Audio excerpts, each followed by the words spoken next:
My name is Laura Noonan. I cover global finance for Bloomberg News, and I am your host for the day.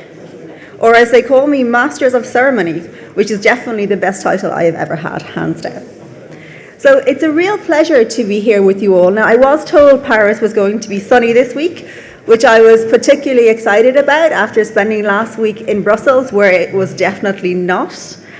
Luckily, I wasn't there for the weather, but then I don't think anybody goes to Brussels for the weather, really. I was there to test a different kind of temperature. The temperature on Capital Markets Union and the other financial services priorities of this new Commission. I'm going to share some of what I learned in this morning's opening remarks, which I promise will be short because I'm conscious that pretty much everybody in this room knows much more about this topic than I do. The first thing that came through in all of my meetings and coffees, and okay, there were a few drinks in Brussels, was that there is real momentum around building Capital Markets Union now. As Europe searches for solutions to its growth problem and the demands of financing the green economy grow even more pressing, the level of enthusiasm out there is the strongest that I have seen it since Capital Markets Union was launched a decade ago. And it's not just me. I met probably 20 people across the finance space, and no one doubted that Europe really wants to make progress on Capital Markets Union. Recent events in the US have only served to increase that commitment. But as all of you know, opportunity and motivation, drive and determination are not enough to guarantee progress. They are a necessary precondition, but not a sufficient one. There is real skepticism in many quarters about whether Europe can actually deliver on its ambitions. Part of this stems from the politics. Europe is a diverse place, as you all know, and not every member state sees CMU in the same way. And, as you also know, securing agreement between Europe's Council, Parliament and Executive can be a torturous process, filled with so many compromises that something that began as a relatively simple proposal becomes impossibly complex. And that's if you get anything through at all. This conference is about Capital Markets Union. If we take a brief detour into Banking Union, Europe's Deposit Insurance Guarantee Scheme has been on the drawing board for almost 10 years now, and to me it still seems no closer.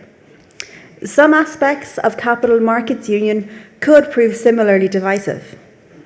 Many people I speak with accept that tax incentives will be needed to drive the retail investment strategy. I think we can all probably agree tax is not an area where agreement between member states has traditionally been easy to come by. Insolvency rules are another topic where harmonisation would be helpful, but getting there could be difficult. And then we have securitisation. Demonised during the great financial crisis, securitisation has had something of a 360 in terms of how it's perceived in policy circles and is now often sold as being the low-hanging fruit for Capital Markets Union. But the political reality could prove very different. Many countries, and it may shock some of you here, just don't care that much about securitisation. They don't see it as relevant for markets. They have bank finance and they're perfectly happy. And in some corners of Europe, securitisation has not entirely shed the stigma of the financial crisis. Some of the issues that could threaten progress in securitisation have greater resonance for the Capital Markets Union project. In corners of Brussels and in other capital cities across the EU, there are people who understand the CMU, who know what Europe could stand to gain from its execution. But I'm from a small town in Ireland, a place with a population of around 30,000. And I could probably count on one hand the number of those 30,000 people who know or care about CMU.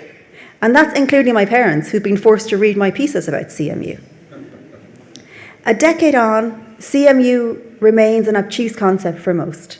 There is a real knowledge gap, a lack of understanding about what Europe is trying to build here, and about why we should spend time on this when there are so many more pressing concerns like a trade war and rolling climate disasters.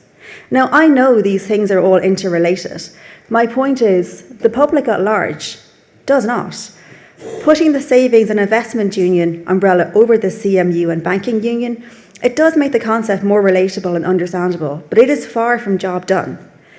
And getting wider public buy-in is critical, not only to getting support for the regulations that will be necessary for Capital Markets Union, but also for Capital Markets Union flourishing once it's up and running.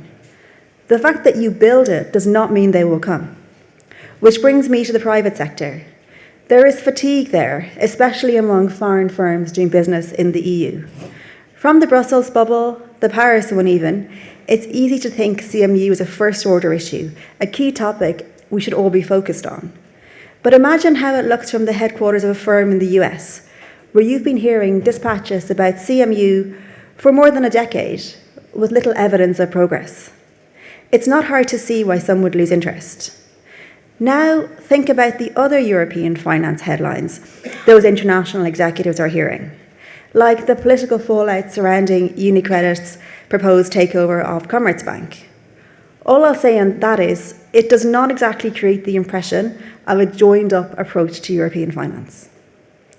None of this is to say there aren't plenty of reasons to be positive, optimistic even, as Europe takes these next steps towards more integrated capital markets. But I think it's also necessary to be realistic about the challenges in reaching perfect solutions to everything listed under the Capital Markets Union banner. To make meaningful progress, pragmatism will probably be demanded. There may be some areas where groups of countries have to make a first start in the hopes others will join them later. And Europe may have to drop some of CMU's aspirations so it can make progress on the big ticket items or even the achievable ones. On the flip side, I'd ask you all who are in the official sector world to consider this. There may be some things that can be done to relieve pressure in capital markets without going to the Capital Markets Union. There may be things individual regulators, individual stakeholders can do to ease frictions now. As I mentioned earlier this morning, this room is full of people far more expert than me, including our fantastic lineup of speakers, many of whom can actually influence the outcome of these topics. And I know we're all very excited to hear what they have to say. We're also looking forward to contributions from our large and expert audience, both in person and online. We're going to now do our first poll of the day, hopefully, which is going to appear on a screen behind me any minute now, because we're keen to test the temperature here to see how you feel about SIU at the start of the day versus at the end. So there is a Slido poll, which is hopefully going to appear any minute now on the screen. And what I shall ask you is, what are your views on the SIU project? Are you optimistic, curious, or skeptical, I think was, or I think the third one was, I am not convinced. We appear not to have that up, so we'll hopefully have that up soon, and you can maybe fill it out during Verena's speech, who's about to join me. I'm delighted to introduce in a second Verena Ross, who I'm sure you all know is chair of ESMA, and will welcome you all and set the scene for the conference. We also have many VIPs who I think Verena will also tell you about. And have we got, yes, we have got Slido, okay. Can you tell from that, because I can't see it, where to go to do this? Or do you also need some kind of URL? Okay. Oh, it's actually on your, I'm not wearing a badge, but I'm told if you look at your badge, you should see a link to the Slido poll. Excellent. The other small housekeeping thing I want to share with you, this event is fully on the record. It is being live streamed. There are journalists, including myself, in the room. So anything you say, you can expect it to appear on the, don't say anything that you don't want to appear in the wide world, because this is very much a public event. And with that, I will hand over to Verena, who will talk you through the day. Thank you so much.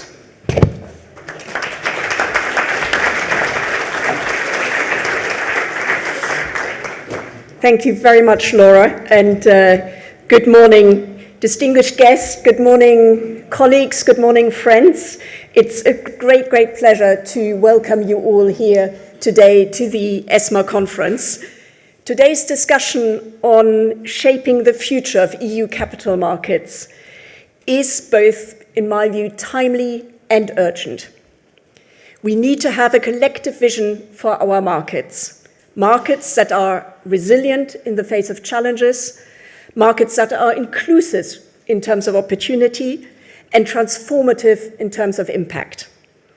Capital markets are not simply mechanisms for transactions. They are the pulse of our society.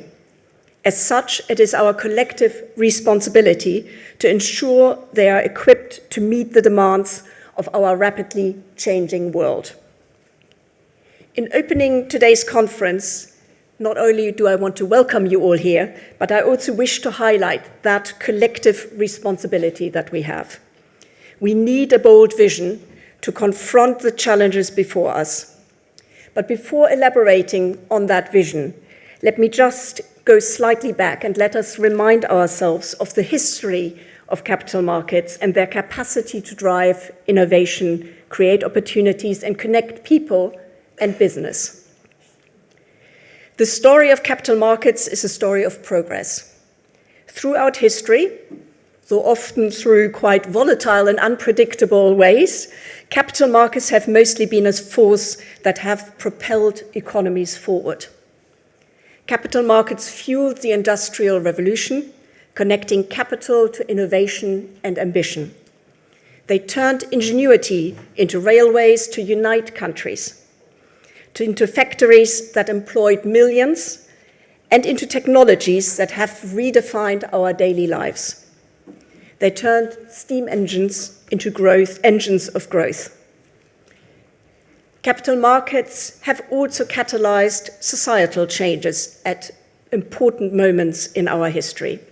After the fall of the Berlin Wall, they helped transition Central and Eastern Europe into market-based liberal economies. Stock exchanges were re-established, foreign direct investment began to flow, and investors injected capital to revitalize formerly state-owned companies. This paved the way for lasting economic integration into Europe and growth. These lessons from history illustrate the enduring and central role that European capital markets have played over time in shaping our modern world. From Amsterdam in the 17th century to the financial mechanisms that rebuilt Europe after the Second World War, they've been integral to our shared prosperity. History also shows us that capital markets have continuously evolved to serve the needs of their time. Much like at certain points in the past, we are currently facing such transformative challenges. As Mark Twain eloquently put it, history never repeats itself, but it often rhymes. And I think today's challenges certainly rhyme. With new technologies like artificial intelligence redefining the world that we live in, a new industrial revolution is currently unfolding. At the same time, the increasing climate disasters present a generational challenge and an urgency to act. The recent California wildfires or the flash floods in Spain show that this is not just an economic issue. It is an existential imperative. Transitioning to a green economy, financing climate change mitigation, and embracing the promise that the new technologies can bring us cannot be shouldered just by the public purse. Demographic shifts add to the pressure, particularly for given public pension systems that must sustain the aging European population. Furthermore, growing geopolitical uncertainty compounds all of these issues. As President von der Leyen observed, we've entered a new era of harsh geostrategic competition. Though the EU remains one of the most open economies and the largest trading bloc in the world, it is logical to reassess our strategic needs in these circumstances. Fundamentally, this means that as the EU, we must strengthen our industry and boost our global competitiveness. But that leads to the critical question that we are talking about today. So are our capital markets in a position to really support those goals? Are our capital markets not, in reality, still very fragmented and very complex? They lag behind other global peers in terms of size and depth. And we are faced with somewhat of a vicious circle here. If capital markets cannot efficiently finance innovation and growth, we will struggle to support ingenuity and entrepreneurialism. This will in turn limit the emergence of dynamic and competitive European companies. Without these attractive companies to invest in, private capital will remain latent, often sitting on not very rewarding bank accounts, or else it will be exported to opportunities elsewhere. As a result, our innovators, our companies will see their ideas go unrealized, or they will seek greener pastures outside of the EU. And thus, the vicious circle continues. This situation ultimately stifles EU competitiveness and curtails our economic dynamism. Breaking this cycle is absolutely key. We must transform the vicious cycle into a virtuous one where our capital markets can seamlessly feed innovation and where innovation can attract new capital, creating that self-reinforcing engine of growth and prosperity. One thing is clear, we need concerted action to make the European capital markets reach their full potential. We need a clear and ambitious vision, backed up by concrete actions. Let me be clear, the EU need not necessarily replicate exactly what other markets have done. Too often I hear EU capital markets compared directly with the US markets, as if to say that if we just copy exactly what is there, we will also achieve a similar outcome and reproduce the success. To their credit, in recent years, obviously the US have done very well. Capital markets have flourished, also thanks to the technology boom. But I think Europe needs to define its own vision, grounded in our unique strength and values. Our first panel today will focus on these very issues under the theme of Savings and Investment Union. What should be the vision for EU capital markets? Our esteemed panelists will explore the needs of the European Union, how our capital markets must adapt to meet those needs, and what must be done to set us on that path. To get the discussion flowing, maybe just 2 seconds of thoughts from my side. 2 points. Firstly, EU capital markets are often characterized by their comprehensive regulatory and supervisory frameworks. These frameworks are not only the result of a collective desire for financial stability and investor protection, but also the natural consequence of bringing together 27 distinct markets under one umbrella. These frameworks, while sometimes perceived as burdensome, are also to some degree a strength. They offer clarity, stability, and a foundation for firms and investors to do business across the EU, wherever they are based. We should not forget that we need to strengthen the single market if we want to ensure that the EU remains an attractive destination for global capital and for global businesses. That said, there's definitely room for improvement. A more agile and modern regulatory framework is essential to enhance our competitiveness.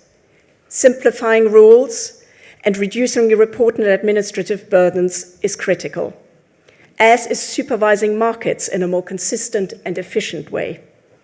Stronger convergence efforts between national authorities can help deliver uniform outcomes, but in some cases we should also seriously re-evaluate the existing supervisory model. For certain categories of firms or market segments that have a significant cross-border, pan-European dimension, elevating supervision to the EU level may be warranted and should certainly be seriously considered. Not only can this improve the consistency and uniformity of supervision, but it can also help reduce duplication and complexity.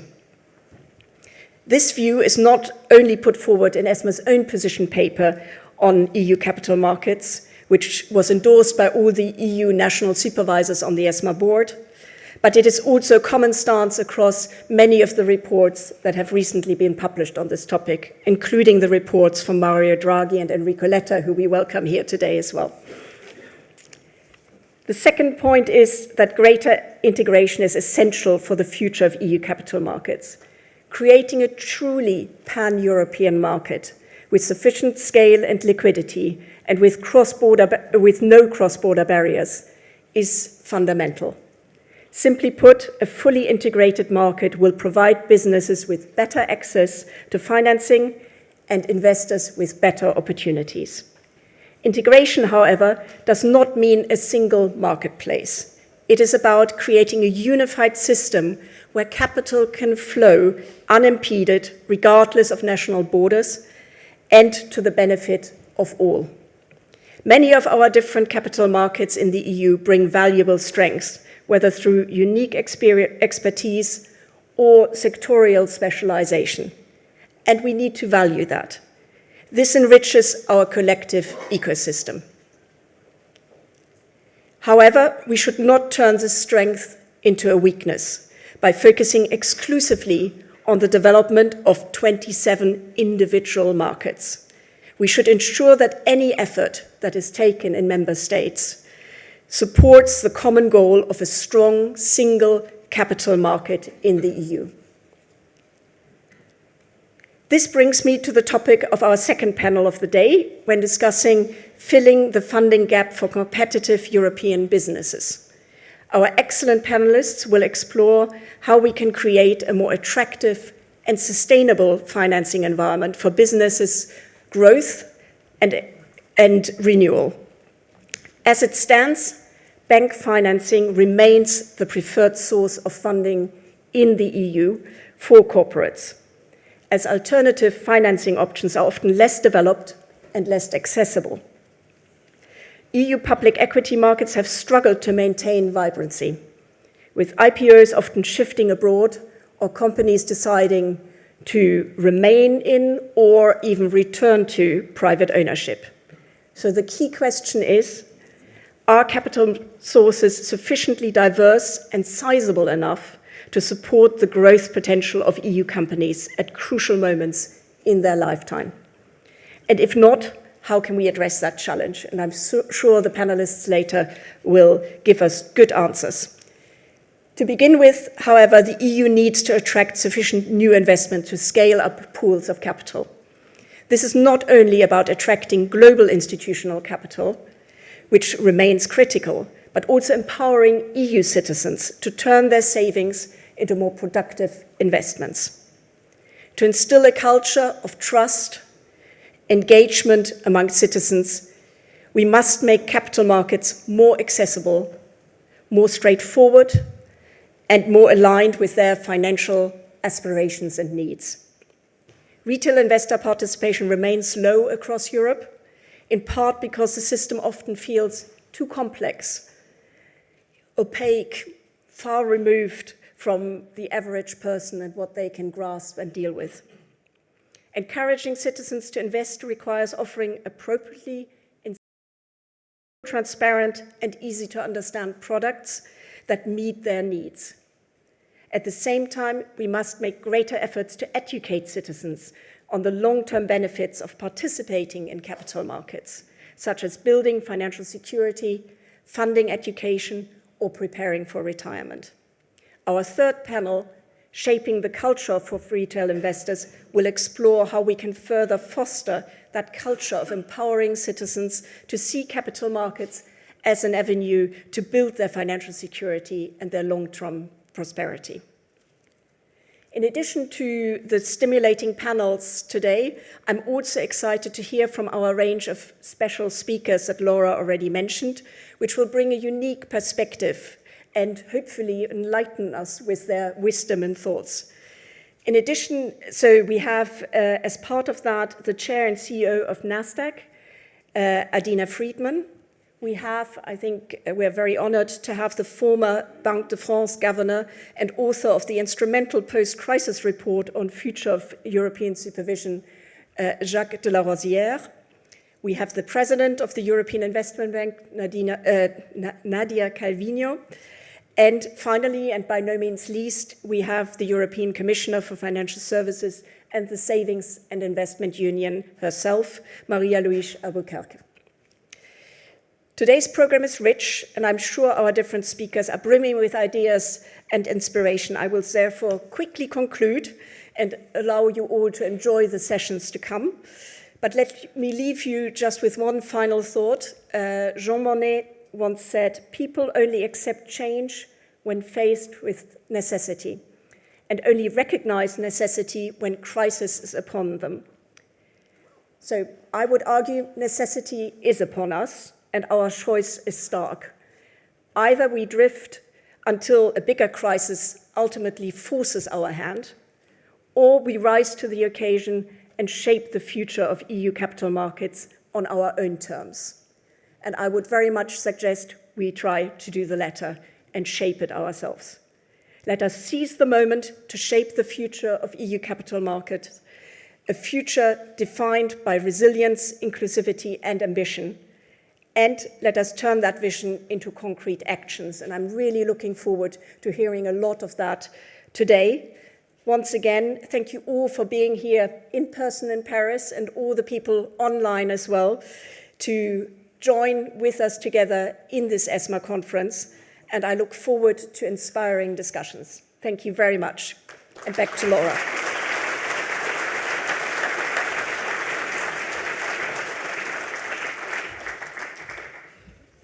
Thank you very much, Verena, and I'm delighted to welcome to the stage our first panel for the day. We have David Wright, who I'm sure many of you, if not all of you, know. He's the chairman of Eurofi. He's going to come up and take a seat here. Then, sorry, let me just 5 minutes. We have Wim Meij, who's the head of the European Banking Federation, who will also come and join me. We have Enrico Letta, who I'm sure needs no introduction, but he's the author of the Letta Report, among many other things. We have Marie-Anne Barba, whose name, I'm terribly sorry, I'm about to mispronounce your name, Marie-Anne Barba Leani, who we very much appreciate. She's a late notice substitution, and we very much appreciate her joining us. And then we also have Joran Drop, who's the Deputy State Secretary, Ministry of Finance in Poland, who will also join. He's going to attempt to jump the stage. All right, then. That works. Okay, thank you very much.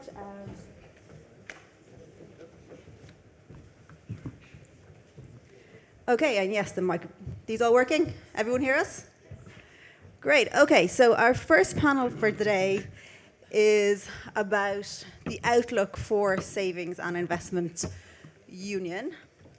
And the panelists will briefly introduce themselves as they start. I think we're going to start with you, Mr. Letta, at the very end, since you have written one of the reports which was mentioned earlier, which kind of kickstarted or helped to reignite the debate around capital markets union / savings and investment union. Now, it is an excellent report, but it's also nearly 150 pages. So if I were to ask you to whittle down the bits relating to capital markets union to maybe 2 or 3 minutes, which I know was something of a challenge, but what are the key hallmarks of capital markets union in your mind? And do you think much progress has been made in the direction outlined in your report in the 9 or 10 months since you launched the report? First of all, thank you very much. For me, it's a really great pleasure to be here. I would have never thought 10 months after the report to be here discussing about the savings and investments union. And I remember when one night we decided to put this term in the report, and I said to myself, it is impossible that this term can fly. But I was very happy because of your endorsement in the poll. So it can fly, but it depends on what we can do today. And thank you, Verena, for your presentation. I totally share your point and your leadership too. I think it's very important that ESMA can be leader in this discussion. And my answer is very simple. There are 2 pages in the report, pages 30 and 31, that are the 2 pages where I try to create the bridge with some proposals between the 2 terms, savings and investments. Because the savings and investments union can fly and can be a success where capital markets union was not, if we are able to create the link between savings and investments. The investments are today absolutely necessaries because of the public goods, the European public goods we have. These public goods, they need private and public money. Only public money, it doesn't work. It doesn't work for political reasons. Half of the countries, they don't agree. So we need to have a compromise. And I can tell you that this report, I wrote the report not with the idea to put what I think, where are my dreams on Europe, what is feasible. And in the report, everything I wrote is feasible without any treaty change. And on this point, I think the bridge and the different tools on how to create this bridge and how to give incentive for savers to put savings there and to create the bridge and to have the investments. But to do so, it is absolutely necessary to have the integration of the single market. I insist on that. We are so far from the integration of the single market. I don't want to be, but I want to allow you a sad smile with a personal experience that I had 2 weeks ago. Moving to Madrid University, I rent a small flat in Madrid, and I try to change the contract for the electricity in this small flat in Madrid. And I started negotiating with an operator, phone operator. Everything was very good with my poor Spanish. At the end of everything, the operator told me, okay, everything is good. Now, two final details before signing the contract. Tell me your bank account, number of your bank account, and tell me your telephone number. I gave him my bank account. I gave him my telephone number, and he told me, but in my instruction book, it doesn't work because your bank account starts with IT. And I need an ES. And your telephone number starts with +39. I need a +34. My first temptation was to say, can I send you my report on the future of this? I didn't do that because it was not, of course, his responsibility to. There was a booklet of instruction. And the same will be for an Italian operator, for a French operator, I'm sure. So just to give you one point, these instructions are there to protect the national banks and the national telecom operators. But in this protection, there's the virus of the entire European competitiveness. This is why what we are doing today, Verena, is a collective responsibility to move in that direction. Thank you very much for that, and that's a very striking example, which as someone who's moved between countries definitely resonates with me. David, I'm going to bring you in here because you've been following this for, I don't want to say how many years, maybe you want to share how many years, but let's just go with quite some time. There's obviously a long way to go. Do you think it's clear enough how we're going to get there? Are the initial steps clear enough? Are the priorities clear enough? Thank you very much, Laura, and thank you to ESMA and Verena for asking me to be on this very distinguished panel this morning. Let me be, if I may, very frank. I think we are, in my 25 years of following this with others in this room, at a really critical point. Absolutely critical.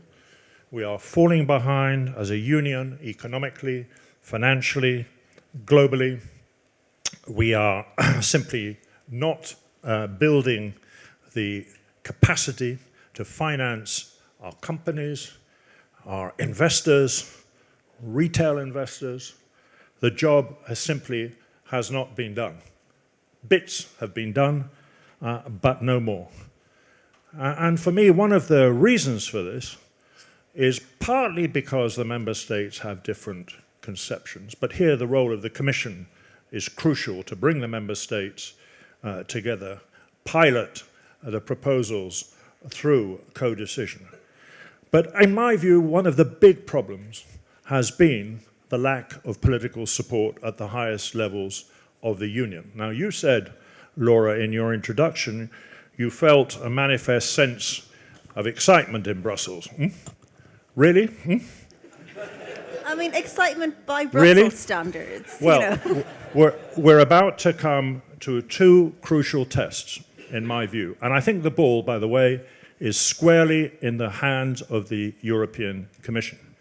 The first test is, will these proposals, these concepts, be right at the heart of the priorities of the Commission's work programme? So we've got to wait for 10 days or 2 weeks for that. After that, and I'm sure we'll hear from Commissioner Albuquerque later on, there will be a proposal on the Savings and Investment Union. What's going to be in it? And in my view, the situation is so critical and so urgent, the way forward has to be some form of trilateral institutional agreement from the Commission, from the member states of the European Union, and from the European Parliament on a package of work to take this forward. And I say this because, in my view, people have different views, but in my view, this is right at the heart of an efficient European Union economy. In fact, it is the most important, bar none. And I'm leaving out security and defense here. Bar none. This is the key set of issues. Can we agree to move forward? And can we agree to move forward in an exciting time frame where things happen? And what do I mean by that? I mean that if we can't move forward in 2027, let's move forward with reinforced cooperation. If we can't move forward together, let's use the 28th regime. But let's move forward. Let's create the excitement in Europe that things are happening. And we have to monitor the timetable agreed by the institutions and rigorously enforce it all the time through the various institutional agreements. And we can argue, and we'll talk about what should be in that package. Let's not call it an action plan, but we can argue about what should be in the package. But what we have to do is to change the expectations of the market. We have to change the expectations of consumers and businesses. We have to create a Europe that is on the move. Okay. We don't have it. Thank you very much. Joran, I'm going to come to you next because Poland has the presidency at the moment. Poland is going to try to make some of this stuff happen. How optimistic are you feeling? Can you get Europe on the move for David? Well, actually, I'm, as a person, very optimistic. And I would like to react to what Enrico has said. Actually, with mobile phones, it's not as bad as you described. After we've made actually the rules in Europe for roaming regulation, I've worked for 5 years in the Polish permit. We had, several steps of the roaming. Actually, it's quite easy now to live in another country, and I have many friends living around Europe still using the Polish telephone numbers. So it was rather a problem of formula.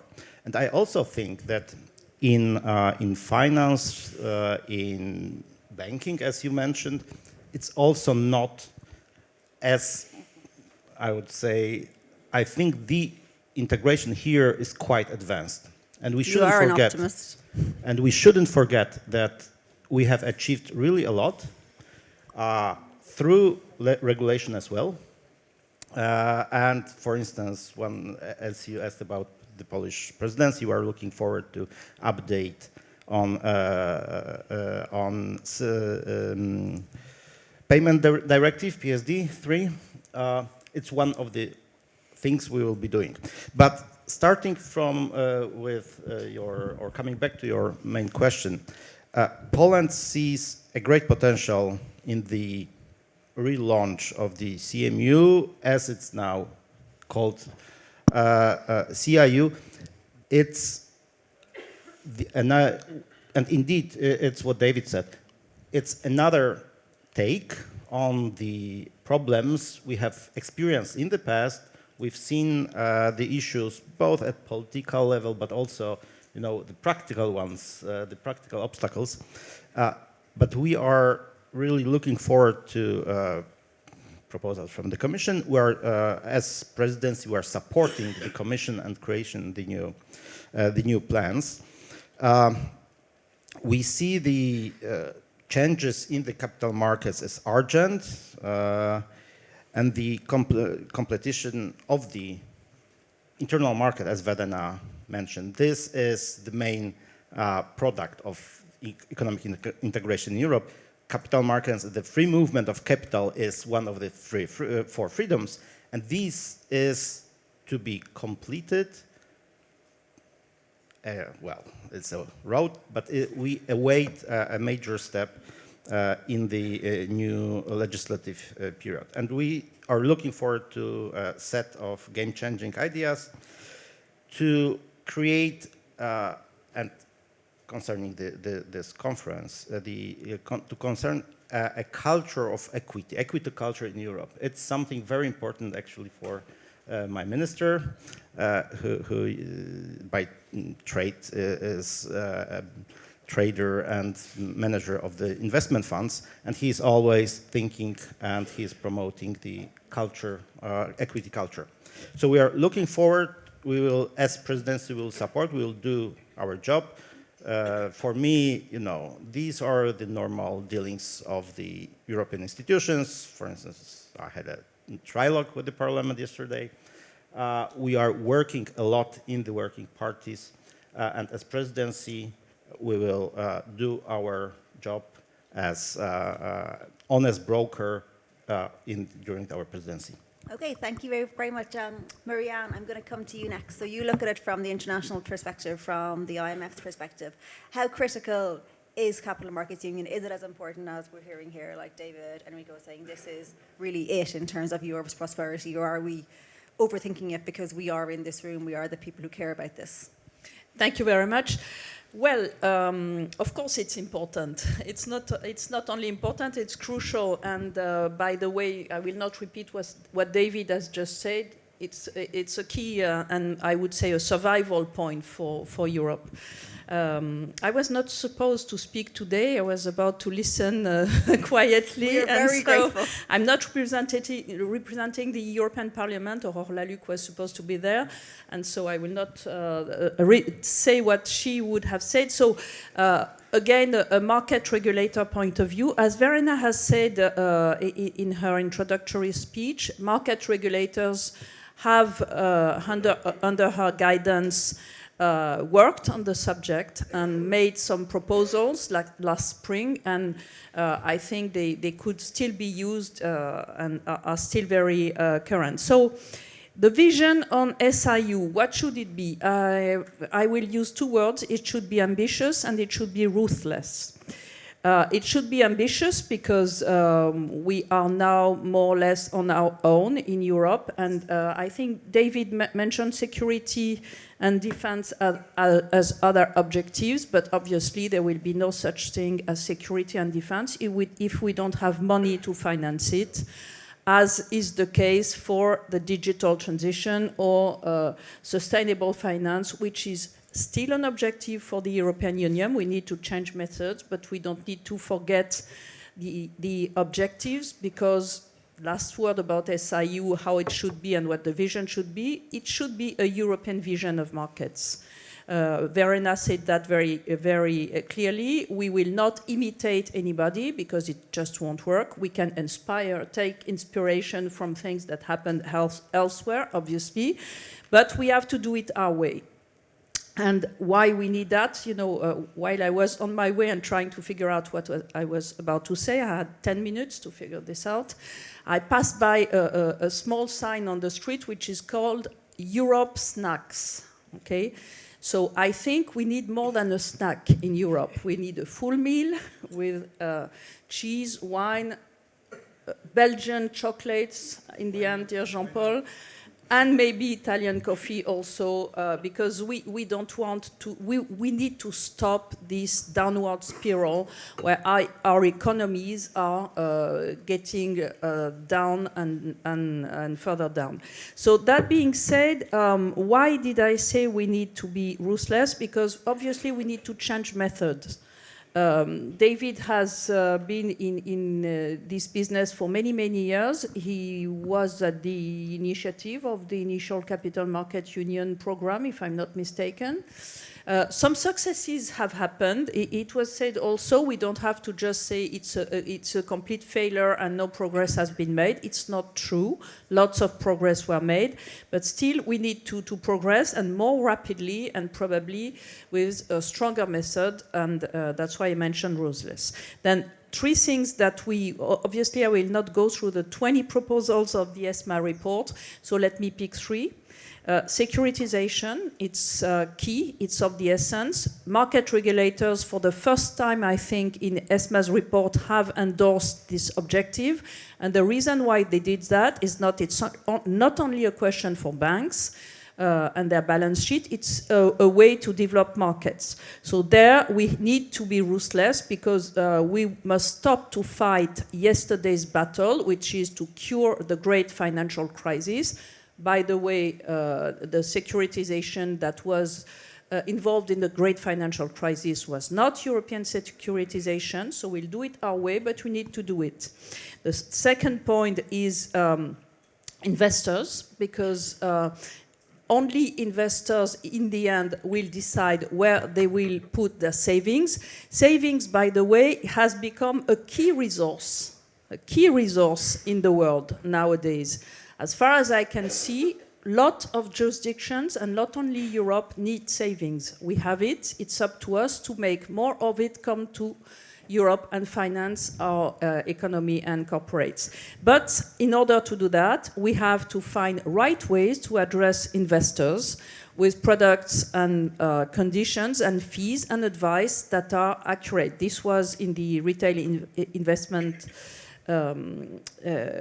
project. We will see what will come out of it, but still we need to take care of investors if we want them to finance long-term and development of our economies. Last point, the elephant in the room, breaking some china, being ruthless, supervision. Obviously, supervision is not going to create markets, but the way supervision is organized can seriously harm markets or make it more difficult to have more powerful markets, deeper and more liquid. Obviously, in the EU, there will never be one financial market, but there are things we can do to develop all our markets and make sure that they are working seamlessly. First of all, we need to transfer some supervision, if not all supervision. This is a real political decision, so I will not go into that. But market regulators agree to relinquish some and many of their powers and transfer it to ESMA. We all signed for this. So the key and priorities in that field are large market infrastructures, crypto platforms, global crypto platforms. It's absolutely stupid to have each national supervisor developing new competencies while ESMA could coordinate that very well and have direct powers.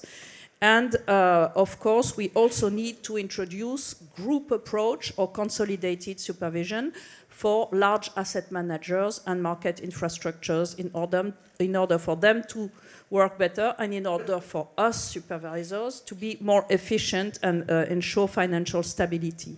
Last but not least, we all speak about simplification, and it's clear to me after 2.5 years in my position that if we don't progress on European supervision, we will not achieve anything valuable in terms of simplification. Because the reason why at this stage we have such lengthy, prescriptive, complicated rules is that we don't know how they are implemented in each national country, individual country. And I have my own share as a national supervisor. I have my own share of guilt about that.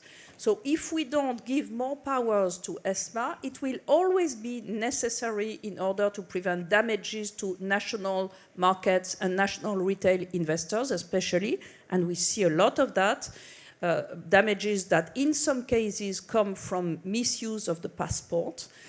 We are doing a lot in terms of supervisory convergence, and ESMA has some tool, but it's not sufficient.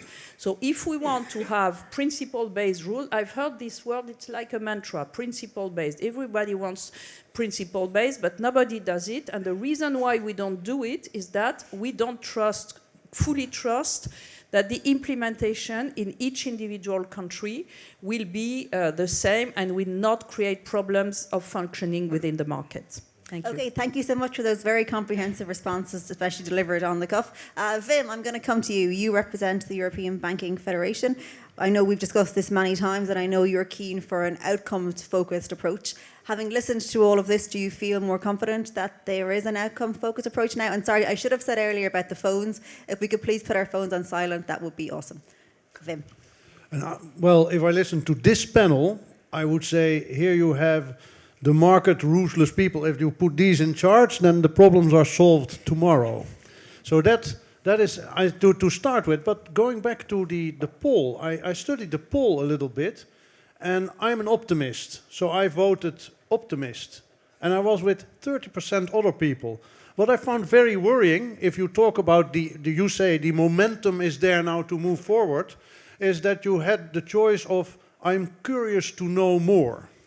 Sorry, and that worried me a little bit, because if you look around the room, these are all financial services professionals. If they voted, I'm curious to know more, that's something I would vote if they ask me what I think about the latest TikTok trends, but not about the Capital Markets Union or the Savings and Investment Union. So the mentality is important. But let's go back, because indeed sometimes the question is if banks are really supporting the Savings and Investment Union moving forward quickly.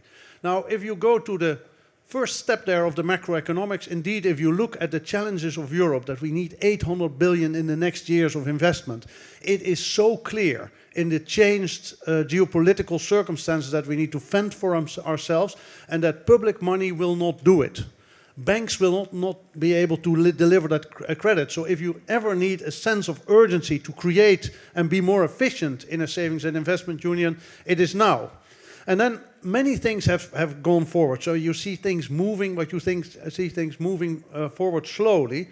And this already started with the Financial Services Action Plan, where steps forward were made, but the moment we hit the details, we run into trouble. The same with the Capital Markets Union. But now, indeed, let's not hope that, as Verena says, we need a severe crisis to move forward, but the case is so clearly on the table.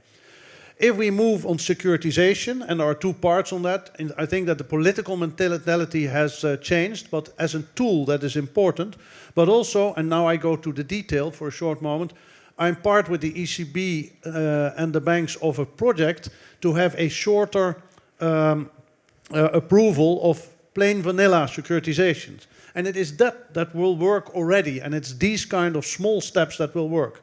So the combination of having really a bold commission, if you look at the political structure, a bold commission that leads the way forward, but also constantly pushes the sense of urgency along the institutions, that is supported by an industry that is not curious to know more, but that is optimistic to push forward.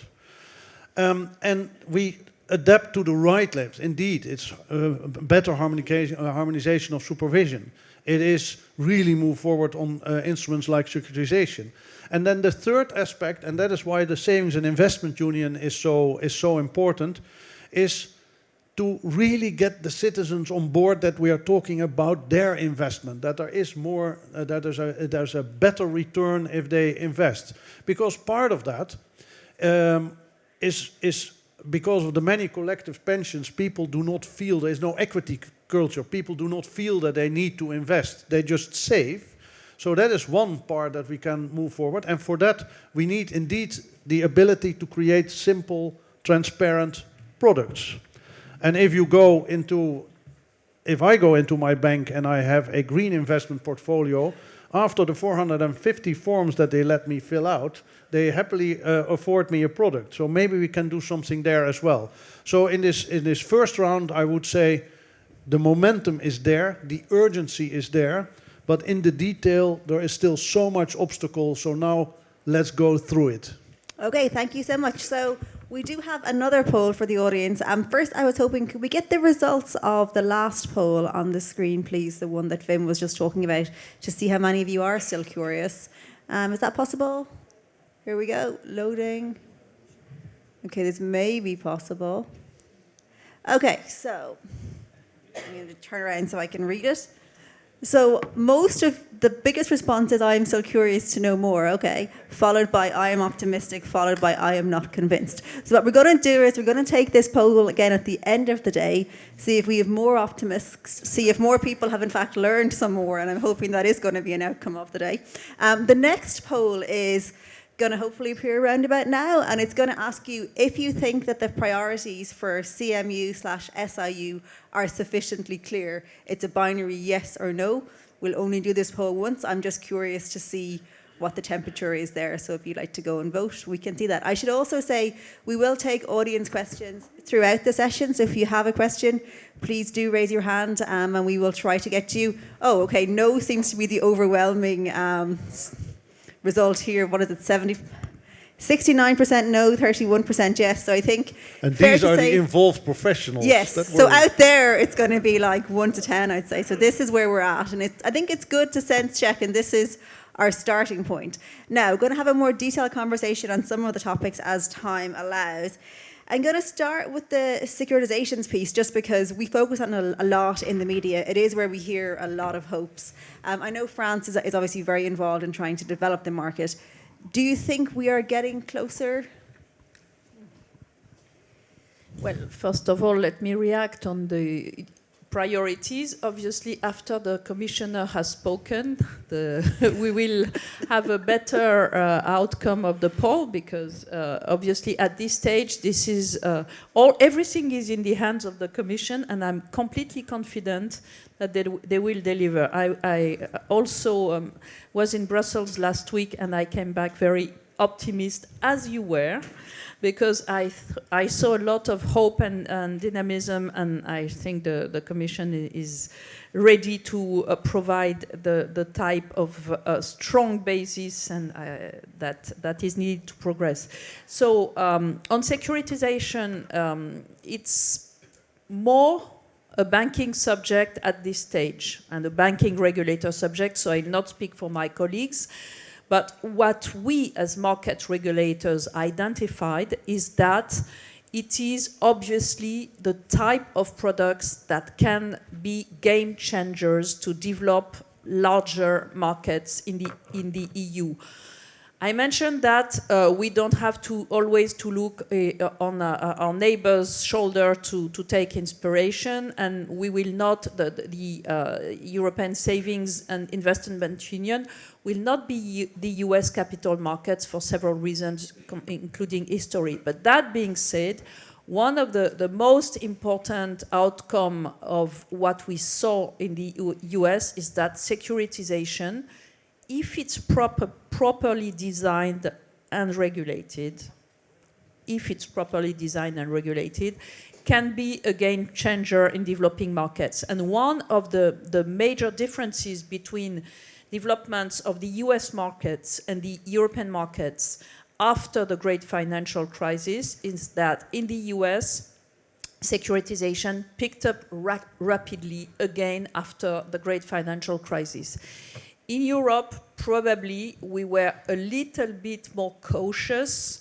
There are also some debates that are more political. Do we need some form of public guarantee in order to help it develop? And I'm clearly not in a position to say what needs to be done. It's for the taxpayer eventually and those representing him or her that to decide, but it's fair to say that it's probably something that is within reach. We know what has to be changed and done in order to relaunch this market, and we know that this market can be a game changer for better functioning European markets. Thank you so much. Enrico, I'm going to bring you in here. Do you agree that securitization can be a game changer, or do you think we're maybe putting too much hopes on securitization and it's only one part of a much bigger picture? No, I put it in my report. It was in Draghi's report. I think it is part of the solution of the problem, and the fact that in the last 10 years we didn't, 12 years, 13 years, we didn't open this dossier is part of the problem, because the US, they opened this dossier and they were successful in that, and we are still in this very conservative, cautious approach to the financial markets. And this is part because of the, I would say, the uncertainty about the second pole. Because we, in reality, we didn't elaborate until now, in the last 10, 15 years, and even today, what is the big mission of this project. And there are many problems. First, because we are still in the mood of considering that is almost the devil. And being almost the devil, politicians, they try to refrain from touching this, only experts. And at the end of the day, because I think today we have to unleash the potential of the name. Nomina sunt consequentia rerum, Dante. And I think it is really very meaningful in that case. Savings and investments union. If you ask me the priorities, which are the priorities? In my view, first, giving, as Marianne just said, a better return to investments and to savers, to European savers. So European citizens, all European citizens, they have to feel that there's a third way. And this third way can be successful for them, not leaving their savings in the bank account, sleeping there, not trying complicated journeys, transatlantic journeys with their own savings, but having something in Europe with good return, well organized. First. Second, creating this bridge between these savings and the investments that are absolutely necessary for the common goods and the public goods we have. I think there are some evolution in our general discussion at the European level, and I'm really optimistic on that because the European fiscal capacity some months ago was really something chimera. Today is a little bit less, but we can be good only if we have this private pillar money. And so the link has to be very clear, and the link, the political link, if I may say. If we start saying, not only here, but in public audiences with citizens, voters, SMEs, that the only way to be successful in the green and digital transition is to create the Savings and Investments Union. And if we are well in convincing that there's a link between the two, because without the Savings and Investments Union, there's no way to finance the transition. The transition is too costly if we don't want to have only public money.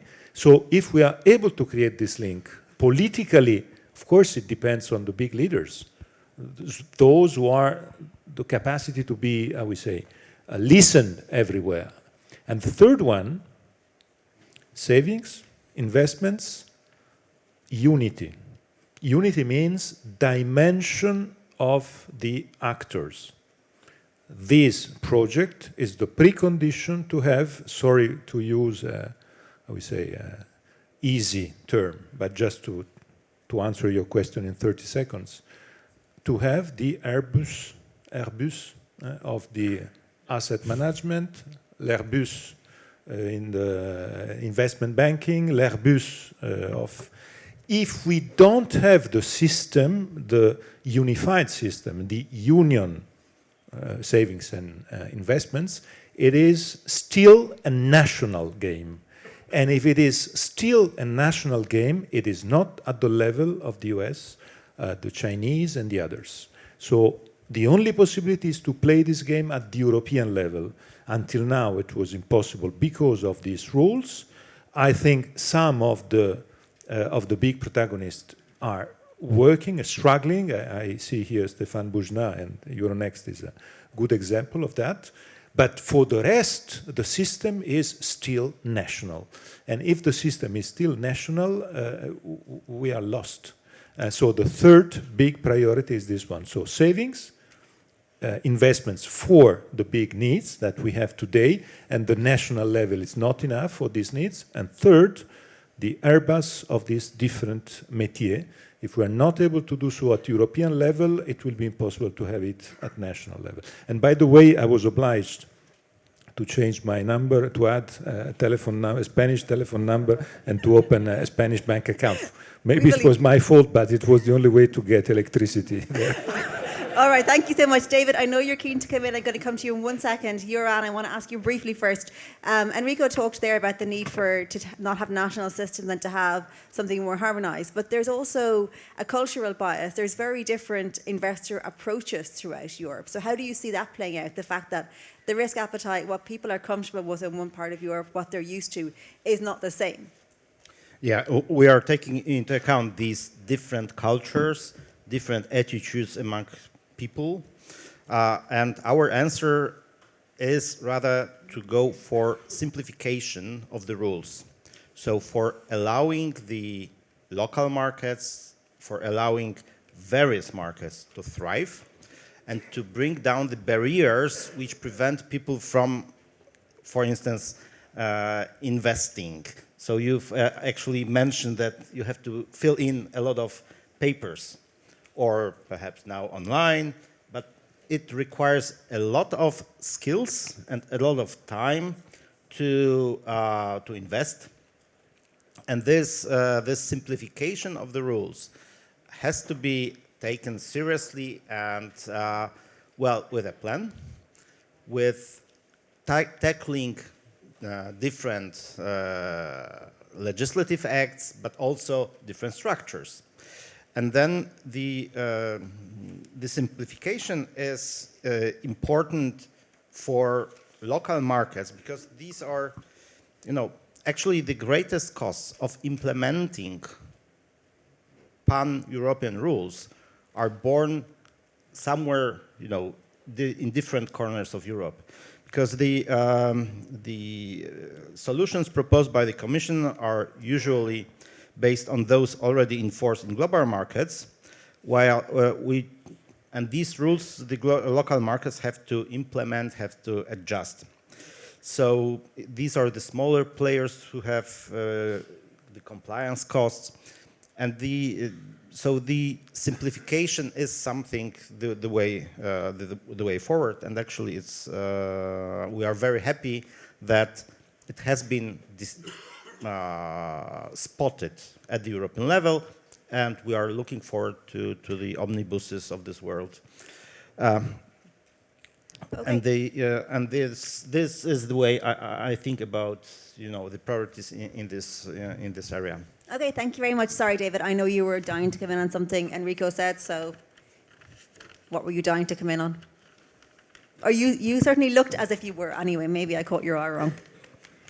No, I was going to say that we have these really outstanding reports from Enrico and Mario Draghi. We have endless declarations now, far more. If you look at the President of the European Commission's speech in Davos, if you look at her joint statement the other day with Christine Lagarde, the President of the European Central Bank, we have the beginnings of some serious support. But I think there's one aspect that's missing, and that aspect is that I don't think we've made the economic case, the macroeconomic case, strongly enough. If I was a minister from a smaller member state and I was told that we have to do X, Y, and Z by a certain date, I'd say, fine, but what's in it for me? Yep. What are my medium-term growth prospects? What does it mean for employment? And so one of the things I think that should happen immediately is that the Commission should task its excellent economists in DG ECFIN to produce a medium-term growth forecast for every single member state, one by one, with a defined scenario of what it means. And I think that would reinforce the arguments, because there will be people and will be member states who will push back. And I think the way to push back against that is to say, look, this is what it means for you. Positive 5% growth over the medium-term supplement. And then I come back to my other point, which is, okay, you don't agree? We can't afford to wait anymore. Reinforce cooperation under the treaty or the 28th regime or whatever. We're moving forward. And by doing that, the recalcitrants actually in the end will come round. If there is a sufficient drive to move forward, nobody will want to be left out for very long. And there the presidency, of course, and we wish Duranda every success, is crucial here to support, hopefully, a really dynamic set of proposals from the Commission. I think the ball is with the Commission now. We've got a lot of political uncertainties, including in this country, Marianne and German elections and so forth. The ball is with the Commission to be bold. But it needs extra ammunition to support its proposals. And so my point is, including on securitization and all the other points, we need to make the economic case strong. Okay, thank you so much. Vim, I'm going to come to you because I'm conscious I've been leaving you out a little bit recently. In terms of what you're hearing there, I mean, do you think that it is likely that we will have such an approach that we'll be able to convince member states that there is in fact something in it for everyone and then we'll see progress? What is very important is indeed the macroeconomic analysis, that is because the what's in it for me is an important one. But I also remember that a quote by Enrico Letta that changed my view on the single market. I've been, since I was a student, I've believed in the single market. And Enrico said, well, member states have actually misunderstood the single market. When the single market was announced, they thought, hey, this is a great place to sell my national product to other countries. So we don't have a single market. And this is where the key is. So, and this is where the what's in it for me is. As long as we keep the mentality that is hidden under the good reports, that progress is basically for our national country to sell more of our products to small countries, you will get resistance in other member states who will ask them really said themselves, what's in it for me? How can I grow my economy? How can I grow my capital market that's underdeveloped? So that's the first thing. So we need to really think differently, and there indeed I agree with David that the role of the Commission and the Presidency is essential in leading the way. And the second one on the simplification is we need to dig down in the details, because so many is, I always thought that's by good intentions, so many of the European legislation is really has all the good intentions there, but the moment you drill down, you come in the national interest and also actually the interest of some of private sector. And if we don't drill down and if we are not frank about those, we will not make progress.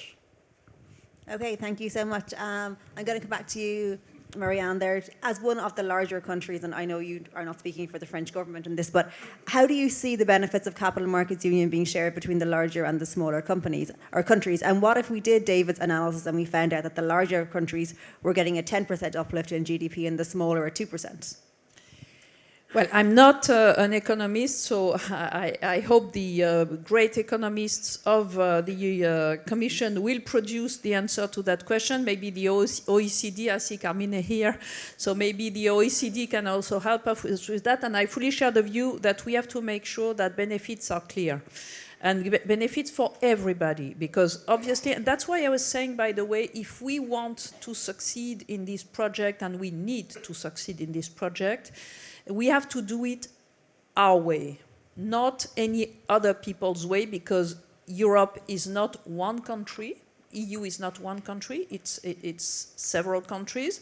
All countries want to have their share of the pie, and that's fair. So how do we achieve that? Well, first of all, by stopping to be stupid, because at this stage, a lot of European savings is financing outside of the EU. So, by the way, in the current international conversation, I think it's something we really need to take into account more seriously. Do we still want to export savings without any export tax, I would say, but I do not wish to tax savings, but is it really something that we want to keep on working as if nothing was happening in other conversations? That's a real question for politicians, not for myself. But at this stage, it was diagnosed way before the change in the relationship with other large jurisdictions. European are savers.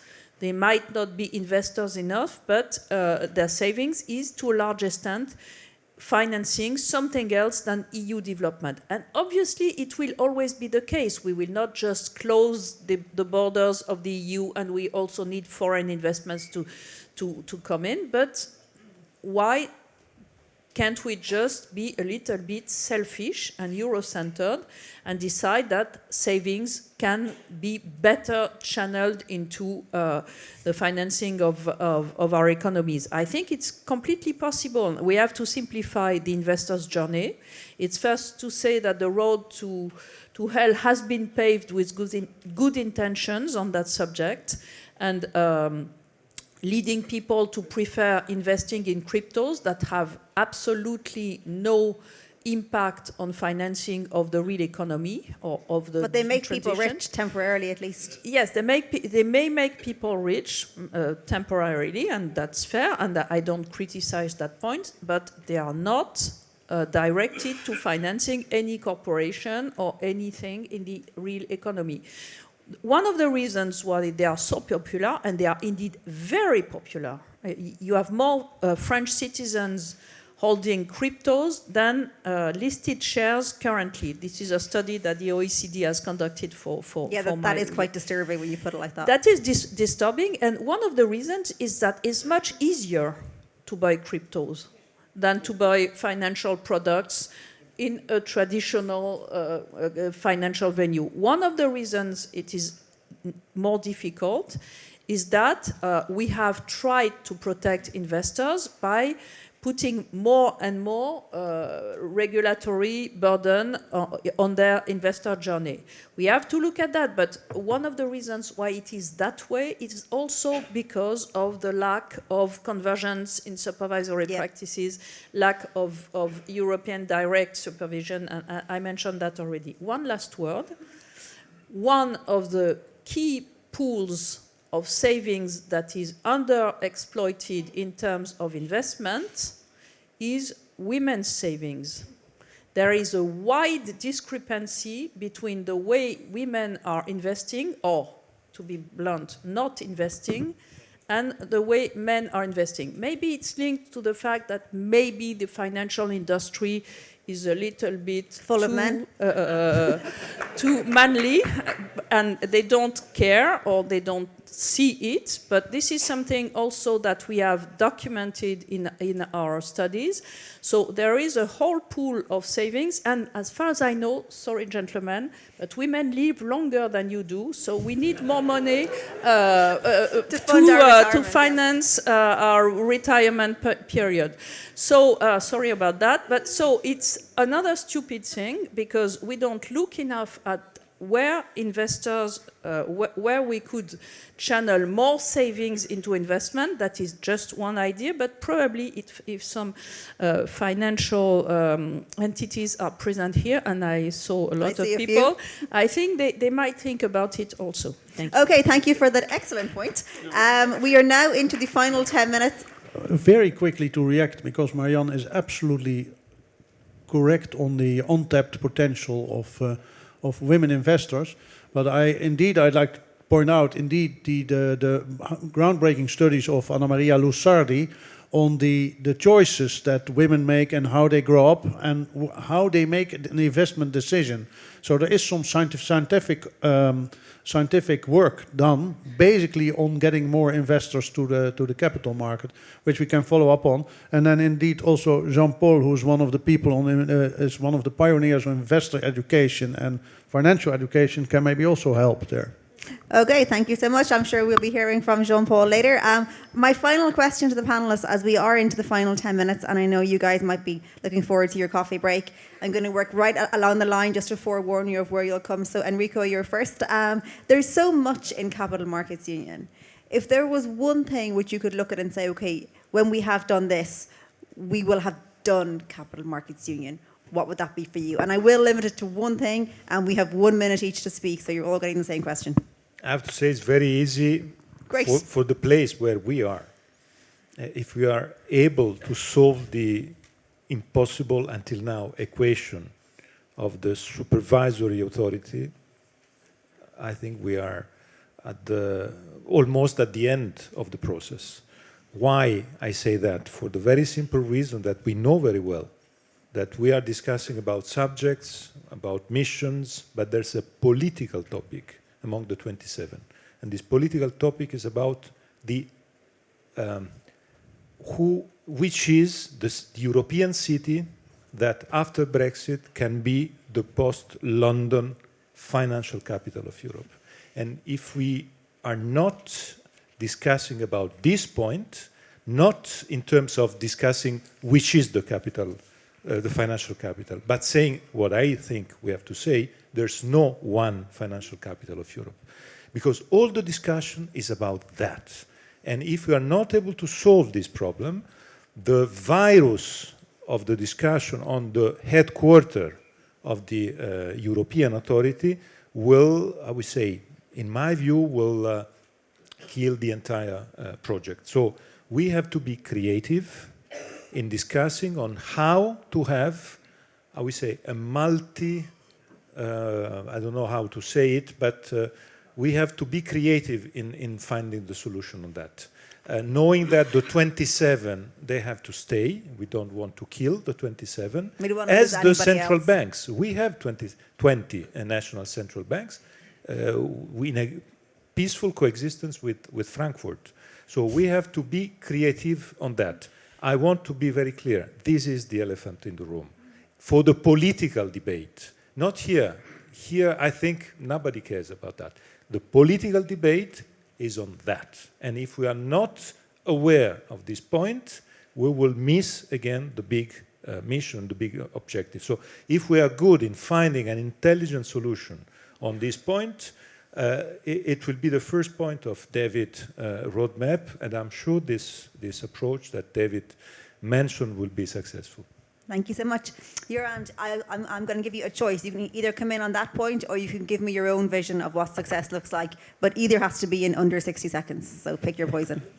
Okay, so actually I already voiced the idea. The idea is, and the goal should be, to scrap unnecessary regulation, because the regulation accrue over time, and we are in the process, legislative processes, we were trying to mitigate the risks. But at some point, you are mitigating the risks which exist or could exist, and then you overburden the whole system to the extent that actually people are using alternative ways of investing. And you mentioned that some people made money on crypto, but also some lost. And these are, there are risks which we expose our citizens to. So we need to care about them also, and not to over-regulate. And at this moment, we believe that it should be less regulation. So we should scrap regulation than to add new one. Okay, thank you so much. Wim, what does success look like to you? Well, it starts with what David says, but there's a lot of elephants in this room, a whole herd. Because it's important that the Commission takes the lead and is bold, but then I also mean the Commission presidency. The President herself should put herself fully behind going forward on this. This is step one. Step two is I really hope that in 5 years I don't have to mention every second sentence the word securitization, because the tool is functioning, effective and done.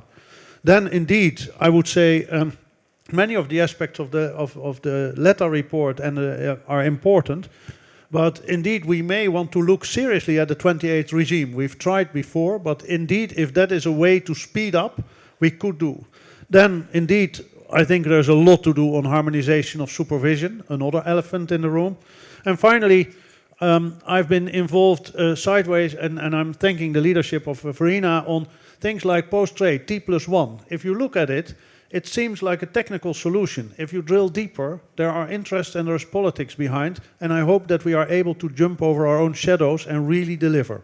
Okay, thank you so much. David, you have 60 seconds for your final word on it. Well, I'm going to sound like a parrot, but I think the most important thing is a set of really bold proposals from the Commission. I think the ball is with the Commission now. It's very clear. They have to be bold, strike forward, and seek a political agreement at the highest level with the European Parliament and the member states and through the European Council at the highest levels, with a timetable and with monitoring. And if I may cheat and just add one other point, I think expectations would start to change in the European Union if we started to see some cross-border mergers, such as in the infrastructure world, Or in the banking settlement world. clearing, such as a pan-European exchange for small companies in the technology and sustainable development company world, things like that. Things that can excite, things that can change, and things that will attract European international investors and say, my goodness me, Europe's on the move. Thank you so much. Marianne, I'm going to come to you. If there's one thought that you would like the audience to take with them to their coffee break, what would that be? Well, coffee is highly expected, I guess. But, I said what I think in my views, it's difficult to pick just one priority. Obviously, the organization of supervision, which is something I'm more or less knowledgeable about now, is certainly a key, and Rico mentioned it.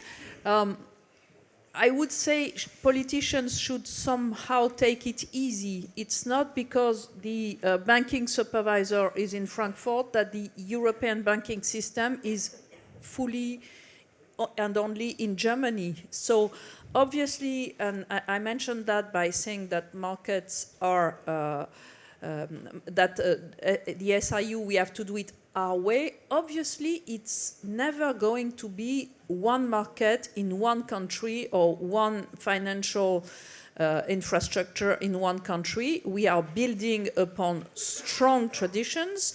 There are a lot of successes in markets. For example, in the Nordic countries, they have been very successful. I'm admiring that very strongly. They have been very successful in developing capital markets.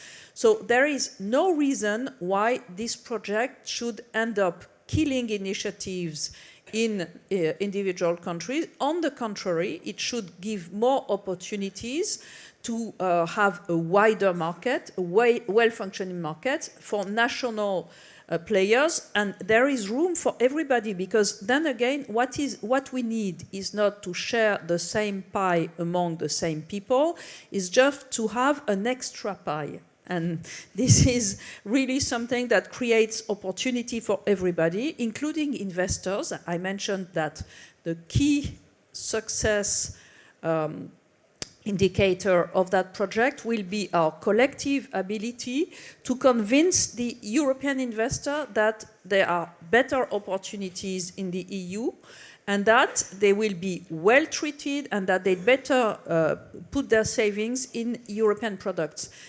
It is possible. We have the savings in Europe. We can use it if we are intelligent enough to make sure that the products, the way they are distributed, are fair, transparent, in the interest of investors, and then it might work. Okay, thank you so much. Now, before I release you all for coffee, and apologies to those of you online, I got so carried away with our discussion in the room, I missed the questions on the online forum, so I'm terribly sorry about that. I promise we will do better with your online questions after the coffee break. I'll see you all back here at 11:30. Thank you so much.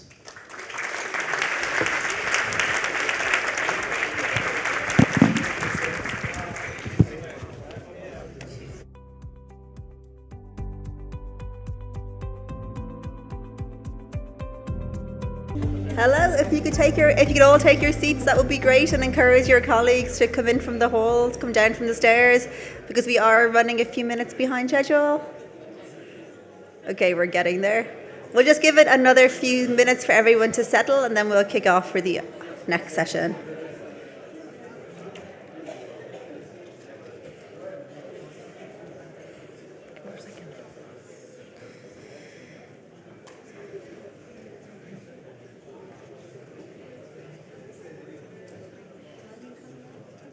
Okay, I think we're just about ready to start our next session. It's always heartening to see so many people come back after the first coffee break, because that's your first opportunity to escape, so thank you for that.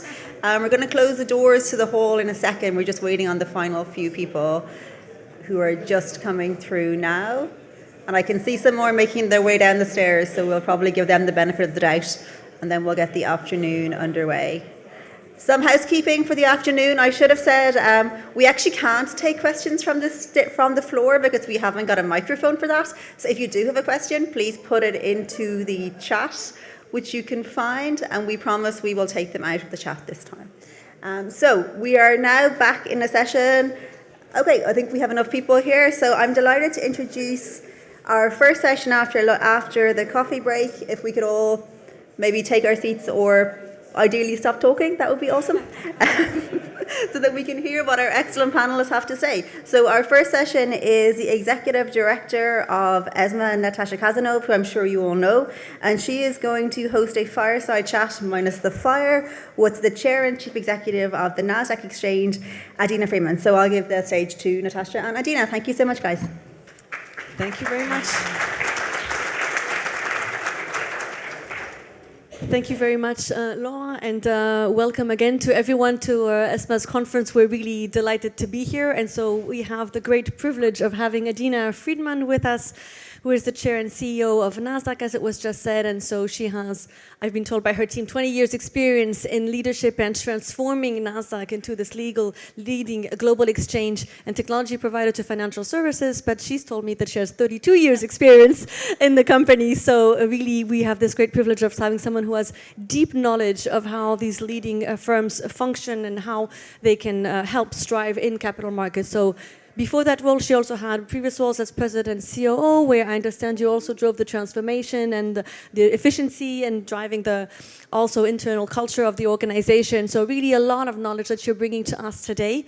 And we're going to try and pick your brain to see what you can give us in terms of insights and wisdom so that we can have some food for thought as Europe is trying to get back on this journey to have an effective savings and investment union in Europe.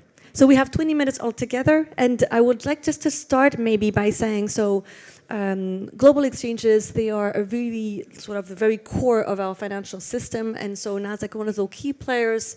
So can you explain to us what is the key to your success so far, and how do you position yourself in the market? And I like the word so far. It's a journey, and it's a constant journey. But you know, NASDAQ, as you mentioned, I did start at NASDAQ actually as an intern 32 years ago. So I've seen the evolution of NASDAQ as an exchange, and then of course the growth and expansion of NASDAQ as both an exchange operator and a technology company. One of the biggest moments in our history actually was the merger with OMX, which are the exchange operators across the Nordic countries, which happened in 2008.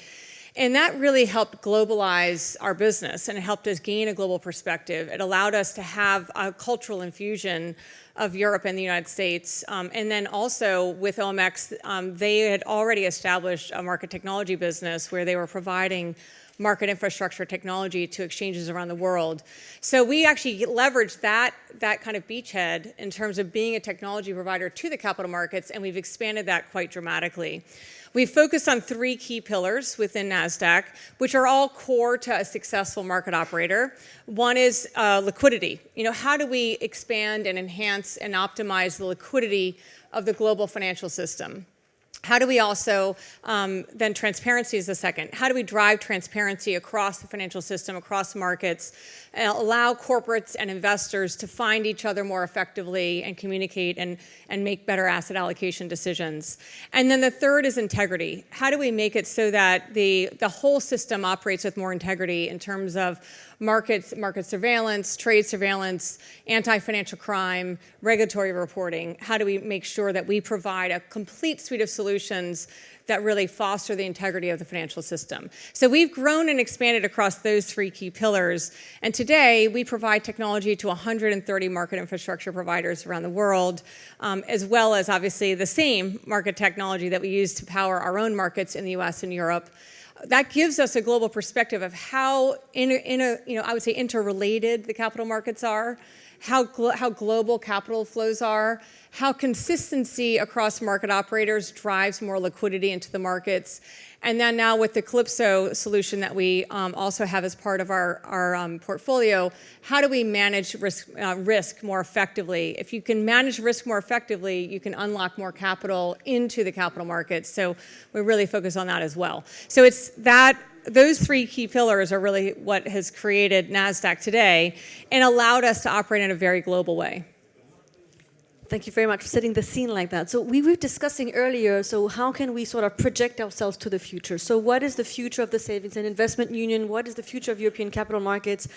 And one element that comes out very strongly, notably in the different reports that came out, notably in the Draghi report, is the importance of being able to embrace innovation and fund innovation. In that report, Mario Draghi says that between 2008 and 2021, 30% of unicorns, so those startups that turned out to be valued more than €1 billion, actually decided to relocate outside of the EU, and mostly into the United States. So what is it that drives a decision from a company to decide to list and where, and how can us in the EU, how can we be more attractive to those companies? Well, I think innovation is certainly the key to the future of the economy, and it's something that we actually carry within our spirit. We were a disruptor in the exchange space back in 1971, creating the first electronic market. OMX was a disruptor in the derivatives markets in the same way.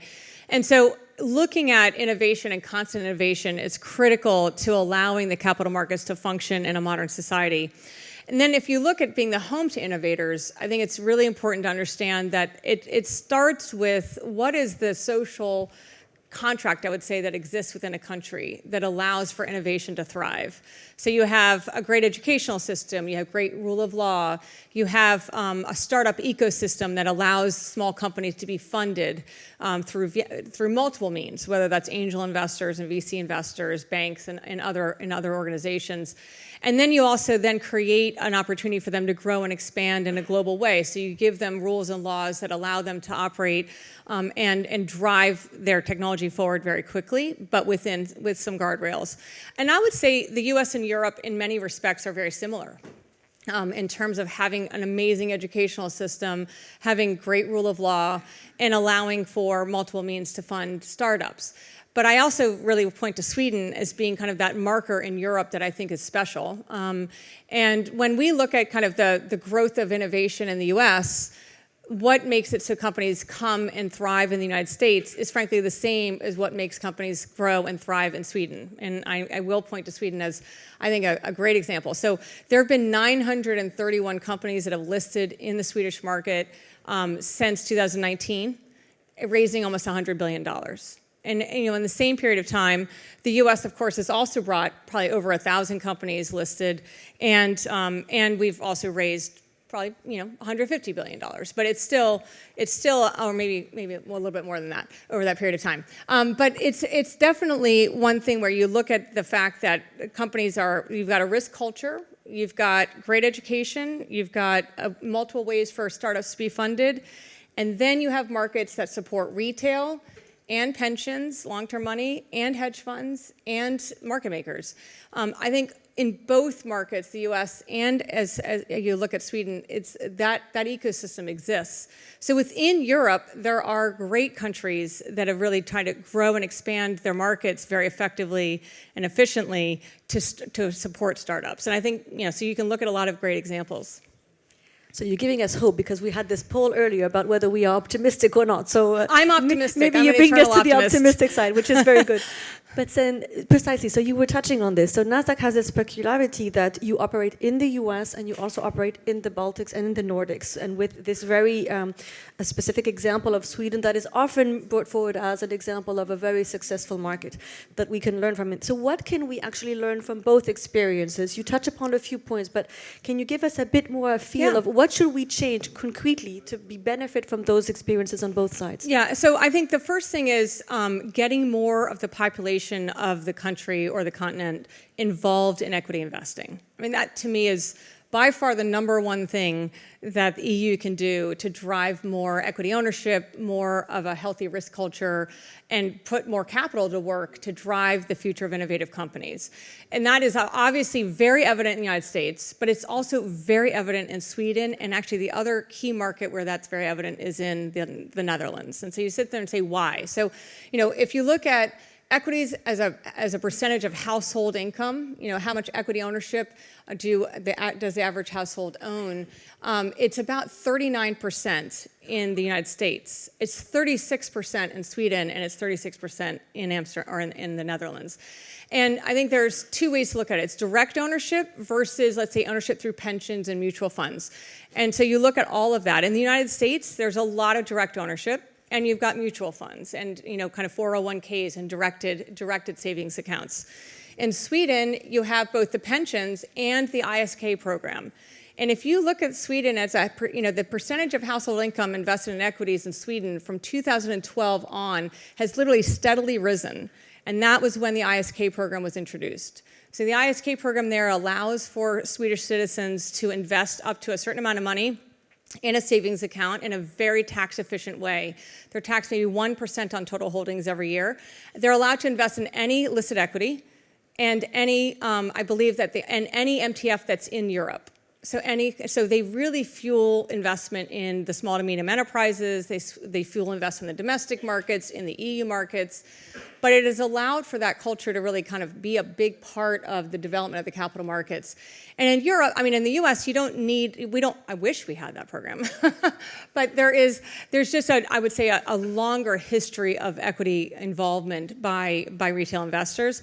That creates combustion in markets, because if you have retail, it attracts hedge funds, it attracts market makers, it attracts pension money. And that, I think, kind of creates that virtuous cycle that exists in the markets that we operate.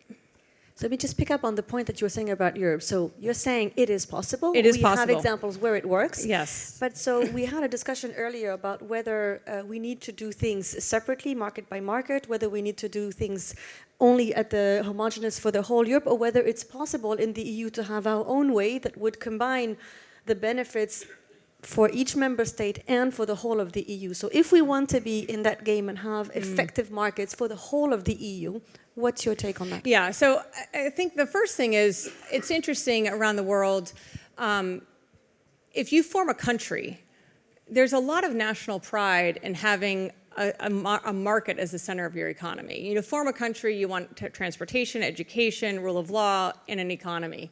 And the markets serve as the center of that economy. So it is very much a point of national pride. However, I think in a modern economy, and especially in the EU, you've got this incredible economic union. You've got an enormous amount of power within the economic union. But how do you allow for both the domestic markets to operate and fund and fuel the domestic ecosystem? Small to medium companies coming on board. Every economy is a little different. But then create consistency of regulatory oversight. How do you create consistent rules that govern the markets? How do you create consistent pension plans that allow those pensions and motivate those pensions to invest in the domestic or the regional ecosystem? How do you also make it so that, as I said, you engage more retail in the markets by incentivizing them to be part of the markets? All of those things, I think, are actually laid out quite well in the Draghi report. We are very supportive of what that report really represents, because it doesn't say you have to create one monopoly, which I think is actually not a good idea. I'm a big believer in competition. But it does talk about lessening the layers of regulation, making it so that there's certain elements of the capital markets that are governed by a single regulator, and there are other very specific elements of the capital markets that might have some local elements to it. Also, bringing more of the post-trade infrastructure together in a more consistent way is critical. That's one of the great, the things that people don't focus on as much in the United States. But all clearing and settlement happens in securities at the DTCC. All options clearing occurs within OCC. We have 13 markets that operate in the United States, across options and equities. 13 different market operators kind of come in and trade, but they all clear and settle in one place. And that also creates a lot of consistency, and it really fuels the liquidity in the local markets. I think that was very helpful. I hope people are listening to what you're suggesting. There was one point that I found extremely interesting. You just touched upon regulations. We have a lot of policymakers in the room, a lot of regulators, and you wrote recently that you estimate that nearly, did I get this right? $1 trillion of bank capital could be unlocked if banks and government agencies created a more efficient and tech-forward regulatory environment. So what do you mean by that, and what can we do in practice to look ahead and have this forward-looking, lean, efficient regulatory framework? Sure. So as NASDAQ expanded into becoming a software provider to the broader financial system, as I mentioned, we have risk management, regulatory reporting, anti-financial crime technology that serves the broader banking ecosystem and the capital markets. And so we are very, very focused on how do you take a tech-forward way and innovate to make it so that all of those activities can be done more efficiently. Because if you can make those activities, that's kind of risk and compliance activities, more efficient, it will unlock a lot of capital within the banks. And the banks are there to fuel startups. They are there to fuel, home ownership and education and other things that are so important to a working economy. So what we've really focused on was looking at the complexity of the world versus the complicatedness of the world. I love that word, complicatedness. But so we said, well, over a 50-year period, the world has actually become 6 times more complex over 50 years, and that's that I think we can kind of all relate to that. It has become a much more complex world, but complicatedness has grown 35 times. So that means that when regulators and legislators take the complexity of the world around them and they drive to normalize behaviors or govern activity or try to drive towards a standard approach, they create a lot of complicatedness within the system. The banks then, or energy companies, this is across every sector, have to kind of scurry to catch up to what the regulators or legislators are asking. And so they generally will take a very inefficient approach to complying because they just need to get it done. Or the regulation that results from this complexity focuses more on inputs than outcomes. And so what we're suggesting is that if regulators and legislators could evaluate regulation and say, did that regulation actually drive to the intent, the original intent? Did it in fact result in what you wanted? Is the outcome what you originally thought? Is the regulation even still relevant in today's economy? And really do an assessment of regulation and drive towards outcome-oriented regulation. If you look at the outcome as opposed to what are the inputs that are driving it, it gives the banks and financial system more latitude to figure out how can we do it more efficiently, how can we leverage advanced technology such as cloud and AI to drive efficiency and effectiveness so that they can drive to that outcome you're looking for, but have more ability to innovate. And if you can do that effectively, it could take down, our estimate is there's very specific things that you could do to take down the cost of risk and compliance by about 10 to 20%. That unlocks $25 to $50 billion of retained earnings within the banks. That then allows them to leverage that and bring about $500 billion to $1 trillion of incremental capital and deploy it across the economy. So that's how we came up with the number. But it is really a self-assessment. We all have to do that self-assessment and try to drive towards more efficiency. Thank you for sharing that. And one last question I wanted to ask you. I know you feel very strongly about anti-financial crime. So how important is that for the integrity of markets, and what is NASDAQ doing in that area? Sure. Well, we also have done this really cool study on anti-financial crime. So we would say that $3 trillion is laundered across the global financial system, and about $500 billion is lost to fraud in the global financial system. And in Europe, it's about $150 billion is lost to fraud every year, and similar numbers actually in the U.S. So if you think about the fact, again, how do we drive to a better outcome there? We do have a unique capability within Verafin that allows for all of the banks. So we have 2,600 banks in the United States and Canada that bring data together in what we call a consortium data lake. They contribute data into a consortium data lake, and there are laws that exist that allow us to do that.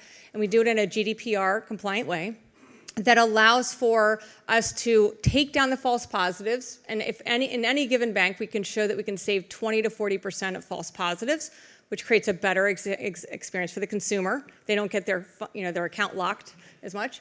And then also bring up the amount of fraud found, but anywhere we've shown examples of 20% to over 100% more fraud found. And that power of data sharing, criminals do not bank in one bank. They use the system to their advantage. They also drive very specific patterns and practices of behavior. And so we basically have trained models using AI Bayesian models to root out the criminal behavior. And then we use Gen AI to help people automate the workflow processes and make it much more efficient for them to actually report to the regulator. And so those things that's one of those contributory factors. We're now bringing that solution to Europe. and we're engaged with banks across Europe in this, and we're also engaged with regulators and legislators, because there is a law that is being considered that would allow for GDPR-compliant data sharing within the system here in the EU. So we do think that's an important next step for the EU, again, to drive more efficiency and effectiveness of the capital markets and the financial system. So thank you very much, Adina. We can see, so first I think we've moved to be a much more technology-driven, right, company and how you do this, and also bringing some optimism and concrete measures that it is doable in the EU, with some learning from the good experiences that you have in the Nordics and in Sweden in particular, and bringing that to the European level. So let's hope we can build on those experiences. Thank you so much for being with us today. Thank you. I am optimistic. I actually really believe that. I think this is a moment for the EU to come together and realize the power of this economy. I mean, this economy is an incredible economy. It's huge. And it's really just a matter of coming together with very tangible, practical solutions to drive the changes that are very doable. So very excited to work with everyone. Thank you. Thank you very much, Adina. Thank you so much.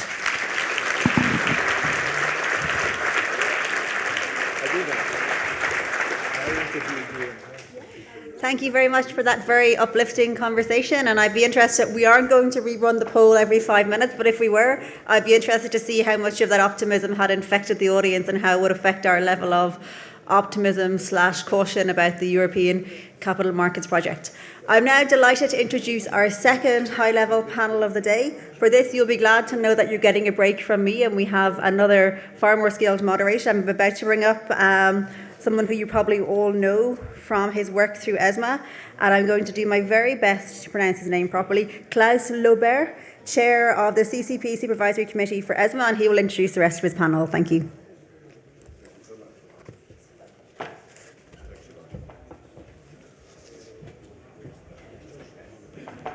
A very good morning, and if I may already invite my dear panelists up on the stage, that will facilitate.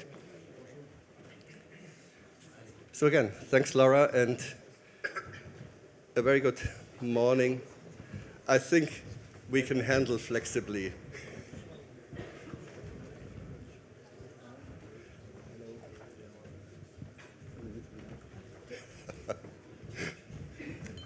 All right, we stick strictly to the pictures on the backside. I can only applaud that. Also, a small matter of disclosure, looking at the polls we had this morning, I also count myself in the optimist camp, but I probably professionally have to. Let me briefly introduce the speakers. Also, I'm pretty sure they are well known to all of you. And let me start with Stéphane Boujnah, who is the CEO and chairman of the management board of Euronext and has been for quite a while. And Euronext, as you know, is a truly pan-European infrastructure. And it has grown through a quite unique track record of integration. And I trust, Stéphane, that you will share your insights on how to connect European economies to capital markets to accelerate growth. We also have Alexandra Schur-Schröder, and thanks for joining us at a bit short notice. Much appreciated that you could be with us. Alexandra is the Deputy Director General at DG FISMA, and you all know that DG FISMA is in a key role concerning the policy making in the financial sector, and I look very much forward to your insights on the ongoing Commission's work on Savings and Investment Union. We also have the privilege to be joined by Melanie Kreis. Melanie is the Chief Financial Officer of DHL Group, which is the world's leading logistics company, and she's also the President of Deutsches Aktieninstitut, which represents through its members about 90% of the market capitalization of listed German corporates. So I think you have a perfect background to bring in the perspective of the real economy in our debate. And last but not least, Erkki Liikanen, who is very well known to all of you. He has a quite unique background as a parliamentarian, minister, governor, EU commissioner, and of course, particularly the author of another report, which has not been cited so much yet today, the Liikanen report on the EU banking sector reform. Again, Erkki, I'm very happy that you are here, and I should not forget your current main assignment, which is the chair of the IFRS Foundations of Trustees, which you have been doing for quite a while. Let's go to the substance of the discussion on the EU's funding gap. And it's evident that the growth in the EU has to be underpinned by innovative companies and smart industrial policies. We face global trade and economic challenges more than ever, so innovation is as critical against this background.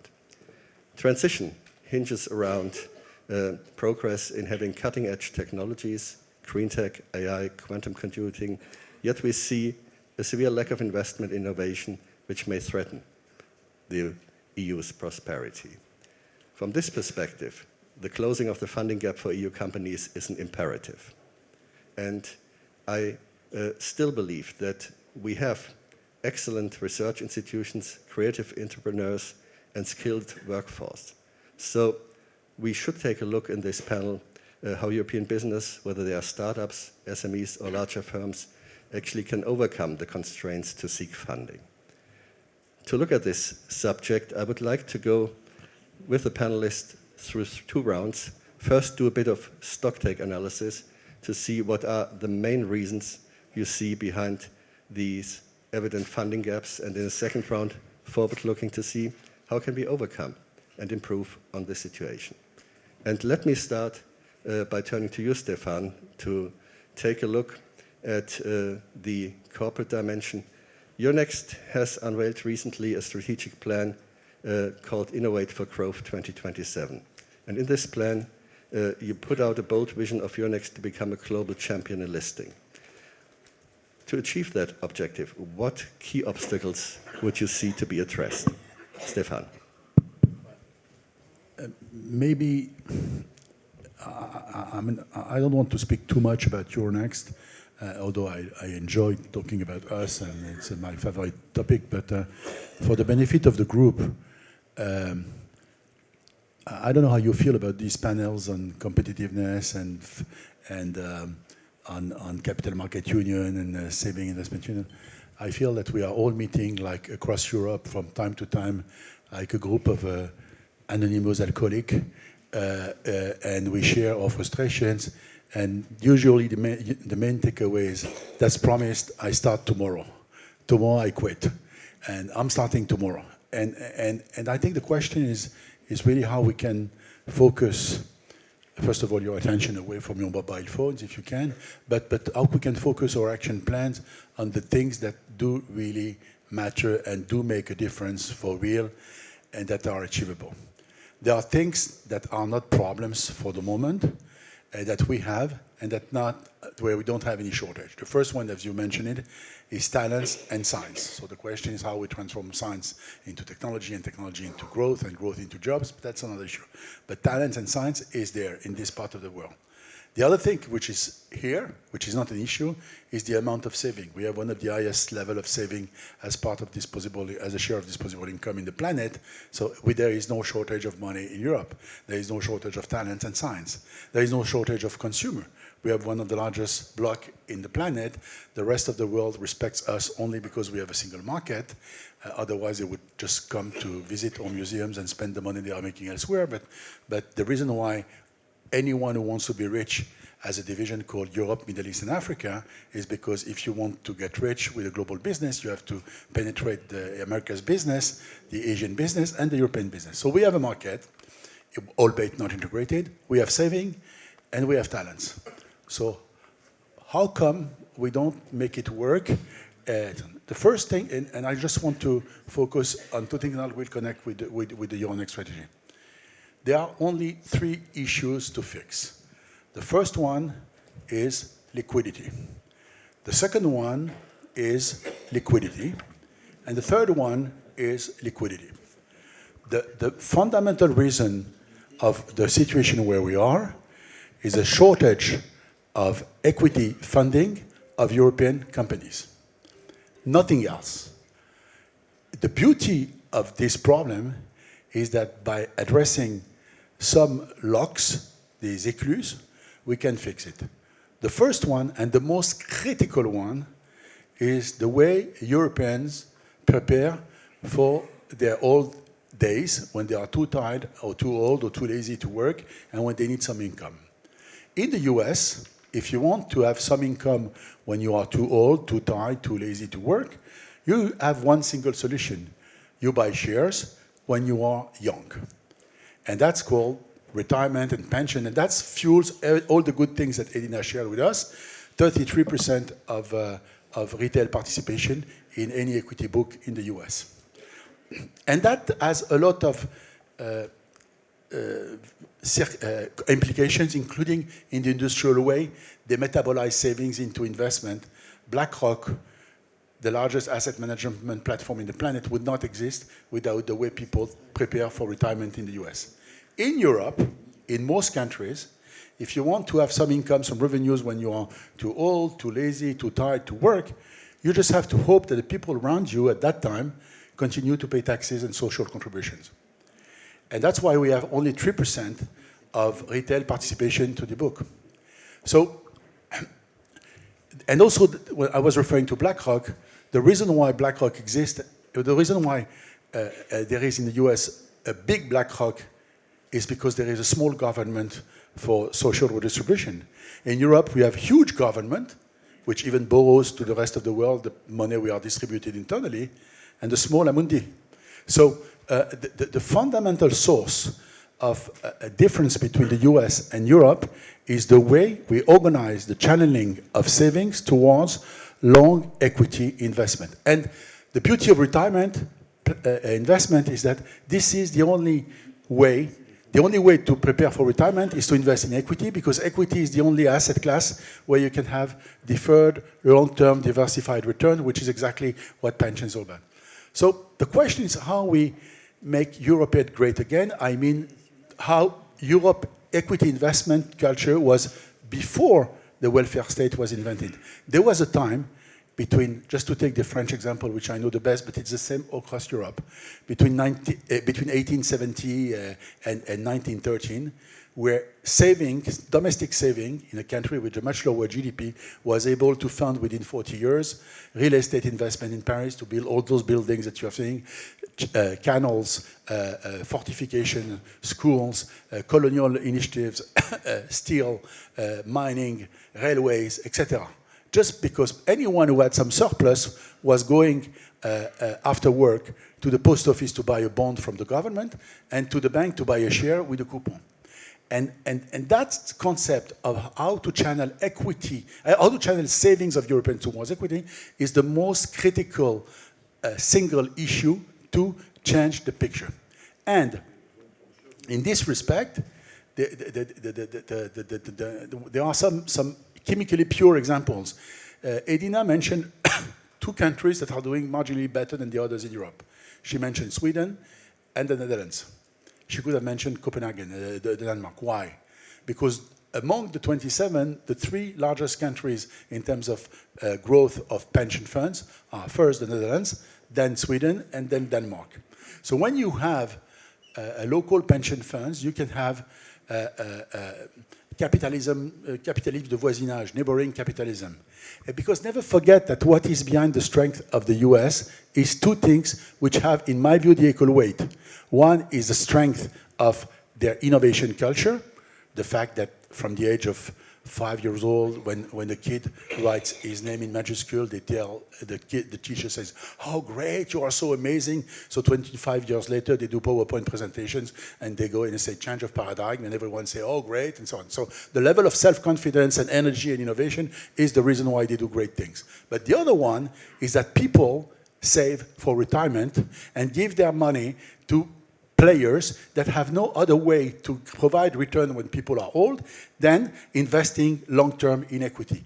And because there is such a huge river of equity, a part of that equity has to be allocated to the booster, which is venture capital. The big difference between US and Europe is not the number of projects that have a great growth prospects in technology.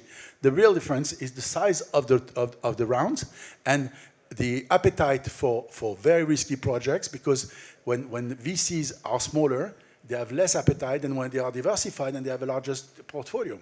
So the fundamental driver is how we make it work. And one last comment before I give the floor to the others, because I'm too talkative as always, is that these issues of changing the pension funds investment is a very domestic issue.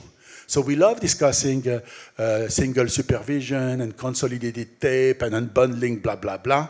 But it's a tail things. The fundamental issue, how Europe can help, is in changing pension. And pension is a domestic issue. The other thing, which is half domestic, half European, is, and I'll stop there, is the prudential ratios. The big difference between the way we invest today, the big investment, the way banks and insurance companies that are in the business of metabolizing savings into equity, the big difference between today and 20 years ago are the prudential ratios. So I quote a sentence from Marianne, because I was very disciplined. I was here this morning, and she said, we need to stop fighting yesterday's battle and to fix the great financial crisis. The prudential ratios we have today on the solvency and Basel have two problems. The first one is that they are a time capsule of 2008, 2012 problems. At that time, there was too much risk in portfolios, so the supervisors said never again, the regulators say taxpayers won't pay again, and then they say no, nowadays you are going to invest with helmet, umbrella, suspender, condoms, parachute, everything. It's fine. But the problem we have today, that's what Letta and Draghi are saying, is that no, the problem is that we don't have enough risk in portfolios. So what we need to do is to kill solvency, or at least to go back to 2006. If we were to allow insurance companies to invest today in the way they were investing in 2006, and 2006 is not the Wild West, it's not the Middle Age, it's not a barbarian age, we would be unlocking massive amount of money to equity.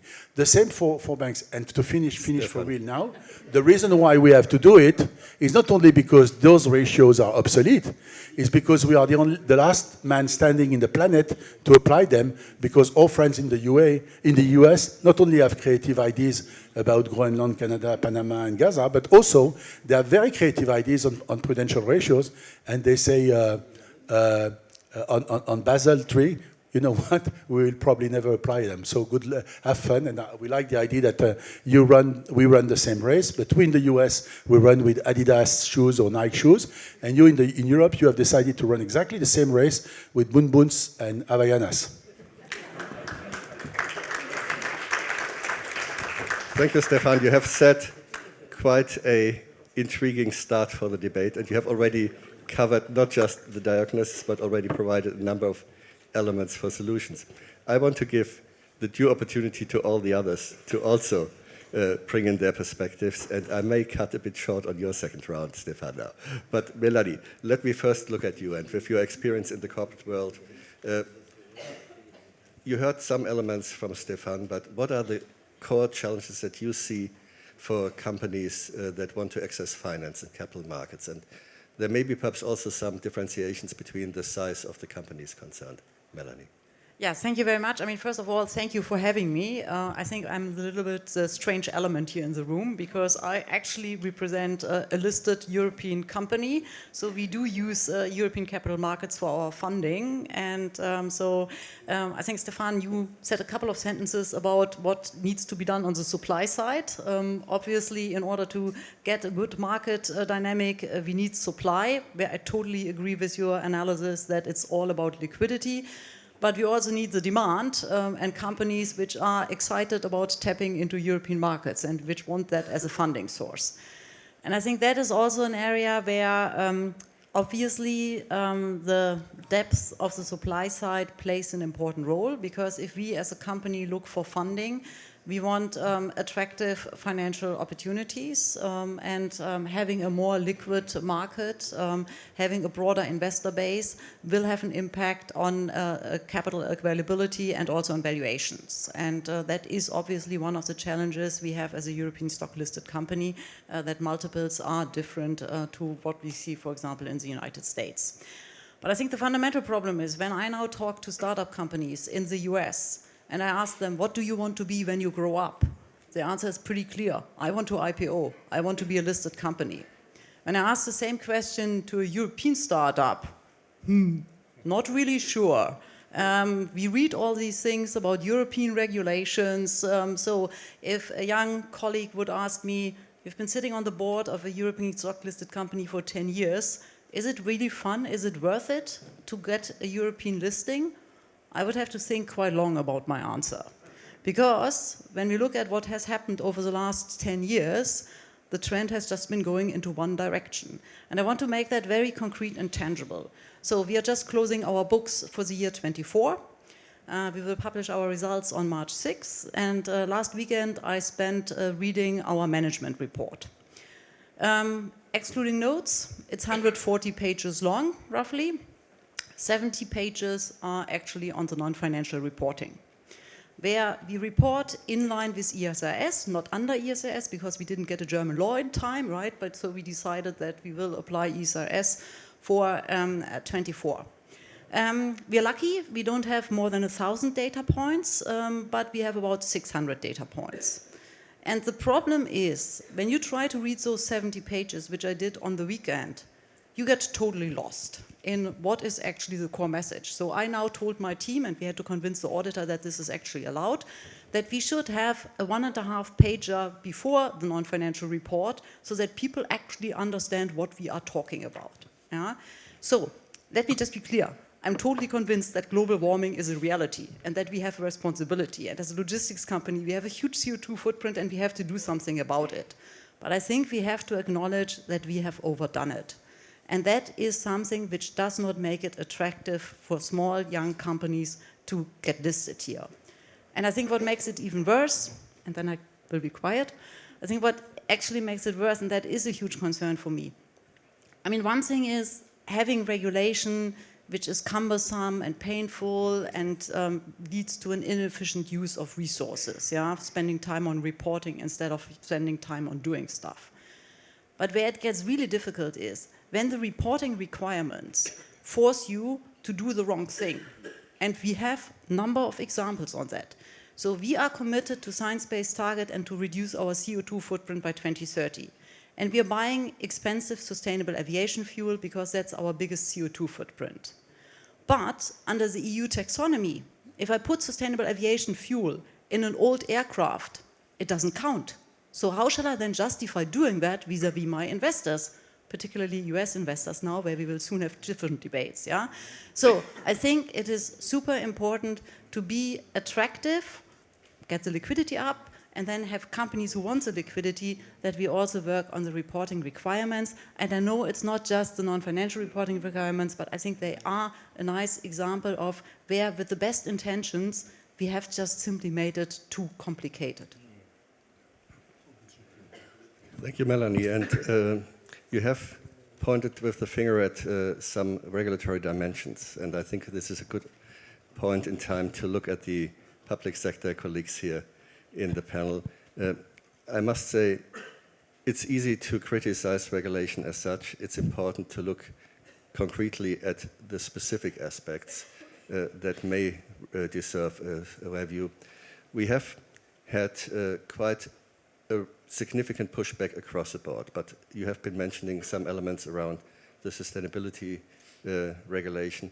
So perhaps, Erkki, if I turn to you, do you believe that the complexity and burden of EU requirements, or the perceived complexity, is deterring firms? And what could you describe from your analysis of the situation? It's a very, very good question. Can I start from the optimistic view that Ursula von der Leyen had a great idea that she nominated Enrico Letta and Mario Draghi a year before to do the reports for this commission. A year before. Oh, actually, Enrico Letta more than a year before, and Mario Draghi half a year before. So when she comes to office, gets second mandate, she has papers there. Normally you start working groups then. The two great reports are done. So it's now done? No. David and me, we were in one project long ago, a Lisbon strategy, 2000. It was a wonderful, wonderful strategy. Europe should have become most dynamic knowledge-based economy in the world. We remember still those sentences. 3 years later, Wim Kok led the expert group, analyzed what did really happen. And I just went yesterday to that report, and the conclusion was, outcome was weak, and the reason was overloaded agenda, poor coordination, and conflicting priorities. Do we have this risk now? Yes, we do. I went through these reports yesterday. You have all, of course, read them too, but also the Commission paper, which is 40 pages, communication on the competitiveness compass. It's a good start. All the issues are right there, but they have 38 flagship projects. My actual point is to say that great work has been done. President has a good start.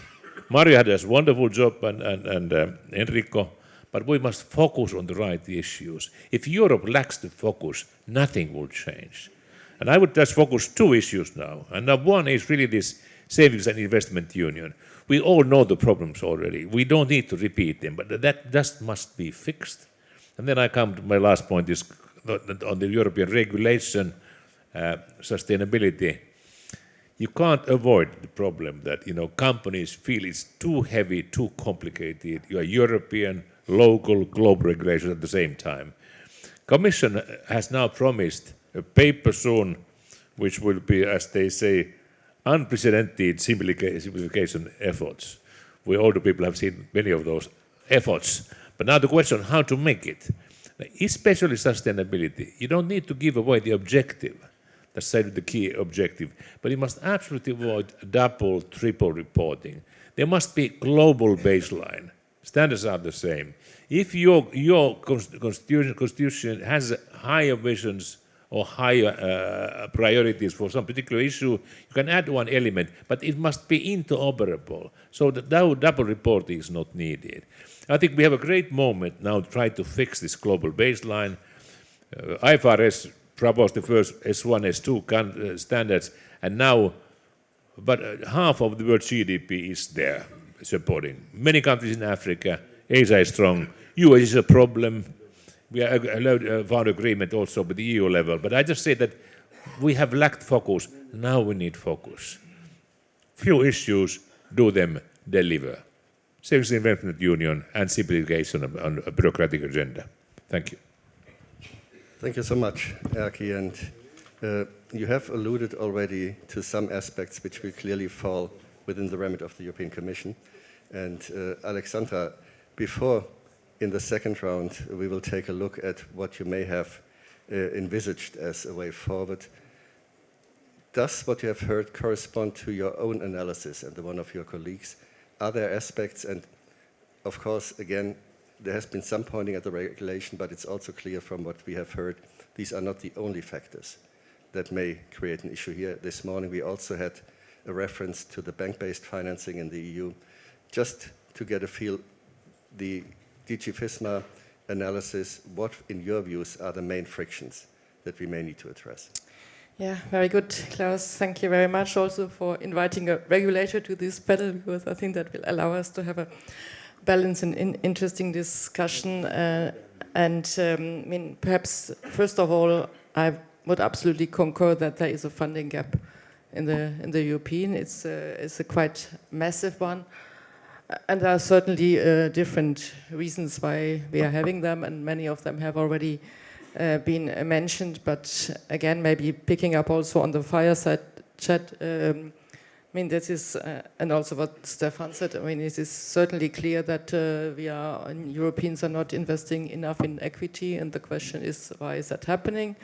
And there is, of course, also the issue of risk capital lacking. That is, if I'm not mistaken, 6 times less than we have it compared in the US, even also with the consequences that companies, especially those we really need in Europe, smaller ones, scale-ups, because they are key drivers for our economy. And developing the technologies for tomorrow are often considering, and sometimes also do it, to relocate to other jurisdictions. Of course, finding the reasons why we have them. First of all, I think there is not only one reason, but we have a variety of reasons, and maybe I'm not mentioning them all, but I will focus on a few one.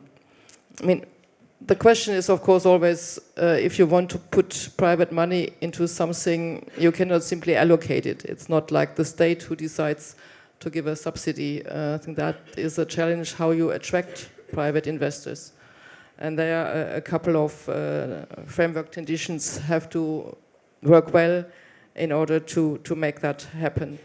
And here I would say one of the biggest problems we still face in Europe, and we're facing it, I would say, since the beginning of the European Union, is that we are still confronted with a very fragmented landscape in Europe. And it's also clear that we will never be a jurisdiction like the United States, but we are doing a lot. But if you look around, you still find a lot of different legal regimes, and this is not always something we can fix at European level with a proposal of the European Commission and a quick agreement with Council and Parliament, but we are still facing also a lot of national rules, and that is something I at least would believe we have to work on. Not everything can be fixed in Brussels, many things have to be fixed in the member states. A second one that was already mentioned, I think especially also by Stefan and others, is the capacity of institutional investors, in particular pension funds. I would very much agree with that, and the countries that have been mentioned indeed have good pension fund systems. But here again, I think we have to have this debate now, and I'm pretty sure you will hear the Commissioner this afternoon, and you will also soon get an official statement from the Commission. That is a topic we need to look into and not shy away, because again, a lot of competences by member states, and it's certainly not about to destroy well-functioning pension systems, but how we can better balance pay-as-you-go pensions with private pension systems. I think this is absolutely a must in Europe, because today our institutional investors are lacking size, and they are sometimes also lacking the expertise because they're not sufficiently big and experienced. And maybe a last point about prudential rules and simplifications.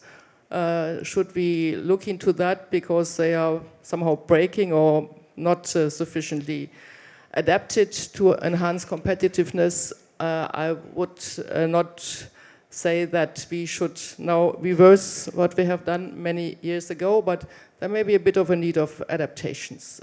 Simplification was mentioned, especially sustainability reporting. There will also soon be some activity happening in Brussels, but don't see that as a complete U-turn. I think it's somehow an experience we make with completely new rules, and we should not lose the compass, but maybe some adaptations is necessary. And on the prudential rules, yes, I would say there is something when it comes maybe for the prudential rules for insurers as institutional investors.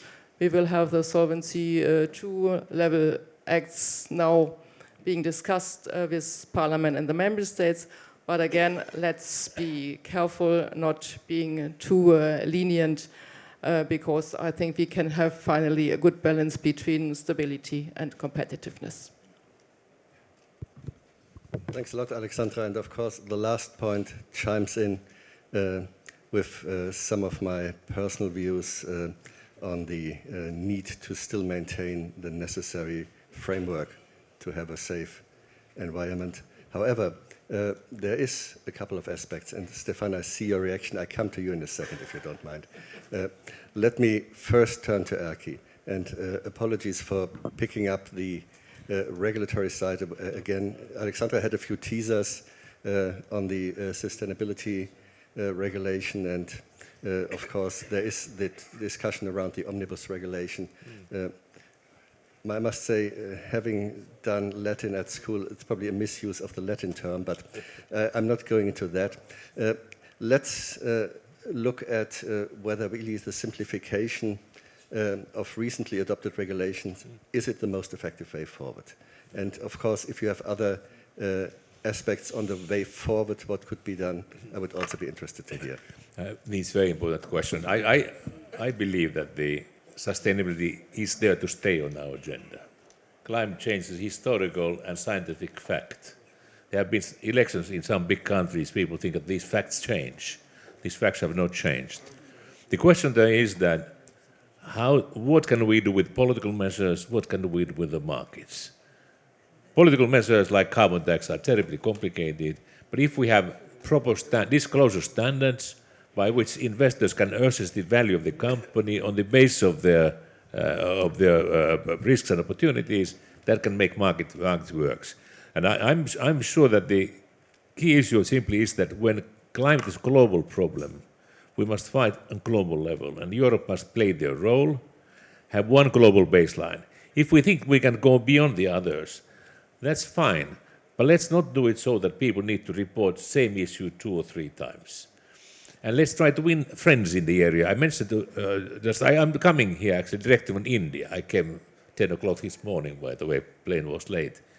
And especially Asia is moving very fast. They want to have global standards because they want to have an opportunity which is coming in this area.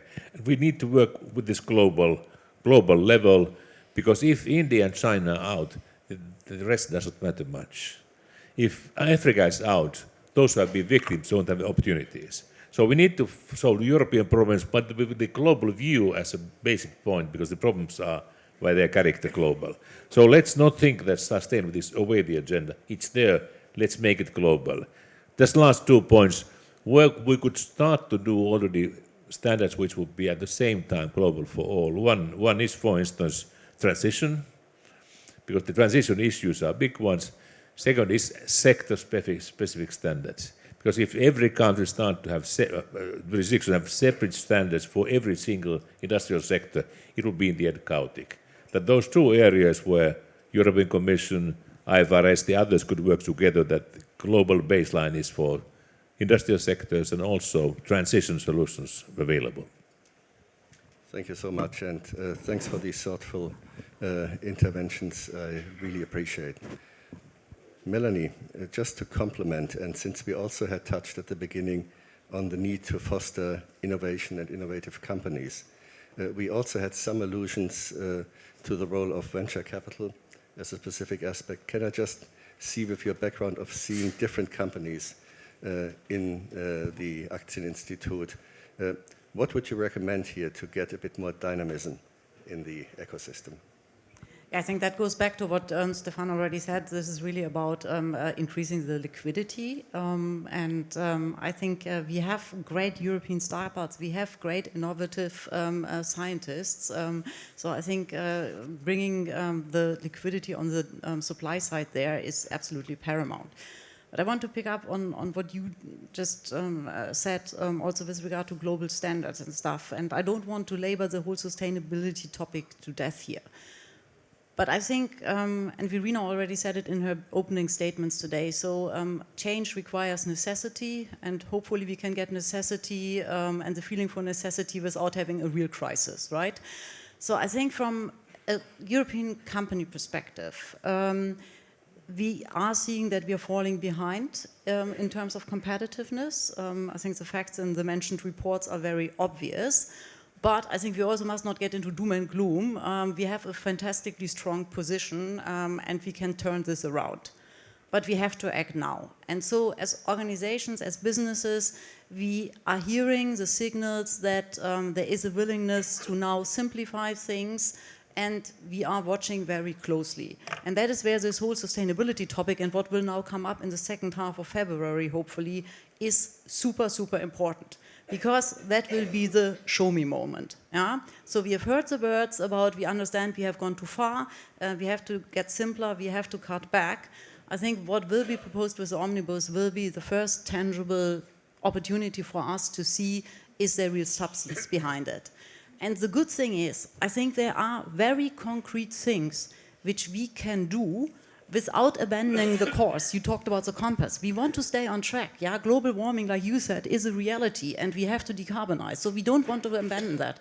And we understand, I as a CFO clearly understand, if you are serious about something, you need KPIs, you have to measure it, you have to report it. Yeah, but it has to be the right balance. So 3 very concrete proposals. The first one is, if you want to simplify, do not add additional stuff on top. We do not need the sector standards. What we currently have is ESRS, double materiality, allows us to bring in sufficient sector-specific, industry-specific aspects. We don't need sector standards. If you simplify, do not add stuff on top. That's number 1. The second thing, which was also nicely said in the discussion before, if you put something in place a couple of years ago, after a while you have to check, does this regulation actually fulfill its purpose? Is it still giving us what we want, or is it outdated? And I think one clear example for me is ESEF tagging. That comes from a time when we didn't have AI, when we didn't have machines which were able to simply synthesize non-financial reports and financial reports. We have those machines now. So let's be bold and simply say that we don't need that anymore because the AI can summarize for investors what is written in an annual report, quite simply. Same with the taxonomy. We can really look for pieces where we can simplify. It was a great idea. I was a strong supporter. % of green revenue, % of green OPEX, % of green CAPEX. Yes, but I think we now have to acknowledge that the world have moved on. So do not add stuff on top. Simplify and really challenge, is it still doing the job or can we get rid of stuff? And then thirdly, to what you also said, we are in global competition. We have to make sure that we get a stronger convergence of reporting standards. So these are three very concrete things, and we as organizations, as companies, we will really watch, is it just lip service what we're hearing, or is it really helping us to get more competitive again as European organizations? Thanks a lot, Melanie, also for bringing in this wider perspective. It's much appreciated. And I know, Stefan, I have been holding you back a bit now. I will not even add to my questions, just interested to hear your additional considerations. Yeah, thank you for this constructive proposal. No jokes apart, I just want to react on two comments made before by other panelists and then to focus on what, in my view, is the top priority. The first thing is that we need, as Melanie said, we need to be a bit radical. If you ask the people who have created the mess to fix it, they will do incremental, marginal, periphery changes. Unfortunately, because we have a democratic construct, they will do the job. But don't expect the guys, I mean, Ursula von der Leyen has a great sense of humor, so she's able to do a U-turn completely and to come from the Green Deal, which was supposed to fix all the problems of the humankind, towards Omnibus, who is going to fix all the other problems of humankind. Fine. But the reality is that to implement that U-turn, you need some level of radicalism, which is not necessarily embedded in the relevant bureaucracies. So the question is, how do we do things as radical as Schengen or the custom unions? I mean, Schengen was a big hit to the police forces who were telling, wow, how are we doing to handle crimes, immigration, etc. And some policymakers were told the police forces, you know what, we have a view of the common good, you guys will figure out. And that's how Schengen was invented. The custom unions was the same. Customs authorities were panicking about, whoa, before opening the roads to trucks, we need to make sure that the goods meet the standards. And someone said, no. We have another vision, and you guys will figure out now. There are plenty of reasons why things happened that way. There was no independent authority of police forces or no independent authorities of custom officers, so that helped. But it's true that we need some radical. Countries can have their Kodak moment. Kodak is a great company that died healthy because it became irrelevant in a matter of 3 or 4 quarters. So countries can become very healthy with all sorts of great prudential ratios that are mitigated with relevant SMEs, threshold, and become irrelevant in a matter of a few years. So that was my first comment. The second comment, because some people mentioned the concept of ambitions on equity culture, etc. As I said earlier, I want to be super crystal clear. Equity culture is an output. You don't need to coach people about financial literacy. You need to create the fundamental incentives, which is to make their pensions dependent on how focused they are on capital markets. And then financial literacy comes. I mean, the financial literacy of European kids on bitcoins is very high. And they never went to any EU program on financial literacy, etc., or financial culture. What I want to focus on, which I think is because we have many elephants in the rooms, we are in a big zoo, is the approach of time. And that's super serious and super important. What Draghi says in the first part of his report is that the average time between a proposal of the Commission and a decision or an act approved by the co-legislators, the Council and the Parliament, is in average 19 months. Which means that if the Commission has a great idea in next week, it will become real in 19 months. Now, in 19 months, Donald Trump will be preparing his midterm elections. So you have seen how creative the guy has been for the past 2 weeks. And can you imagine where we will be in 19 months? So the fundamental issues are we address the fundamental problem, which is that there is no European executive order. We don't have Ursula von der Leyen in front of us saying, nowadays it will be different, I'm changing the world, look how big my signature is. So it doesn't exist. But this is fundamentally the big problem between EU and the US is speed. Now, how do we fix it? We are not going to transform a sort of bottom-up federalism of countries into a top-down federalism. But there are a few things we can do. Focus on things that can be changed quickly and that have an impact fast. And that's why I believe that the first one is the racial issues, where we can move quickly. Another one at the national member states is taxation of savings. One of the main sources of leakage of the huge European savings that doesn't go to equity is the incentive to buy government bonds. So in Italy, in France, with the Assurance Vie, in Spain, with the bonus, etc., there are all sorts of incentives to use for tax incentives to buy fixed income instruments and government bonds. Now the governments have to make a choice. The member states have to make a choice. Do they want to subsidize their own debt, or do they want to incentivize people to fund the future and to invest in equity? And that's a fundamental choice. So the reason why it's so convenient is that you can blame Europe for the lack of equity funding and please bring financial literacy, blah, blah, blah, while at home continuing to incentivize everyone to put their savings into government bonds. So this is something which is a fundamental debate that has a solution at the local level. Finally, I believe, and that's back to talking about Euronext, the other way to move quickly is to forget about anything that is top-down. In other words, private individuals and private companies must accelerate integration projects and let the guys in Brussels move at their pace and have fascinating trilogue meetings and fascinating Rubik's Cube between 27 states and all the 5 parties, etc. So that's okay, but it won't fix anything before a long, long time. So that's why we have created a private initiative to create a single European prospectus, an S1, bottom-up, with the support of our College of Supervisors, but which will be a sort of template that we are producing among our 7 markets and that we are going to offer to the rest of Europe if they want it. So we need to be careful because I don't want to be the arrogant man, the arrogant Frenchman. I may be arrogant, by the way, but I don't want to say I'm bringing you the civil code and bye-bye. So, no, we are offering something which will be an S1, a European S1 in English language, that will make visible from the rest of the world the fact that markets are integrated. We have consolidated Euronext with a single liquidity pool, a single order book, a single technology platform. Today, 25% of the shares traded in Europe are traded on this single market.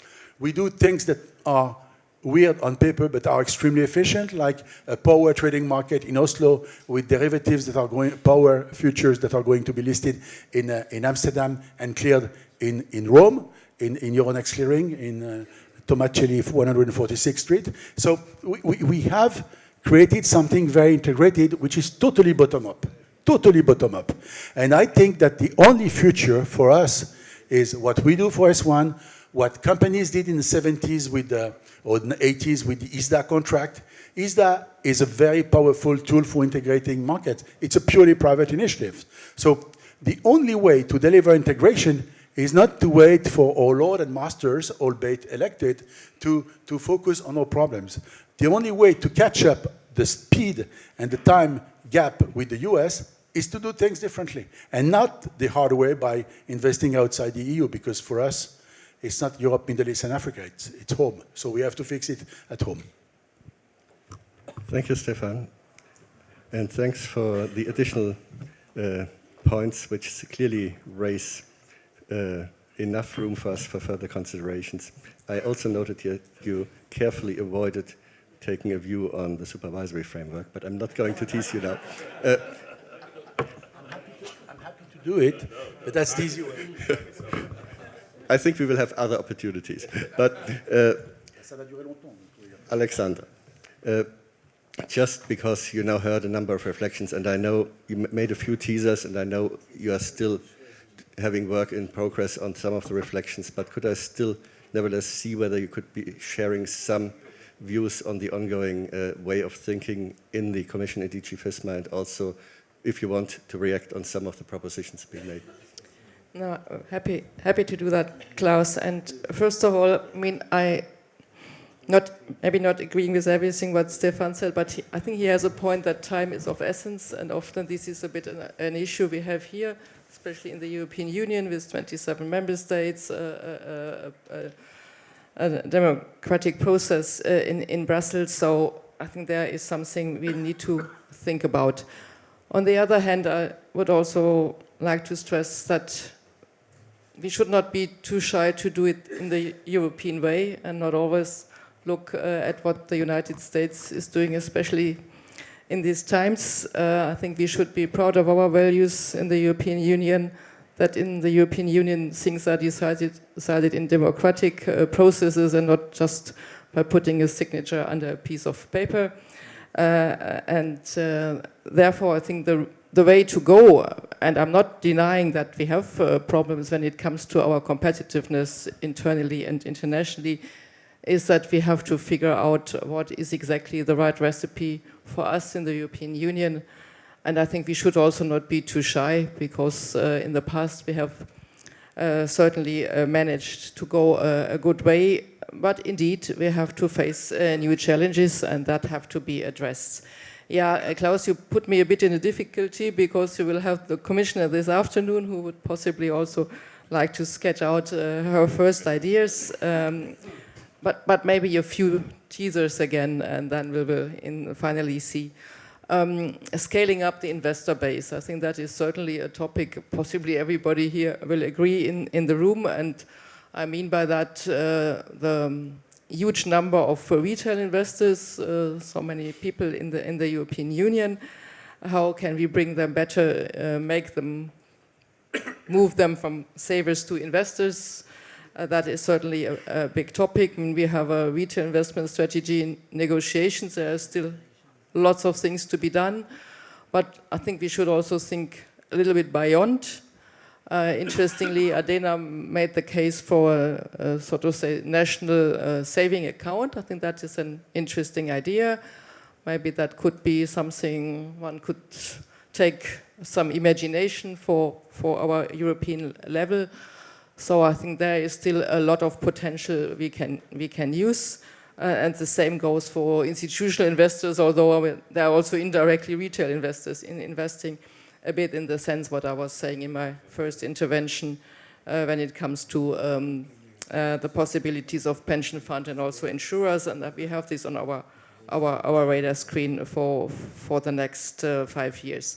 Fragmentation has to be still tackled. I know it is not always very easy. There is now this very interesting idea of a 28 regime. I think that is at least something one need to look into. How far should it go? Which areas should it cover? It is possibly also not something that is done very, very quickly, but maybe the time has come that we are not trying to harmonize as much as possible 27 ones, but we would give an alternative. But again, this is very early days, so no decisions have been taken. But I think it should not be forbidden to think about such a system. Last but not least, I think what is also very important is that we look more in this specific type of companies that in the scale-up phase, where I see in particular a need that we review again, what do we have? Do we need to look into our rules on the Eureka fund rules? Is that sufficiently enough? What can be done to find the right investors to overcome especially the moment in the lives of these companies where they need quite a lot of money to grow from a startup to a scale-up, and how could we also, what could we do with a good exit strategy, maybe also to bring them to make them public enterprises. I mean, we have a listing act. I think with that one, that will already be a game changer. It may not be 100%, but I think it's correct. So again, sometimes a bit of patience is needed, unfortunately, in Europe, but it's now done, it's adopted, it will be implemented. So I'm very optimistic that here we will also see very good results. Maybe I leave it with three teasers so that the commissioner still has something to disclose to you today. But again, to sum up, let's not be too shy, and let's also be confident that we have done many good things together at the European level, and we should continue to do it our European way. Thank you, Alexandra. And I know we are reaching the end of our allotted time. I was happy with the last intervention that we have picked up a number of the questions that have been brought forward, and not to have another round, but just to give you an indication what was covered. We had questions around the 28th regime. We had about the role of venture capital and pension funds. The one aspect we may not have been touching on, which is very topical now, again, from some of the signatories you mentioned on the other side of the pond, is about the role of sovereign funds. But I think we have covered a lot of ground, and I would like to thank all of you for your thoughtful contributions, which clearly will help us to further move forward along the directions indicated by Alexandra. What I see is we need to have a collaborative approach here, and we really need to work together to be able to create an environment which is conducive to enhance the access to funding for all entities, in particular those which have the potential to foster growth in the EU. Again, many thanks for having taken part here, and I hope you can all give a big round of applause for our panelists. Thank you very much.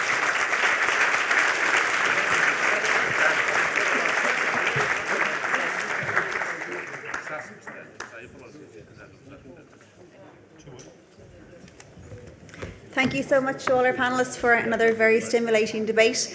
We are into the final 10/15 minutes until lunch. You guys will probably be glad to hear. Between now and then, we have a video presentation, which I'm really hoping will work, from the European Investment Bank's Nadia Calvino, and I hope that's going to appear on the screen any minute now. Hello.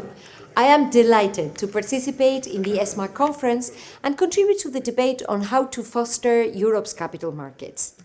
There are two key words that summarize the diagnosis and main recommendations in this area: unity, overcoming fragmentation, which is a key impediment to Europe's competitiveness, and scale. Europe's venture capital ecosystem is too small, and there is a need to scale up public and private investment to support innovation and growth of European firms and make the green and digital transitions a European success. It is time to move from diagnosis and recommendations to action.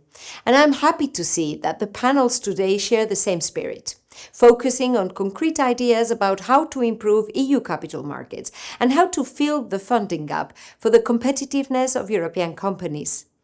The EIB Group is uniquely positioned to support the development of the European capital market.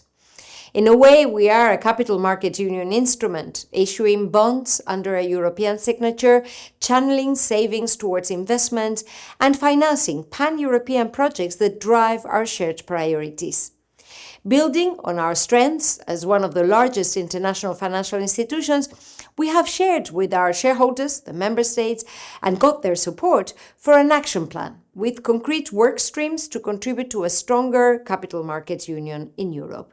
Our plan is about improving market integration for green and digital bonds, also about helping European startups and innovators scale up their businesses so that companies, ideas, and technologies born in the EU can grow in Europe. Our proposals include an extension of the successful European Tech Champions initiative to nurture the venture capital ecosystem, and also setting up an exit fund to help companies list on stock markets or fund acquisitions. Finally, our plan is also about contributing to mobilize large-scale investments for EU policy priorities, from critical raw materials to housing.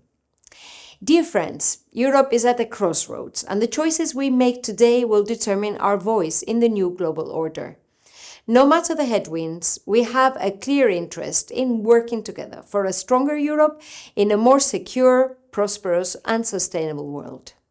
This is our mission as financing arm of the EU, and you can count on us, on the EIB Group, as a key partner to build more and better opportunities for future generations. Thank you for your interest. Have a great conference today, and I look forward to seeing you in person soon. Bye-bye. Okay. And that concludes this morning's sessions. We will now break for lunch. We're running a little bit behind schedule, so we were due to return from lunch at 14:25, and I think we'll probably stick with that anyway, because it's still almost an hour and a half. Thank you all.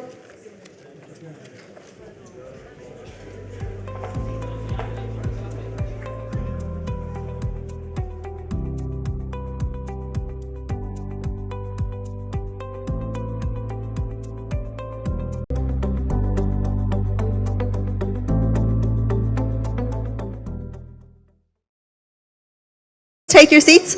We have a very special guest for you, and we might try and close the remaining doors if we could for the audio. Okay, I think we have everybody. So we have a very special guest whose name I'm going to try to say properly, Jacques de Larosière, author of the Larosière report, which I think I've managed to not quite mangle, who I'm sure you're all familiar with, but here he is, and he's going to give us a short presentation. Thank you so much. Good afternoon to all of you. It is a privilege for me to take part in this commemoration of ESMA's 15th anniversary. I am delighted, Verena, to be the bridge in this nascent story, and I will organize my brief remarks in two parts. Firstly, what has been achieved, and secondly, what about the future? What has been achieved is remarkable. I remember a time when the slightest rule was dressed up differently from country to country. This disparity, which prevailed until 2012, has given way to a remarkable harmonization of market rules at the European level. And we must pay tribute to those who have led ESMA from the outset for the work they have accomplished. Some consider this achievement of a single rule book to be of little importance. How wrong they are. Without identical rules for everyone, there can be no single market. So you have learned, my dear friends, to work together. I've always believed that sharing points of view in a decision-oriented format was an improvement on the jungle state that characterized market rules until the creation of ESMA. These two assets, the common rule book and a collective work, must, of course, be maintained and even enhanced. Now, what about the future? That's what you're legitimately waiting for, and I'm going to answer two questions that come up again and again. First question, do we need a European SEC? My answer is obviously yes. But I'd be wary of proposing the creation of a new body at a time when ESMA, which has an unblemished track record, is playing and will play the role of the European SEC.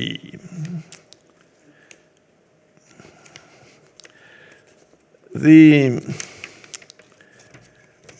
ESMA has demonstrated its ability to absorb the new responsibilities entrusted to it over the years, as demonstrated, for instance, by the direct supervision of rating agencies. As we know, ESMA's responsibilities have also expanded to include the supervision of trade repositories, securitization repositories, and data communication service providers. ESMA also administers Euribor. This question of a European SEC must not be presented as all or nothing. It will be a gradual fruit of our common will. From a regulatory point of view, it would seem logical to me to have on the ESMA board the heads of the national regulatory authorities, i.e. the treasuries, and not only the market authorities. I believe that the quality and speed of your work would be enhanced by having around the table national regulators who are more likely to reach agreements than delegated authorities who lack the democratic power to bind the national regulators. This reform that I have in my mind since the very beginning of ESMA, combined with the no action letter, would seem to greatly simplify what is currently often a source of difficulties. Of course, I'll be told that the British, who make up Europe's largest capital market, are no longer part of ESMA. No matter. The British will have to be given a place in ESMA. I always thought of that. So they can play an integral part in the European effort to improve the rules of the European capital market. This is a view of the future. Letting the Brits share ESMA, isn't that an illusion? Not at all. It is a sense of reality. And I'm absolutely sure that one day we will reach that point. Now, in terms of supervision, two advances could be advocated. Direct supervision by ESMA of cross-border market infrastructure, insofar as they also impact financial stability, like clearing houses, international central securities depositories, as well as investment platforms in crypto assets which benefit from a new European regulatory regime. So that's for the future. The European SEC, you've got it at hand. It's not yet there, but it's not far away. And with some will, we'll get there. Now, the second question for the future is, how can ESMA contribute to the development of capital markets, which is a vast undertaking which has made, to be true, little progress to date. The strengthening of European supervision is highlighted in numerous reports as a key point of capital market union. Certainly, ESMA has an important role to play in ensuring greater integration and efficiency of capital markets and investor protection. But, in my view, it can only play an indirect role in the development of these capital markets, because they require the implementation of efficient investment vehicles and effective investment incentives, which are not in the hands of ESMA. On the other hand, we mustn't hide simple realities regarding the capital market union under complicated pretexts. The simple realities are the following. To have a living capital market, you need capitalists. And you have to have projects in order to nourish the movement. You need a certain appetite for risk, which should be rewarded at least as much as in the United States of America, not less. Today it's 150 basis points less, and forget about capital market. Money is going to flee, but not remain in Europe.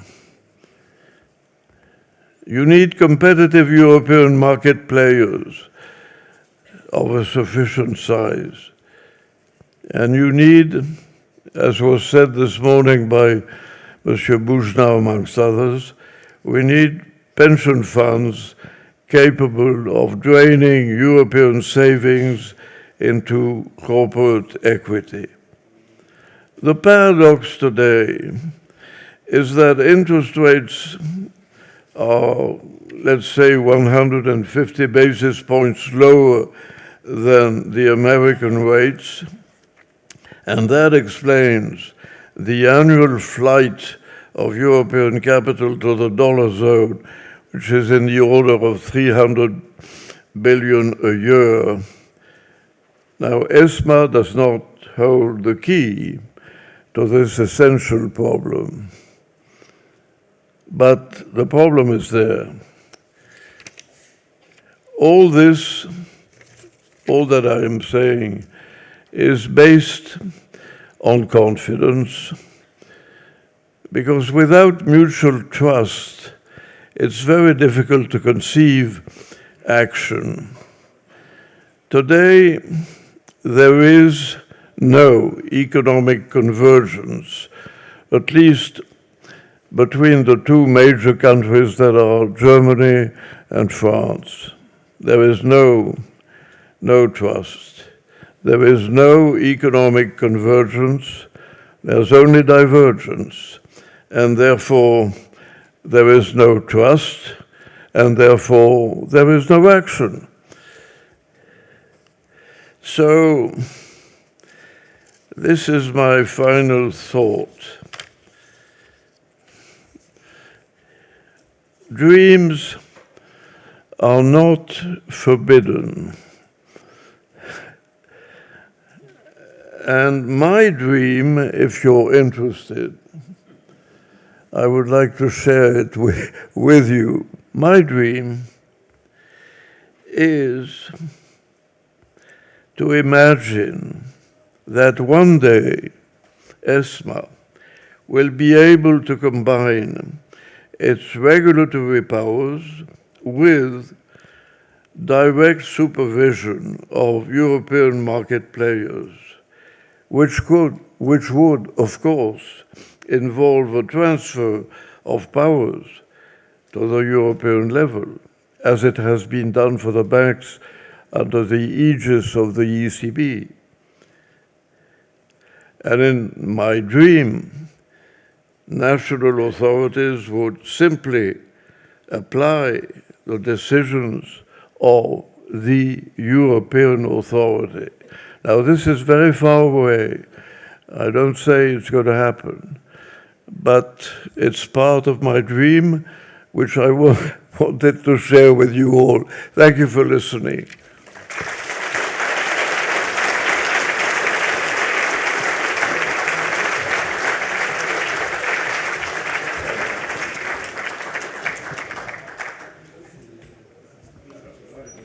Thank you so much for that we'll switch this mic. Thank you so much for that very interesting speech, which I think we all enjoyed very much. I'm delighted to welcome our next panel to the stage, which will be the third panel today, and the others set quite a high standard. So first, the moderator for that panel, Everett van Walsum, Head of Investor Protection and Sustainable Finance for ESMA. And he will introduce the rest of his panel, and I appear to have stolen his microphone, so I shall return it to him. Thank you so much for giving me the floor. Can I invite the other panel members to join me?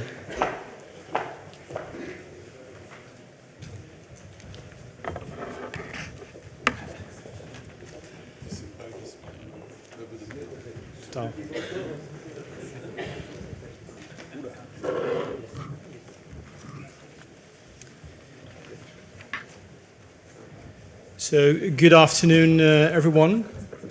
I think the first joke around is indeed this is a very Belgian panel, which is very good. If you think that Belgian people can be helpful for Belgium compromise, especially the day after, that we have a new government after 6 months, fine for that. It sounds like a resounding success, so that may be very useful for the SIU to begin with. So I'm completely hopeful about that this panel will solve the topic of retail investor participation into capital markets. And given the caliber of the various panel members, I'm sure that 1 hour will not be enough, but we'll still clearly try. So the setup of this panel is to have 2 rounds. And after having done a short Slido to ask you 2 particular questions. But what I would first like to do is, I've just mentioned that the caliber of the panel members, but they hardly need any introduction, I would say, but I'll still do it very shortly. To begin with Jean-Paul Servet, who's chair of IOSCO, but also chair of the Belgian FSMA, so double hats, quite relevant. Then going on to Karol Lano, who's the CEO of the Center of European Policy Studies. Then Alexandra Majinska, who is the managing director of Better Finance. And then Tanguy van der Werven, who is the director general of EFAMA. And Tanguy learned that he had to join the panel 10 minutes ago. So we had a quick prep round. But unfortunately, Sandro Pieri could not be able to make it during this panel. Again, to set the scene, I would first like to do 2 Slidos. So with your help, I can get out of the way a very pertinent, though basic question. So I'm not sure whether we can get the Slidos out. Yes, we can. So the first Slido is about do you invest, and it could be either directly in markets or indirectly via financial products. And now you should, I'm aware that you're not your typical retail investor because you're all very familiar with what's going on. But pretend that you're a retail investor. Yeah, I'm not allowed because of the ESMA rules. Yes, I know. That's the reason, the audience can still do this. So let me see. Oh, yes. So capital market participation is quite relevant here. 87%. If those were the numbers for everyone, then we would have solved the problem already. So then can we get to a more difficult one, because you've, with 80%, you've been able to find participation in the capital markets. It would be very useful to understand and now put yourself into the place of a typical retail investor. What are the impediments and challenges that you might see, and the various items that you can tick? Let me quickly see where this is heading. So, too much information to digest. Seems a front runner. Cost unclear and incomplete. Number 2. And high impact, of course. So, cost unknown, and if they were known, they were high impactful. Right, I think we get a picture as a panel, and maybe we can close the Slido and take it from there.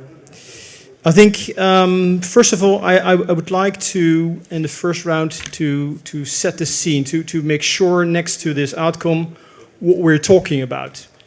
And I think retail investors can play this very important role in general. So the question is, how do you bring those savings to investments? I think that's the main question. So what are the impediments? What are the solutions there? But first, to set the scene, can I turn to you, Karel, to give a bit of an overview of the current status, what your view is on the current status of retail investing in Europe? I think you brought a little slide to show that. Yes, thanks, Evert. Of course, there's a lot to say about this team. And it's been a theme which has been discussed in a long time, so thank you for inviting me and to share my thoughts about this. For me, it is a priority to bring more focus on fund markets and to make them work better. We saw it in the previous questions already. So if you ask me, let's say the priority for this new commission should not be securitization. This is an issue for the banks, as was said this morning. The priority should be, for me, to integrate fund markets, to reduce the costs, and to increase the returns. And this is the only way, if we really want to bring European investors or European savers to invest in the markets and to reach at least a part of this 800 billion which we need to invest, as was said in the Draghi report, to do it in the private sector. And today, certainly in Europe, the costs are much too high. If you already only see on this, thank you. If you already only see on this slide, and I took it from, you will recognize the colors, those who are from the market sector, they will recognize which colors they are, already how far we are behind some other players. Let's say how little European households invest in the markets. There's a very easy statistics which we already compared 10 or 15 years ago at SEPS and our think tank. A person which started to do this is now working in the European Commission and DG FISMA. I mean, we have double the amount, as you look at the balance sheet of a household, double the amount of a household is in savings as in the United States. But the United States has, of course, much more in investable products. But you see it here, let's say we have very little in savings and market instruments. That's how it's defined. And there you see the countries which were already mentioned this morning, where you have it much more. It's, of course, those countries which have pension systems. And that is, in fact, the perspective which you have in Europe. Say we are probably at 1/3 of what you see in the United States, but you'll also be below Japan. We're also below the UK, but we're ahead of China. But China is a communist economy. So what we need to do, the next slide, please. Let's say in Europe, I think a very important thing is to work on costs and integration of our markets. What we see today, one of the reasons, for me, according to the key reasons why people are not sufficiently invested in market instruments, is I think that the costs are far too high to do it, or there is insufficient transparency, or people do not sufficiently know, there is far too much choice. We need to consolidate the markets which we have. So we need to be aware, let's say, what is the perspective in Europe. If you look at, for example, the data from the ECB, price competition in European financial markets is declining. Price convergence is declining, and price divergence is increasing, which is one of the problems, meaning financial integration is declining, and the cost for financial products across European member states is increasing. And that's why we need to work urgently on integrating fund markets and make them much more attractive to invest. If you see it here again, let's say market savings per instrument, again from the same source, say you see Europe as compared to the United States, day and night. We have far too little in funds, far too little in pension and insurance. So overall, say far too little, which also means if you, for example, follow the ESMA data, if you are invested in fund instruments, I mean just private, but if you're invested first of all in your bank account, you will lose money. If you're invested in Europe and fund instrument, probably you have after a certain period of time, you have a return of 2 or 3% because the costs are too high. So people, households see this. So what do? They keep their money on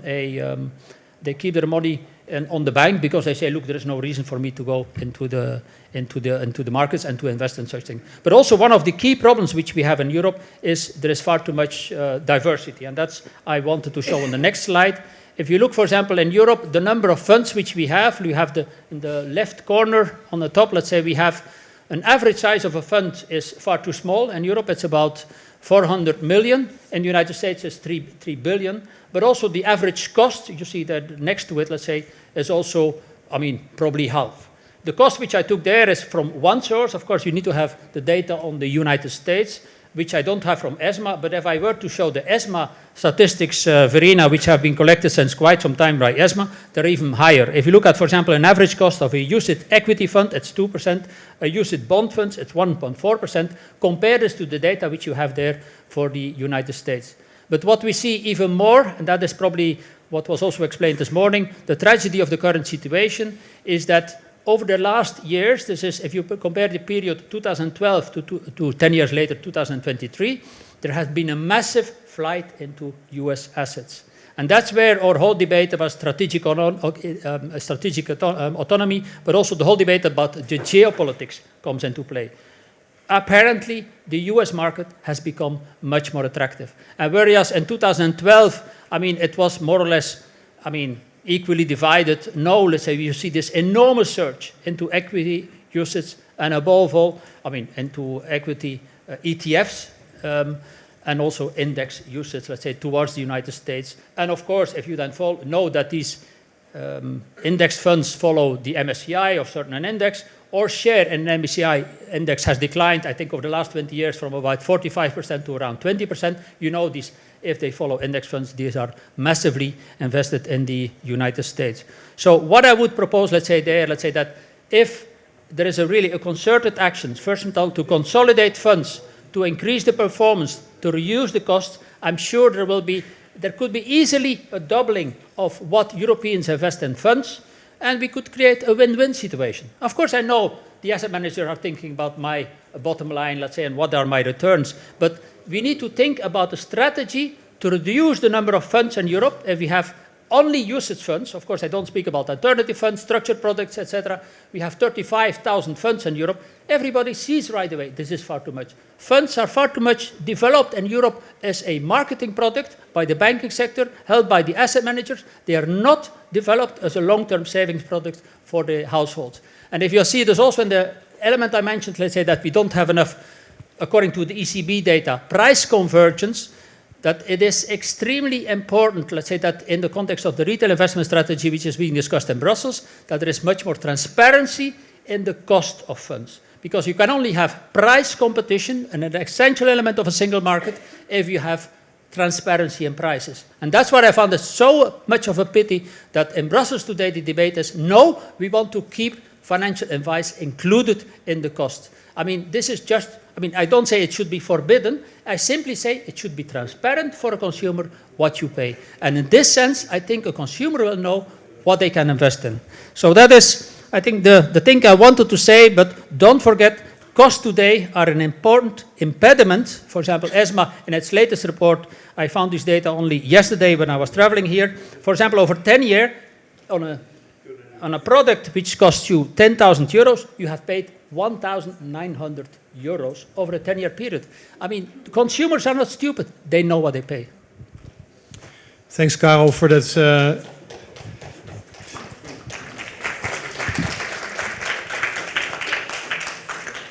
Even applause. Very good. So thanks for that very powerful presentation. Number one, yes. Number one today. There are many more to follow, I assume.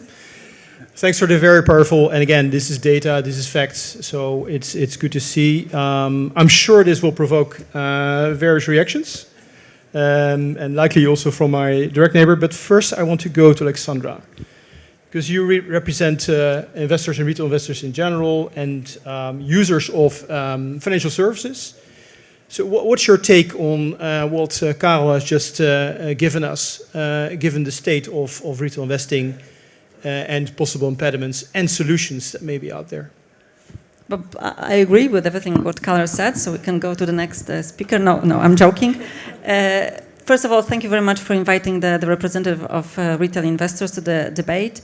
As you could see from the slides, and also as we could hear in the previous debates, EU savers, with a few exceptions, and I will come back to the exceptions later, invest very little in shares, stocks, and also even in funds. In fact, we talk quite a lot about funds, and of course it's ESMA Conference, but let's not forget, investing in funds makes just 9% of the total EU households' investments and savings. So the obstacles, when you look at them, they don't seem very irrational, as Karel said, investors are not stupid, and they're very cautious when it comes to the trillions of euros on which they are sitting when it comes to their savings in the bank accounts. So one of the very often quoted obstacles to investments is actually investors themselves, because of their very low financial literacy. And this is to a certain extent also true, and in fact retail investors also in the studies and surveys that Better Finance members carry out do admit and do acknowledge that their financial literacy is low, and they would prefer to have it higher. The question is, where does it come from? Better Finance already for decades has been saying that financial education for adults should be happening at the point of sale. It is not happening today because of the biased advice, because of the characteristic of the current distribution system of retail investment products. So you cannot, as retail investors, really buy shares and bonds and ETFs, because you cannot buy what is not on the shelf. When you go to the advisor, this is not recommended or sold to you. So rather, you're going to invest in very complex products. Many of them do have guaranteed but low returns, high cost. Why should you invest in them? The result is really endemic underperformance of the financial products in the EU. So please have a look at the findings of Better Finance annual research on the real returns of long-term and pension savings to have more details. High cost, Karel mentioned it. In fact, ESMA noted there is a marginal decline in the UCITS fund cost, but this really remains high compared to global standards. We discuss right now quite often the EU competitiveness, the competitiveness of the EU economy. We should also discuss the competitiveness of the EU financial sector. So the cost is and should be a really important factor for retail investors to consider when they invest, and it is a top factor when the US investors consider when they invest. Still, ESMA study, one of the most concerning findings from ESMA is the very big underperformance on non-equity ETF funds. They deliver only 8% over the last 5 years to 2023. ESMA also confirmed the superior performance of index-based ETFs, so 21 to 8% when it comes to actively managed funds. But as I said again, many of EU investors do not invest in funds. So how to improve the outcomes? And I would invite everybody also to have a look at Better Finance Manifesto. We have many ideas really explained there. But first of all, I would really say when measures targeting and supposed to encourage investors are discussed on the national level, please consult individual investors. Almost in every member state there is association representing retail investors. Please consult them. Just last week in Warsaw we had also a capital markets forum, and it was really good to see that the task force on the CMU was taking into account the views of retail investors there. Also, just 2 weeks ago we had a discussion in Brussels about gold plating. Retail investor protection is one of the most quoted reasons for gold plating. Better Finance, however, was able to find just 2 examples where you have gold plating measures that actually improved retail investors' situation. So please consult us. Rethink the current distribution model and the conflicts of interest. Financial education for adults, again, should be happening at the point of sale. they should be learning about risk versus return, about portfolio diversification, about investing in concept of portfolios. It is not happening for now.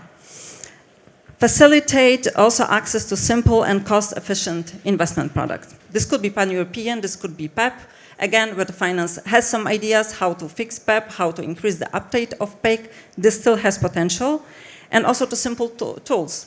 In some member states, I mentioned the exceptions at the beginning, it is working and people are investing. So maybe we also should have a closer look, why is it working and how is it working?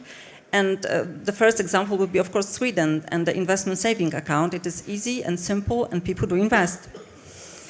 Then comparable, reliable information. One of the answers from the slide was too much information to digest, and I would agree with that.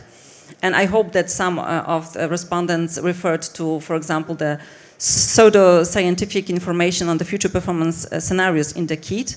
We have a key information document here in the EU for consumers. This document does not include information that is really crucial for investors. Past performance alongside that of the benchmark and really comparable total cost. This is not available for the time being.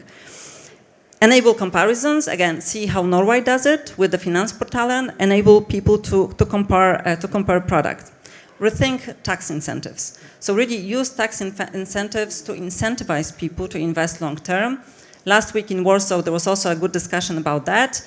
Maybe, for example, rethink if for a long-term investment, the capital gains tax could be reduced, or maybe even you could exempt them.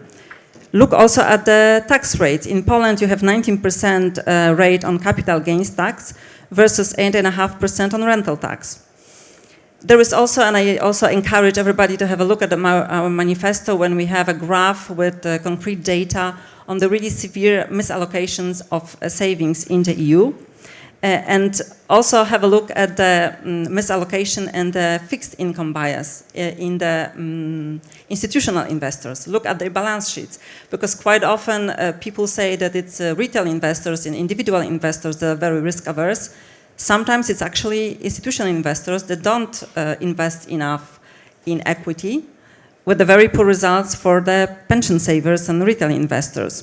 And we have also discussed and touched upon investing in the EU. I think it's a very good idea, and I think most of the Europeans would really like to invest in the EU economy because we live here and we would like to see EU economy grow. So let us do it, but let us also offer some tools that would enable us to do it. Again, we mentioned and we have already discussed with some of the stakeholders the idea to have a total EU stock fund that would really allow EU investors to invest and really diversify in mid and small caps across EU member states. And I think it's really worth discussing this tool and enabling people to invest here if you want them to invest here. I'm going to invest immediately. So, but thanks, Alexandra, for that very comprehensive overview of all the elements that are relevant in this case. I have two other panel members who are very eager also to react, obviously, but I would first like to go to Tanguy. Because funds and asset management were mentioned multiple times in the context of cost, the role that they can play, and disclosures in general. So the floor is yours, Tanguy. Thank you, Everett. And again, apologies on behalf of Sandro Pierre. He was here actually this morning, and then he had to leave for very urgent reasons. So his apologies.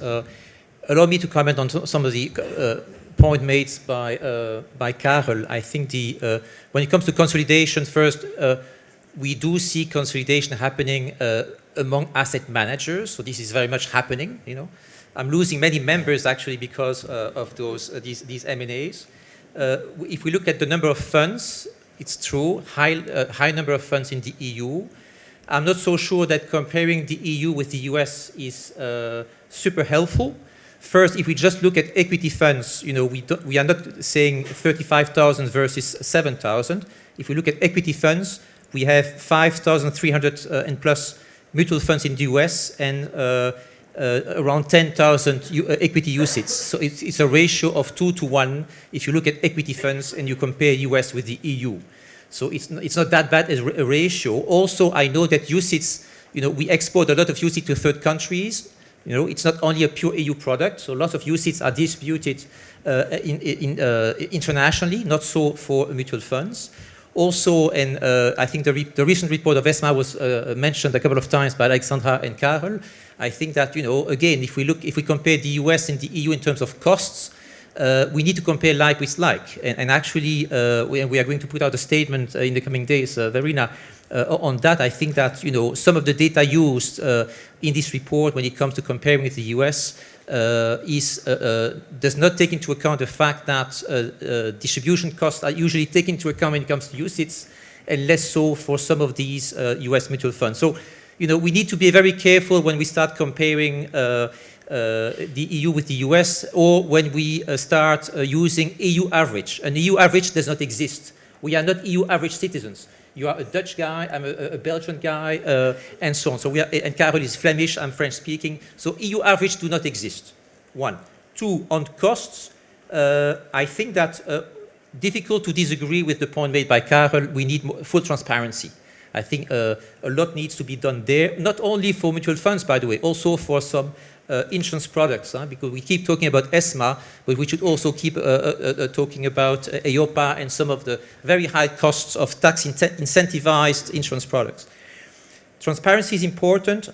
Costs have decreased by 5% between 2019 to 2023, despite cumulated inflation of 4.9%. So I think there is a decrease. Is it enough? I don't know. I mean, but it is decreasing. The point that we keep making is when it comes to cost, we need to differentiate the cost of the asset management and the cost of the rest of the value chain. We need to distinguish the cost of managing the assets and the cost of distribution and advice. And frankly, we can talk about the cost of advice and the quality of advice. And I think Better Finance keeps reminding us of all those points. And I think this is a legitimate debate to have. But we believe we need to make a difference between the cost of managing the assets and the rest of the value chain. The main point I would like to make is, it's not even me talking or being paid by a pharma, but I'm convinced 200% that cost is not the main driver. Cost has a very big impact on performance. That's clear. But the main reason why most of our citizens in the EU are not invested in capital markets has nothing to do with cost. It's about risk aversion. They don't know. They find it too complex. They don't have money to save. They prefer investing in real estate. It has very, very little to do with costs. Cost has to do with performance. And by the way, performance is not always alpha generation. It can be also income generation. It can be meeting ESG objectives of the end investor. So on that point, I disagree. And I think, frankly, that's why I believe, and actually when I talk to people in the Commission, they come to the same conclusion. The retail investment strategy will do absolutely nothing to increase retail participation because of this focus on costs.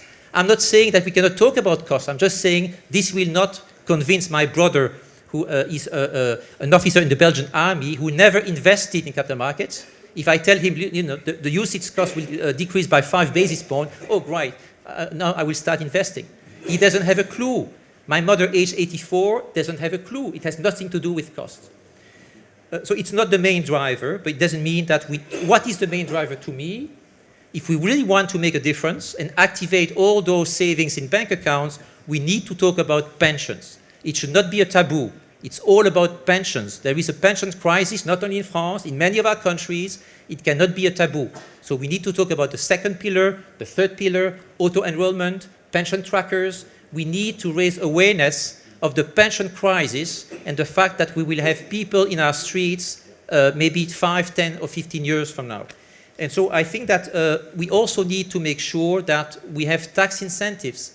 And where I will probably, where Alexandra, I think, will agree with me, is we need tax incentives, and we need to make sure that those tax incentivized products, which are absolutely key, if we really want to promote long-term savings by retail investors, we need to make sure that the tax incentivized products are cost efficient.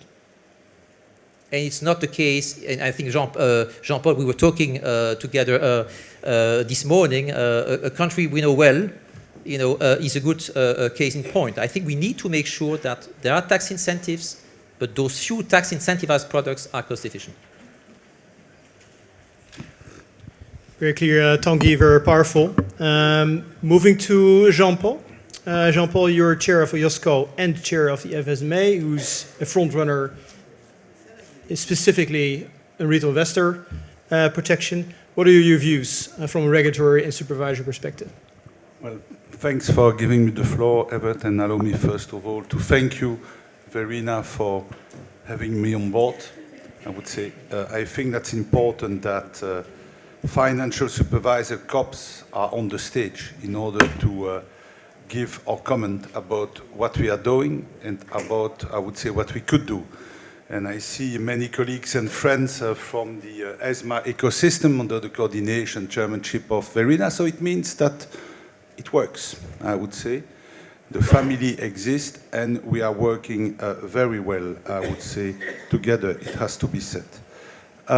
It's also very courageous from you and from Verena to invite me, because it's my last mandate as chair of the Belgium ECF after 20 years. It's time to retire.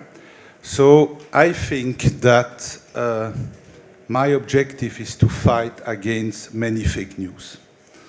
Because there are many fake news.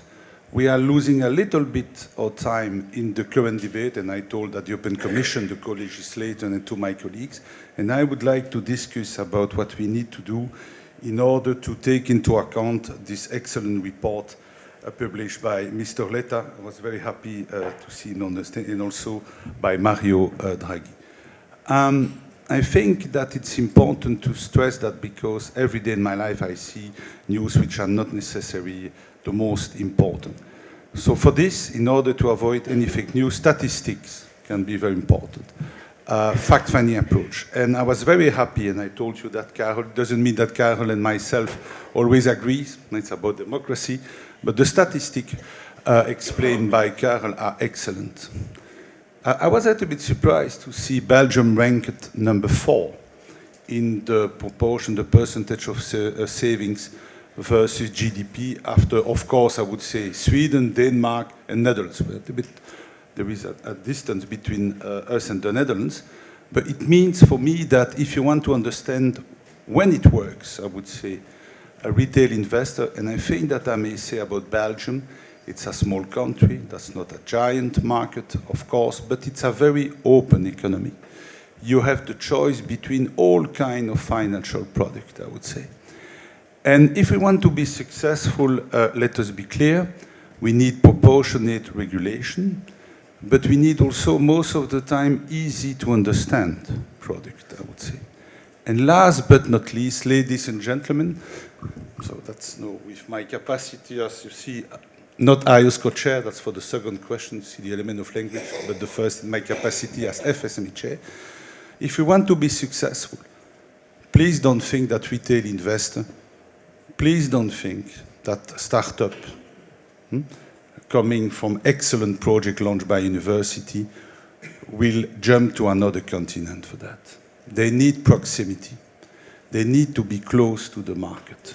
Okay? That's very important. Let us be clear. Of course, at the same time, we need to be very strong about supervisory convergence, and we have to say we need to improve what we are doing at ESMA level, because we have the tools for that. But about the proximity, I would say, the reason why in some countries it's successful, it's because I think that the trading venues are not far. And I will tell you something amazing, is that the dream of some people, even in this room, already existed 20 years ago. And this dream was a nightmare for me. Okay? The dream of having one trading venue at EU level, supervised by one centralized supervisor. It exists. The name of this group, NASDAQ. But nothing to do with NASDAQ, which is an excellent group in the Nordics and the US.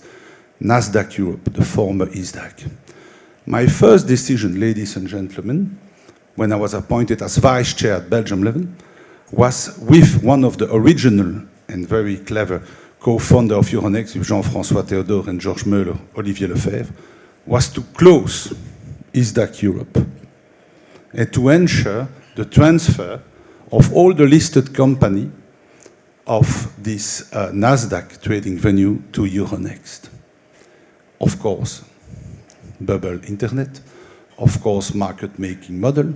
But for me, the most important problem with this business model, all kind of SMEs, all kind of joint venture startup had to go to Brussels to use one rule book without having no capacity to have access point at national level. And that's the reason why, and I could say that, of course, about Nasdaq, about other cross-border trading venue. Of course, that was the case with Euronext. One global, I would say, rule book, and I would say access point at national level. Because if you think that, I would say, all kind of SMEs, joint venture stuff, would move to another place, with a centralized rule book for everything, it doesn't work, let us begin. We now have a college of supervisors with 7 jurisdictions, and it works. We have binding rules, deadline for approving the rule. Do we think that it's the perfect model? No, we are improving every day, and we're improving even recently. Do we think that ESMA doesn't have to be on board? Of course. We will be very happy to welcome ESMA. ESMA must be there in some capacity, and we will expand the college for all kind of market infrastructure with a large size and a very systemic cross-border. The same for some asset manager, let us be clear. The question is not if we want to fight with Verena, it's just who is the best placed for that. Let us be the best place for that. We will come back on this issue about digital asset. Does it mean that there is nothing to do? No, of course. Let us start with you, ladies and gentlemen. Many of you are working for banks, okay? Some statistic about the Belgian markets. We have an ecosystem for pharmaceutical company, life science company. What are the fees for underwriting of the banks? How much? Can we use centimeter? No. I will tell you. So we can speak about other things than use it, which is, I think, frankly speaking, cost is also an issue. You are right for that, for use it. How much? 5%. 5%. 5%. How much for the Belgium Godzilla? For the FSMA? Well, you divide that by 100 and even 1,000, the supervisory fees. That's a fake news. That has to be stopped, I would say. So if we want to think about possible more EPA, it's about cost, ladies and gentlemen. It's about underwriting fees. It's about too long prospectus with pages and pages of disclaimer for all kind of lawyer and banks. I hate. I had to approve in my life 1,000 pages. But I was very happy to show to Schoenberg recently, this is my homework, 200 pages. Even we don't need listing act with the capping of 300 pages. But at the same time, of course, we need to think about reform. Because if we don't do that, I presume that everybody was surprised by this cover, that everybody is reading every weekend, the revolt against regulation. Solution that I share with François Villeroy, the well-known governor of the Central Bank of France. If we want to avoid deregulation, we need to simplify, but it won't be easy. Okay, here's some proposal. We drop, rightly, the requirement of having a prospectus for capital increase. Excellent. My proposal, drop also that for plain vanilla bonds. Okay? For sure. Okay. We need to think about, I would say, EU funds. But don't be candid. In Belgium, in the tax deduction, you can deduct third pillar. 1,200,000 people are doing that on a total population of 1 million. It already exists. But not for 100% investing in EU funds, just 70%. Why not 100%? There is a fiscal advantage. We don't have to be candid. Outside Europe, it's also the case. It's not the best system, but it's about economics. We know that some companies outside the EU especially, and what you are told is right, are more competitive. So fiscal advantage, even if I don't like, why not? Why not? There are many other proposals that we can do, and that's what we are doing at Belgium level and without any political legitimacy. But let us be clear. We are richer than we expect about supervisory convergence. We did excellent job in the analysis of the Y card, and the guy who was conducting the approach is there, and he's very modest. It's you, Evert. Huh? He was in charge. Excellent job. Excellent job. But the only one. Why we didn't have other peer review about enforcement? Why? Why? You know that you are not aware, but I will tell you something. I use your report, and I required for my staff in Belgium to check if there were also some problem with the FSMA. After it was not the case. So we need to repeat that. We need to repeat, I would say. Even if there are different interpretations, I don't have any problem, and we can do that. That ESMA could say, look, there is one interpretation, and then we open breach of EU law. Why not? It's absolutely possible. We don't need level 1. And I've been told that the Commissioner would like also to insist on that. And she's right, Commissioner Albuquerque, to say, look, we are richer than we expect. And even if some NCA don't take into account, I would say, the output of peer review, fine for me that ESMA could take the lead of to give a second opinion for some licenses. So there is homework for everybody, for the supervisor, for the market, the stock exchange, and from, I would say, appropriate aspect and proportionate aspect of reform that we need in the to have supportive. Thank you, Jean-Paul. Talking about homework, I will now do my homework to bring us to the next topic. And it has to do with the fact that we're not only looking to retail investor and the impediments that are for retail investors now, because clearly there's a next generation waiting behind the door. And this next generation is important because what I learned this morning is that they know more about crypto assets than anything else. So in that sense, it would be useful to spend the last 80 minutes on to see what digitalization can bring and how to attract actually the new generation of retail investors for the future. We know what the impediments are now after the first round regarding the current set of retail investors, what to do with the next generation, and what does crypto assets actually play in this, and AI as well. Karel, you set the scene last time around. Can I ask you to do this again? Thank you.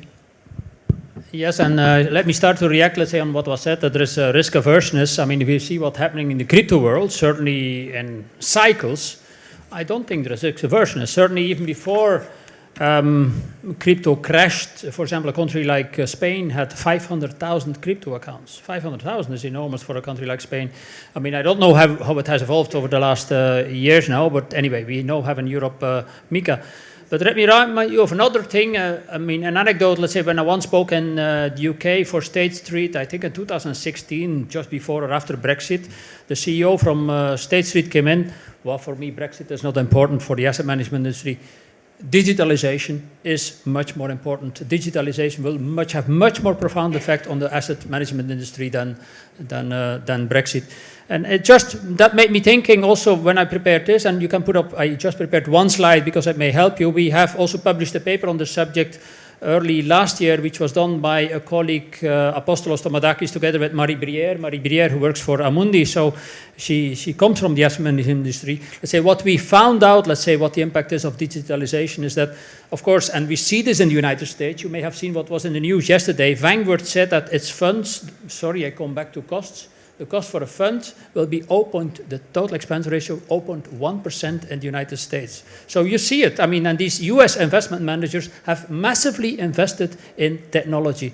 You see it. There is much lower cost, also much more interest to invest, which we heard also this morning. People can invest in a crypto account extremely rapidly. By the way, there is European regulation. We don't need to think there is no European regulation. There is the European MiCA. There's also much higher interest to invest in risky accounts, but also there is much more volatility because people do it on their iPhone and follow every day and go in and out, and let's say so they may invest more in equity. So for us, for Europe overall, it's a good development that we have it. It may be also more short term. Let's say, as I said, let's say they may do it for 6 months, for 3 months, for 9 months, or even for longer term. But so overall, robot advice is seen to be beneficial for portfolio allocation. It's better for portfolio allocation because people are helped in their allocation, as we heard also in the previous panel. It's difficult to make an investment decision. If you have robot advice, you can do it. But of course, again, as we also heard from Adina from Nasdaq this morning, it is important to follow European rules. There are no rules in the United States on the use of AI. There are rules in Europe for the use of AI. We have the AI Act, so that needs to be followed. But what is also, of course, important is, let's say, to think about financial literacy. People need to be aware about what they're doing. And again, we need to apply the regulatory framework which we have, which is, and its core, the elements which I mentioned there, which apply the MiFID rules, apply the MiCA rules, apply FIDA, which is still under negotiation, and also, I mean, which I personally find also an important development, DORA, that there have rules on operational resilience of systems which are used by these managers. But again, let's say, which brings me back to a first point, let's say, which I wanted to say, and also I'm a bit afraid that the Commission will be moving on again, let's say, with all these developments to propose new regulations. I think it's extremely important because the last 5 years we have enacted so many rules, certainly in the domain of digital, that we make sure that the things which we have are applied before speaking about new rules. I stop there. Thanks, Evert. Thanks, Karel. And indeed, it seems like digitalization can bring benefits, but also some risks. And maybe, Alexandra, I can turn to you for a view what you have on that balance that needs to be struck and how indeed to engage those retail investors. Yes, well, definitely the digitalization can bring a lot of opportunities, and in fact it does.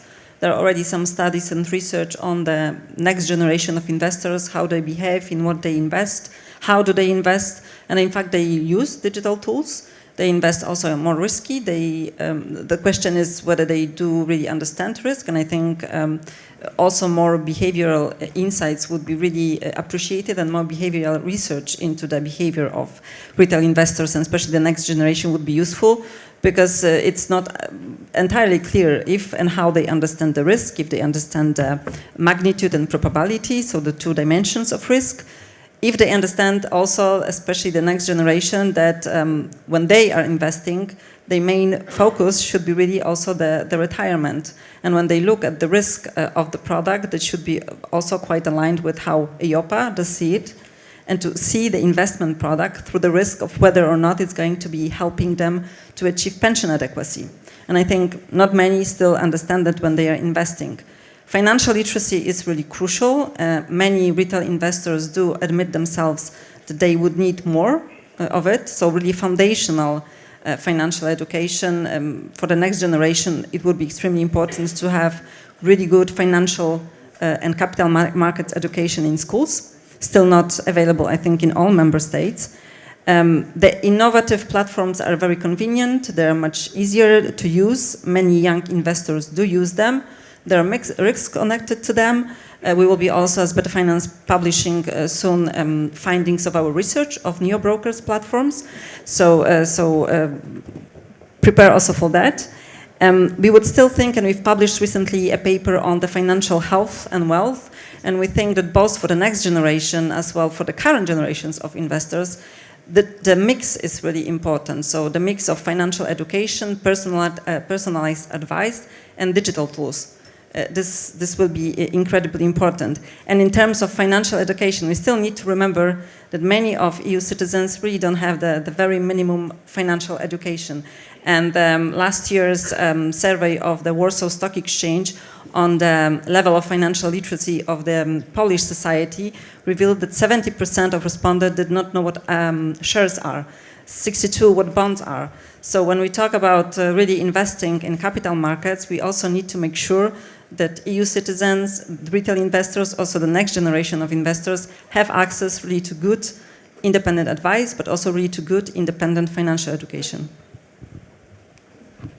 Thanks, Alessandra. Those are pretty shocking numbers, actually. So a lot of work needs to be done, for sure.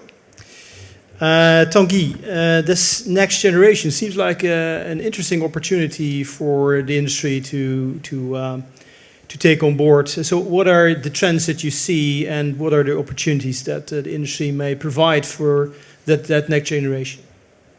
No, thank you. I think I would come back to the point I made earlier on pensions. I think this young generation will probably be, contrary to us looking at the average age of the audience here, this young generation will be the one suffering from having almost peanuts from their state pension. So I think that we need to raise awareness. We need to ensure that they start saving for their retirement very early in their career. I think it was mentioned earlier today. So that's the opportunity for the asset management industry. It's, I think that we can grow the pie, right? And I think, and because there is this kind of societal need to really grow pension assets for the benefits of EU citizens and the EU economy, one. Two, I think I fully agree with the point on digitalization. We need to harness the potential of digitalization. This can also be used for financial education, for improving the customer journey, for layering the information, the pre-contractual information that is required to be disclosed by the distributor. So I think there is a lot of potential there. I think what we also need to do is to massively reduce the complexity. So it starts by fixing the risks. Look at MiFID questionnaire. Nobody understands a clue. It's not even read. It's off-putting. People prefer, staying in bank accounts because the onboarding process is far too complex. That's the main issue. It's pension and tax incentives, and then simplifying what we have put in place over the years, and while ensuring full transparency on cost and all of that. But I think this is the key point. We need to simplify. We need to make sure that there is financial literacy. But again, the objective cannot be to turn EU citizens into financial analysts. So there is a need to simplify, and also there is a need to make sure that there is access to advice, whether it's independent, non-independent, cost-efficient. It's another issue. So we need to fix the risks. The best interest test that we have for the moment in the council version, it's horrible. This will make it very, even more complex than today, and this needs to change. Complexity, tax incentives, and digitalization. Fully clear. Then moving to Jean-Paul. Obviously, I will ask you about the regulatory supervisor perspective, but also clearly took note of the IOSCO roadmap to retail investor online protection, which is where the next generation actually largely can be found. So, Jean-Paul, what's your take on the next generation of investor? Well, I will start with comment in my capacity as IOSCO chair, and then I will come back to the European agenda for the second part.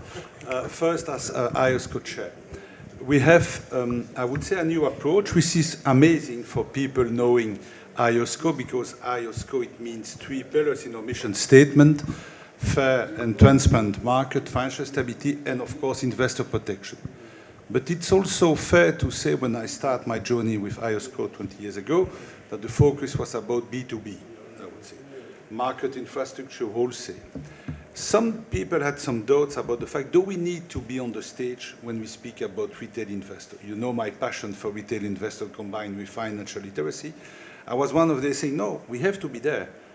I would say from this point of view, hopefully the digital agenda helped, because we have cross-border risk and challenges with the use of crypto asset, and of course with a dialogue which didn't exist before. We thought broker because unsophisticated investor, the famous John and Mary industry that I like so much, as you know, and I would say very sophisticated manager of crypto asset service provider network. So we decided to launch a journey in 5 ways, and I have the pleasure to tell you that my excellent Irish colleague Derville is managing that. So it means, I would say, a membership organization like ESMA as well. I would say we have 5 ways, and with Derville we are working very hard. One of the objectives and the challenges that we have is that we have to communicate with people who do not look like you. You are forced to be here, no? You are representative of the industry, you are lobbyist, you have maybe compliance officer. But when you have to discuss about crypto asset service provider, most of the time, except in the EU rightly, I would say, They don't have a license. They don't have regulation, fast mover. So we need to be able to tell, look, be careful for that. And that's, I think, what we'll be able to do with direct message to Finfluencer. Very useful, I say, because Finfluencer, for many young investors, they don't make the difference between them and a bank. So we have to explain what are the risks, what does it mean, segregation of asset, and so on. That's for the agenda of ISCO, because I think, ever that when we speak about digital agenda, there is a clear link with product supervision. And if we want to promote, I would say, and to have people investing more in product able to finance the real economy, we need to think about the balance, I would say. For instance, I would say, I think, and it's maybe surprising coming from a financial COP, I would say, that there is too much information for some aspect. KIT and PRIPS, too much, even if you are right for some aspect.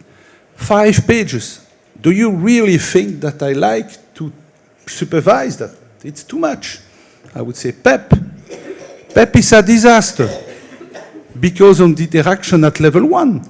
We didn't lobby in order to have the pleasure to have 2,000 pages. So there is no market for that, for sure, I would say.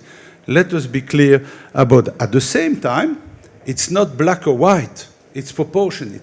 Thanks to the Commission, I'm not telling that in order to be polite with the Commissioner, but frankly speaking, thanks for the people having draft, I would say, value for money.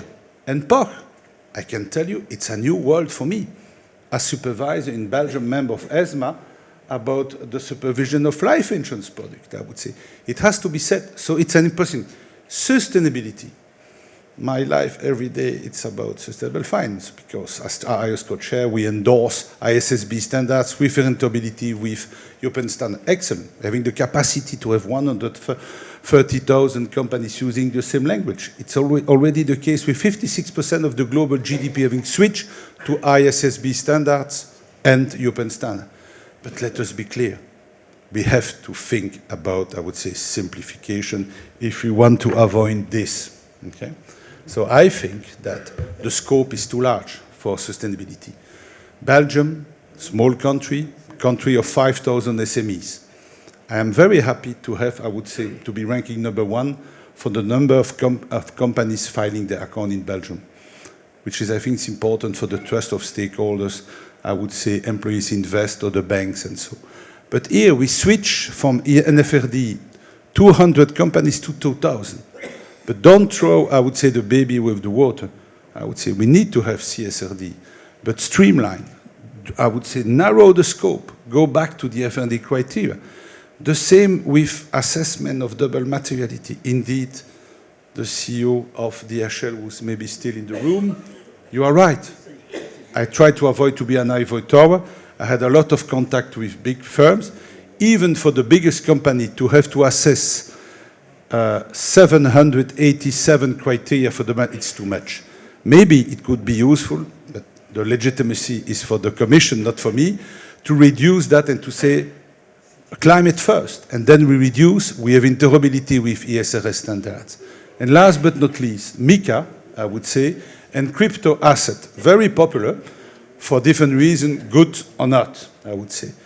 But my comment is always the same. Who is the best place? Is it ESMA? Is it NCA? NCA for sure, retail investor with, I would say, a global rule book for aspect related to some aspect of the market infrastructure for psychologists with ESMA on board. But MiCA, I think it's fair to say that the 5th directive AML was a missed opportunity. Crypto asset, it's a total outlier, I would say, about risk and opportunity. Not so many links with traditional aspect of the financial sector. So from day one, we knew, I would say, a very high level of risk and opportunities. No supervision. My reaction in this case, it's like for benchmark rating agency, if there are no legal entities everywhere, if we have to start from scratch the supervision of our risk equals bottom, that's the job of ESMA. Okay? And I'm the first one to support the idea that ESMA has to do it, because let us be clear, even with MiCA on board, level playing field doesn't exist. We have to be fair. It's not a critic. It's just because AML was maybe not the most robust. We thought that AML was the top priority. But for me, as IOS co-chair, when I see what happens in different jurisdictions, it's about things that you are required to do for 30 years if you're an asset manager. Segregation of asset, price discovery, I would say, how to avoid conflict of this. And therefore, we need to have that at, I would say, at the highest level, at European level. This is about my, I would say, imperialistic approach of supervision and the challenges relating to digital assets.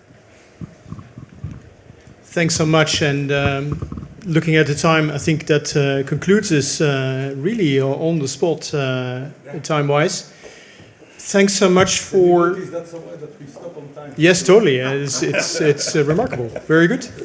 Clearly, I want to thank Karel, Alexandra, Jean-Paul, and Tanguy for their excellent participation and valuable contribution. So, really an interesting topic, and clearly a lot of work still needs to be done. That's what I learned. In what direction? That remains to be seen. But that's, I think, now time for action to take that forward. Thanks so much. Thank you.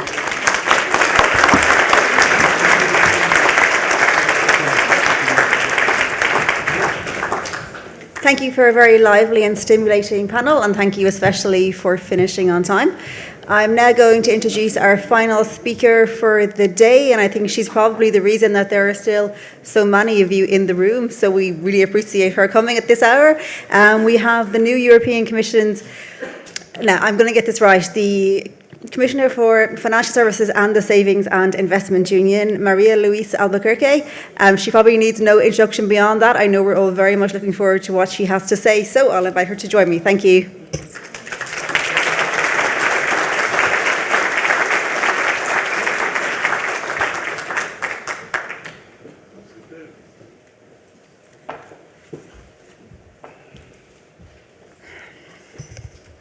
Good afternoon.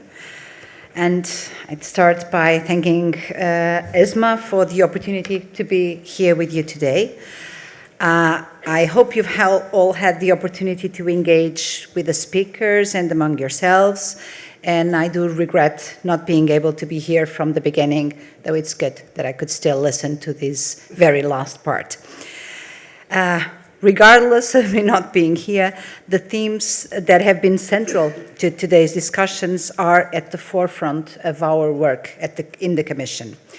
We find ourselves, again, at a decisive moment in the history of the Union. I am glad to see key figures here today, driving discussions, including colleagues from the European Parliament, Member States, and the industry. And every voice matters. And it's essential that we create a space for open dialogue and collective decision-making. The magnitude of the challenges requires us to act together. I realize that I have been given the difficult task of addressing people who've had a long day of productive discussions, and I am the one standing in the way of you enjoying some refreshments and networking. So I'll just dive into it.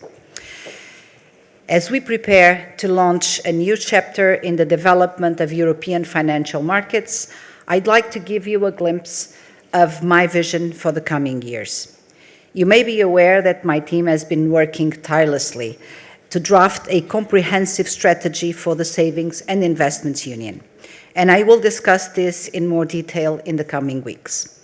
Today, I want to take a step back and discuss the underlying drivers of our ambition. I'll highlight the areas where we are being held back, and I will outline where we need to see progress. Most importantly, I will speak about where I see opportunities to improving our union for all citizens and all businesses. It's manifest that Europe has become less competitive, and our productivity gap is growing.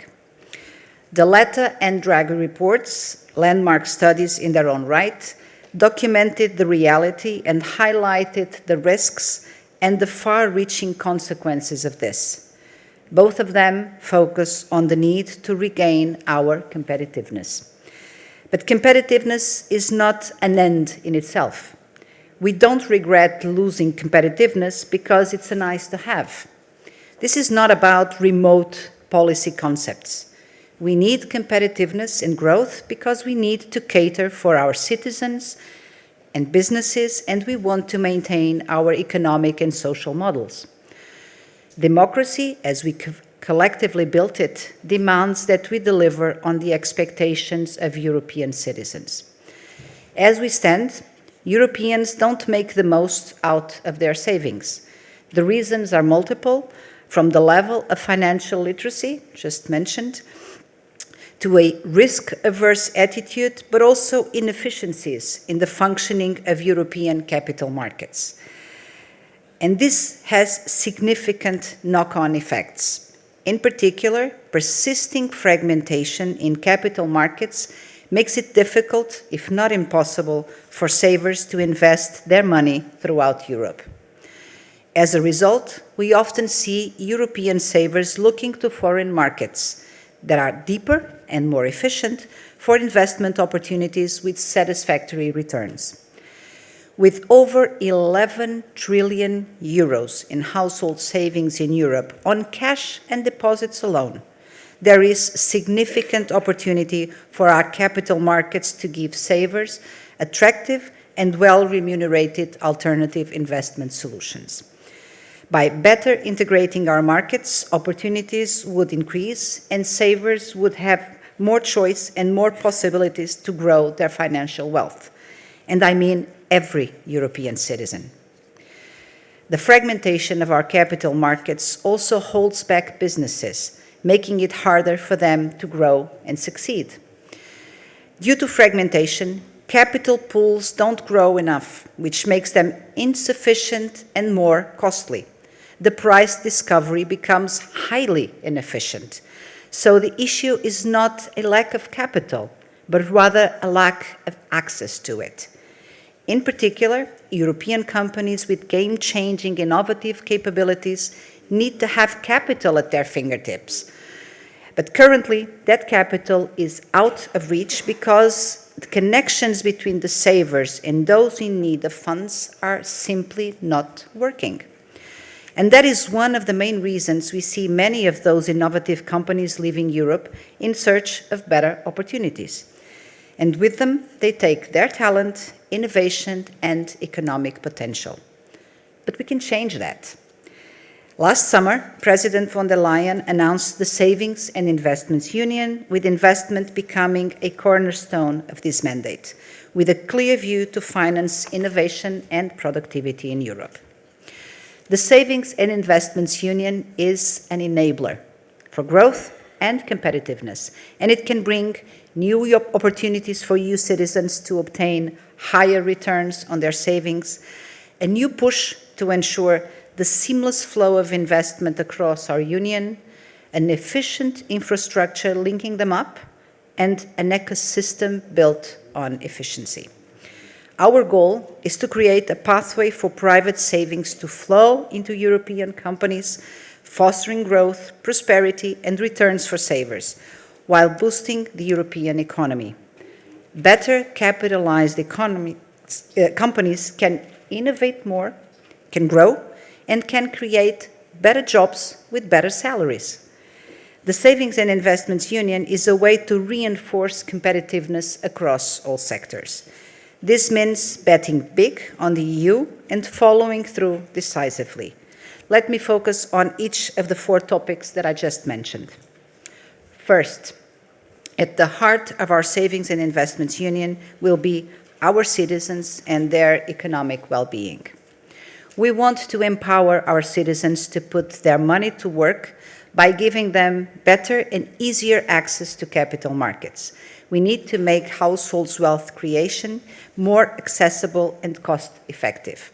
By doing so, they can not only benefit from the Savings and Investments Union, but also drive its success.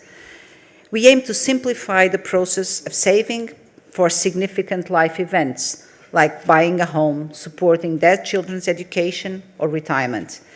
We will do this through dedicated work streams focused on retail investor issues and pensions, and we will be focusing notably on 2 key aspects: increasing financial literacy and making it easier and more affordable for citizens to invest.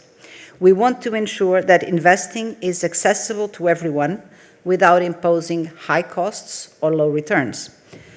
On pensions, we will seek to address the main challenges we have faced in scaling up our pensions markets. This could involve looking at our rules on pension products, but also working with best practices in member states. Secondly, we will be working on structural barriers to our capital markets, especially on market fragmentation and barriers to true competition. Too often, European firms are unable to enjoy the scale and synergies of the single market. We still don't have a single market for financial services. And this is a competitive disadvantage for the EU. We are slowing our own progress. We have to be, and I intend to be, more outspoken in calling out these barriers. I am well aware that some sectors and some companies profit from this inefficiency. I would go as far as saying that we have seen a streak of protectionism and rent-seeking behavior. We have seen this in too many corners already. That frequently resulted in building barriers and stifling progress. And this is not new in Europe policymaking. We've seen it before. But the time for complacency is over. We have to tackle it head-on.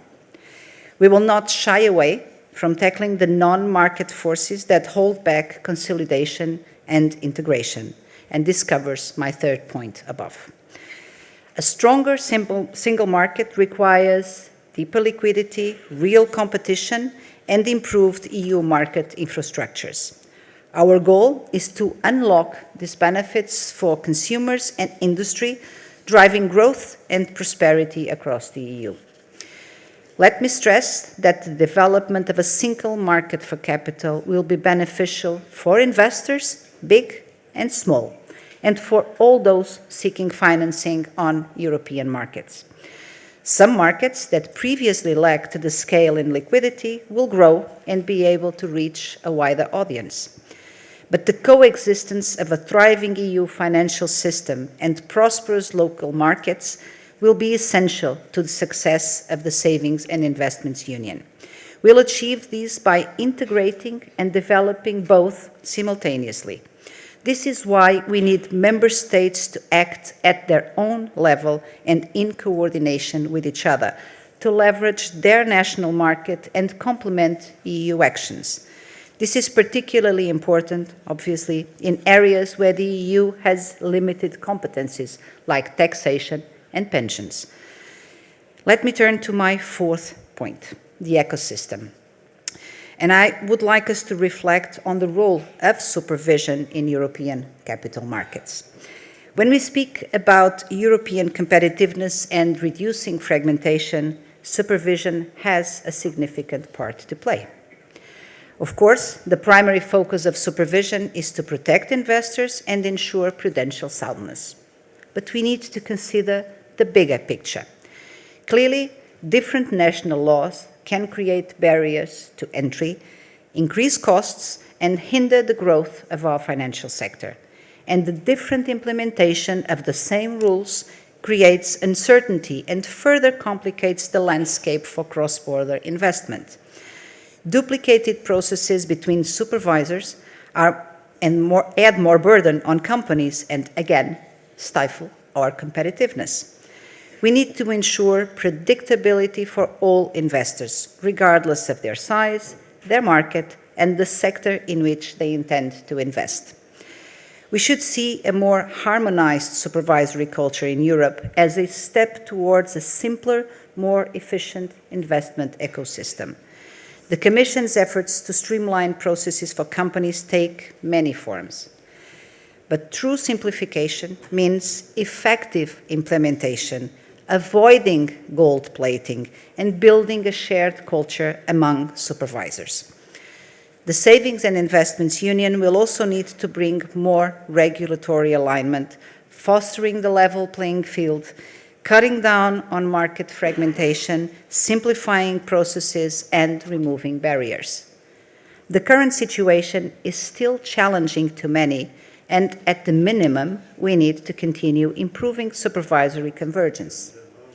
ESMA will play a central part in all of this, and the review of ESMA's mandate is not far off. For example, as was mentioned today, in new areas of supervision, Jean-Paul, does it make sense that national competent authorities build capacity individually if the same tasks can be performed jointly for the entire Union? Similarly, is it efficient or effective to have major market infrastructure providers covering several member states supervised by multiple national supervisors? Looking for more consistent supervision doesn't mean necessarily a unique supervisor. I'm not attached to a specific model of supervision, but I am very much attached to efficient, coordinated, harmonized, shared supervision, where an operator located in Italy can expect a similar decision from an operator located in Estonia for the same issue. I am very much attached to consistent implementation and enforcement of our commonly agreed rules. And I am very much attached to making sure the instruments and powers our supervisors are endowed, be it at European or national level, are used efficiently and to its fullest, to the benefit of our investors and our businesses. The development of the Savings and Investments Union strategy will give us a good opportunity to examine what changes of approach and roles may need to be applied. Still, on the ecosystem our Savings and Investments Union will need to bring about, let me say also a word about banks. The Savings and Investments Union requires that our capital and banking markets progress in tandem. Europe's capital markets and banking sector are deeply connected. What happens in one will always have some impact on the other. By recognizing this connection, we can drive growth, improve efficiency, and reduce risks across both. We will therefore work on the completion of the banking union, topic very close to my heart, recognizing the role that banks play as intermediaries, looking at ways of making them more efficient and effective, ensuring financial stability, and addressing persisting barriers. There are many other actions that we will take forward under the Savings and Investments Union, and I look forward to presenting those over the coming weeks and months. The Savings and Investments Union success inevitably involves a joint responsibility of all interested stakeholders. It will give a greater role for member states-led action. This will be a key feature of the strategy, and this is why we cannot rely only on legislative measures, not just legislation. We will use different tools to incentivize and support member states and drive progress. And member states will find opportunities in our strategy to take action to grow their capital markets and, importantly, to make sure that their citizens can make the most of EU's capital markets. I encourage all of us to embrace ambition for Europe. Let's challenge pessimism, narrow self-interests, and settling for less. We must instead be bold, we must work together, and we must follow through on our commitments. There is no time to waste. The 450 million citizens of Europe are rightly demanding solutions that will enable them to create fair and meaningful expectations for the future. We must deliver. Thank you.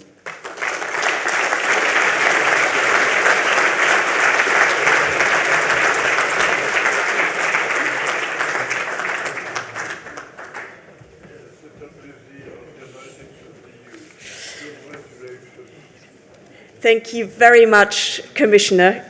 Thank you for those excellent remarks. It's time of the day to conclude the conference. And as I opened this day, I called on having an ambitious agenda and ambitious vision of how to make European capital markets reach their full potential. As we now move towards closing of the day, having listened to all the distinguished speakers, I hope you feel like me, truly inspired and fully energized to get on and take us to that vision of a savings and investment union.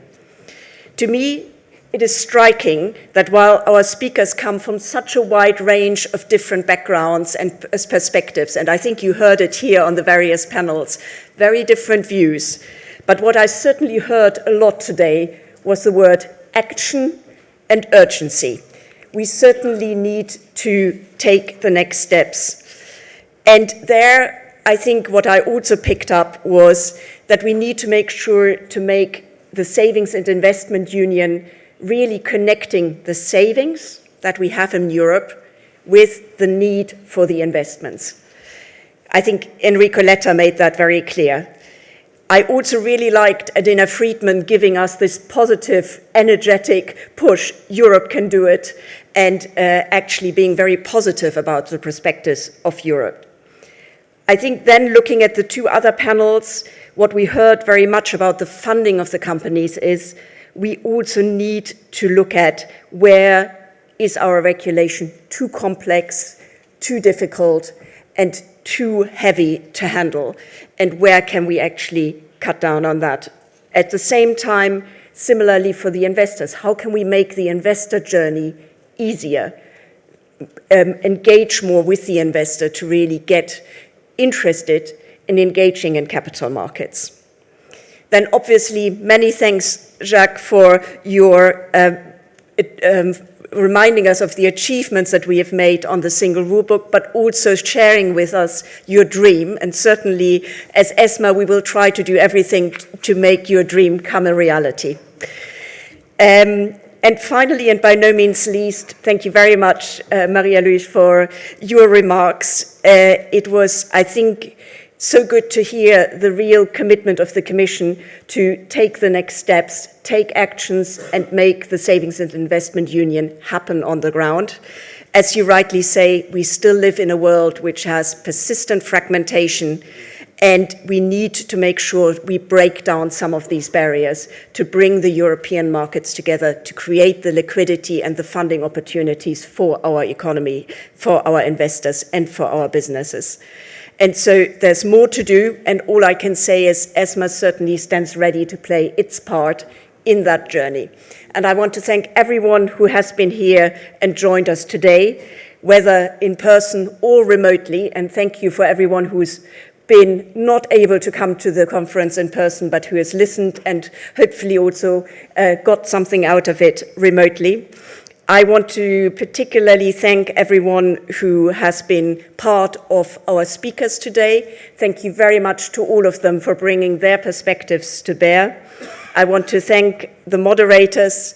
I also want to very specifically thank all the organizers and particularly all the ESMA staff who've made this day possible. It's a lot of work behind it, as you can imagine, so thank you very much to the team, if I can do that. And last but not least, many thanks to our Master of Ceremony, Laura, who has led us through today. And certainly, from my perspective, this event has really given inspiration and energy to try to take us forward in the future. Thank you very much, everyone. And I'll finally hand over to Laura. Thank you.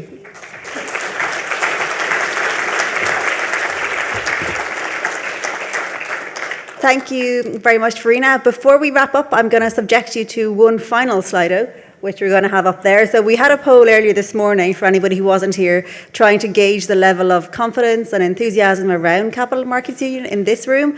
We're now going to ask a similar question again. So if you were hesitant about the SIU, have you changed your mind after today's discussions? Now, I see quite a lot of I was already convinced, which is not what we saw earlier. So we could use some more forthrightness in the responses. They are all anonymized, so no one's going to hold you to it. But we do see, so the most popular answer is, yes, I heard a lot of, oh no, It was briefly, yes, I heard a lot of interesting arguments, which was then overtaken by, no, I still need some convincing, which means that we may all need to gather here again next year to further convince the people in the coming months. But I think overall, hopefully people have found the day interesting. We've heard lots of diverse views, lots of very stimulating conversations. We do apologise that we were not able to get to audience questions either online or in the room. We will try to do better next time, but we do appreciate your participation in the Slido, and we very much appreciate all your time and attention for today. There are now drinks upstairs, so if anybody would like to stay and have some drinks, you can make your way upstairs. Thank you so much.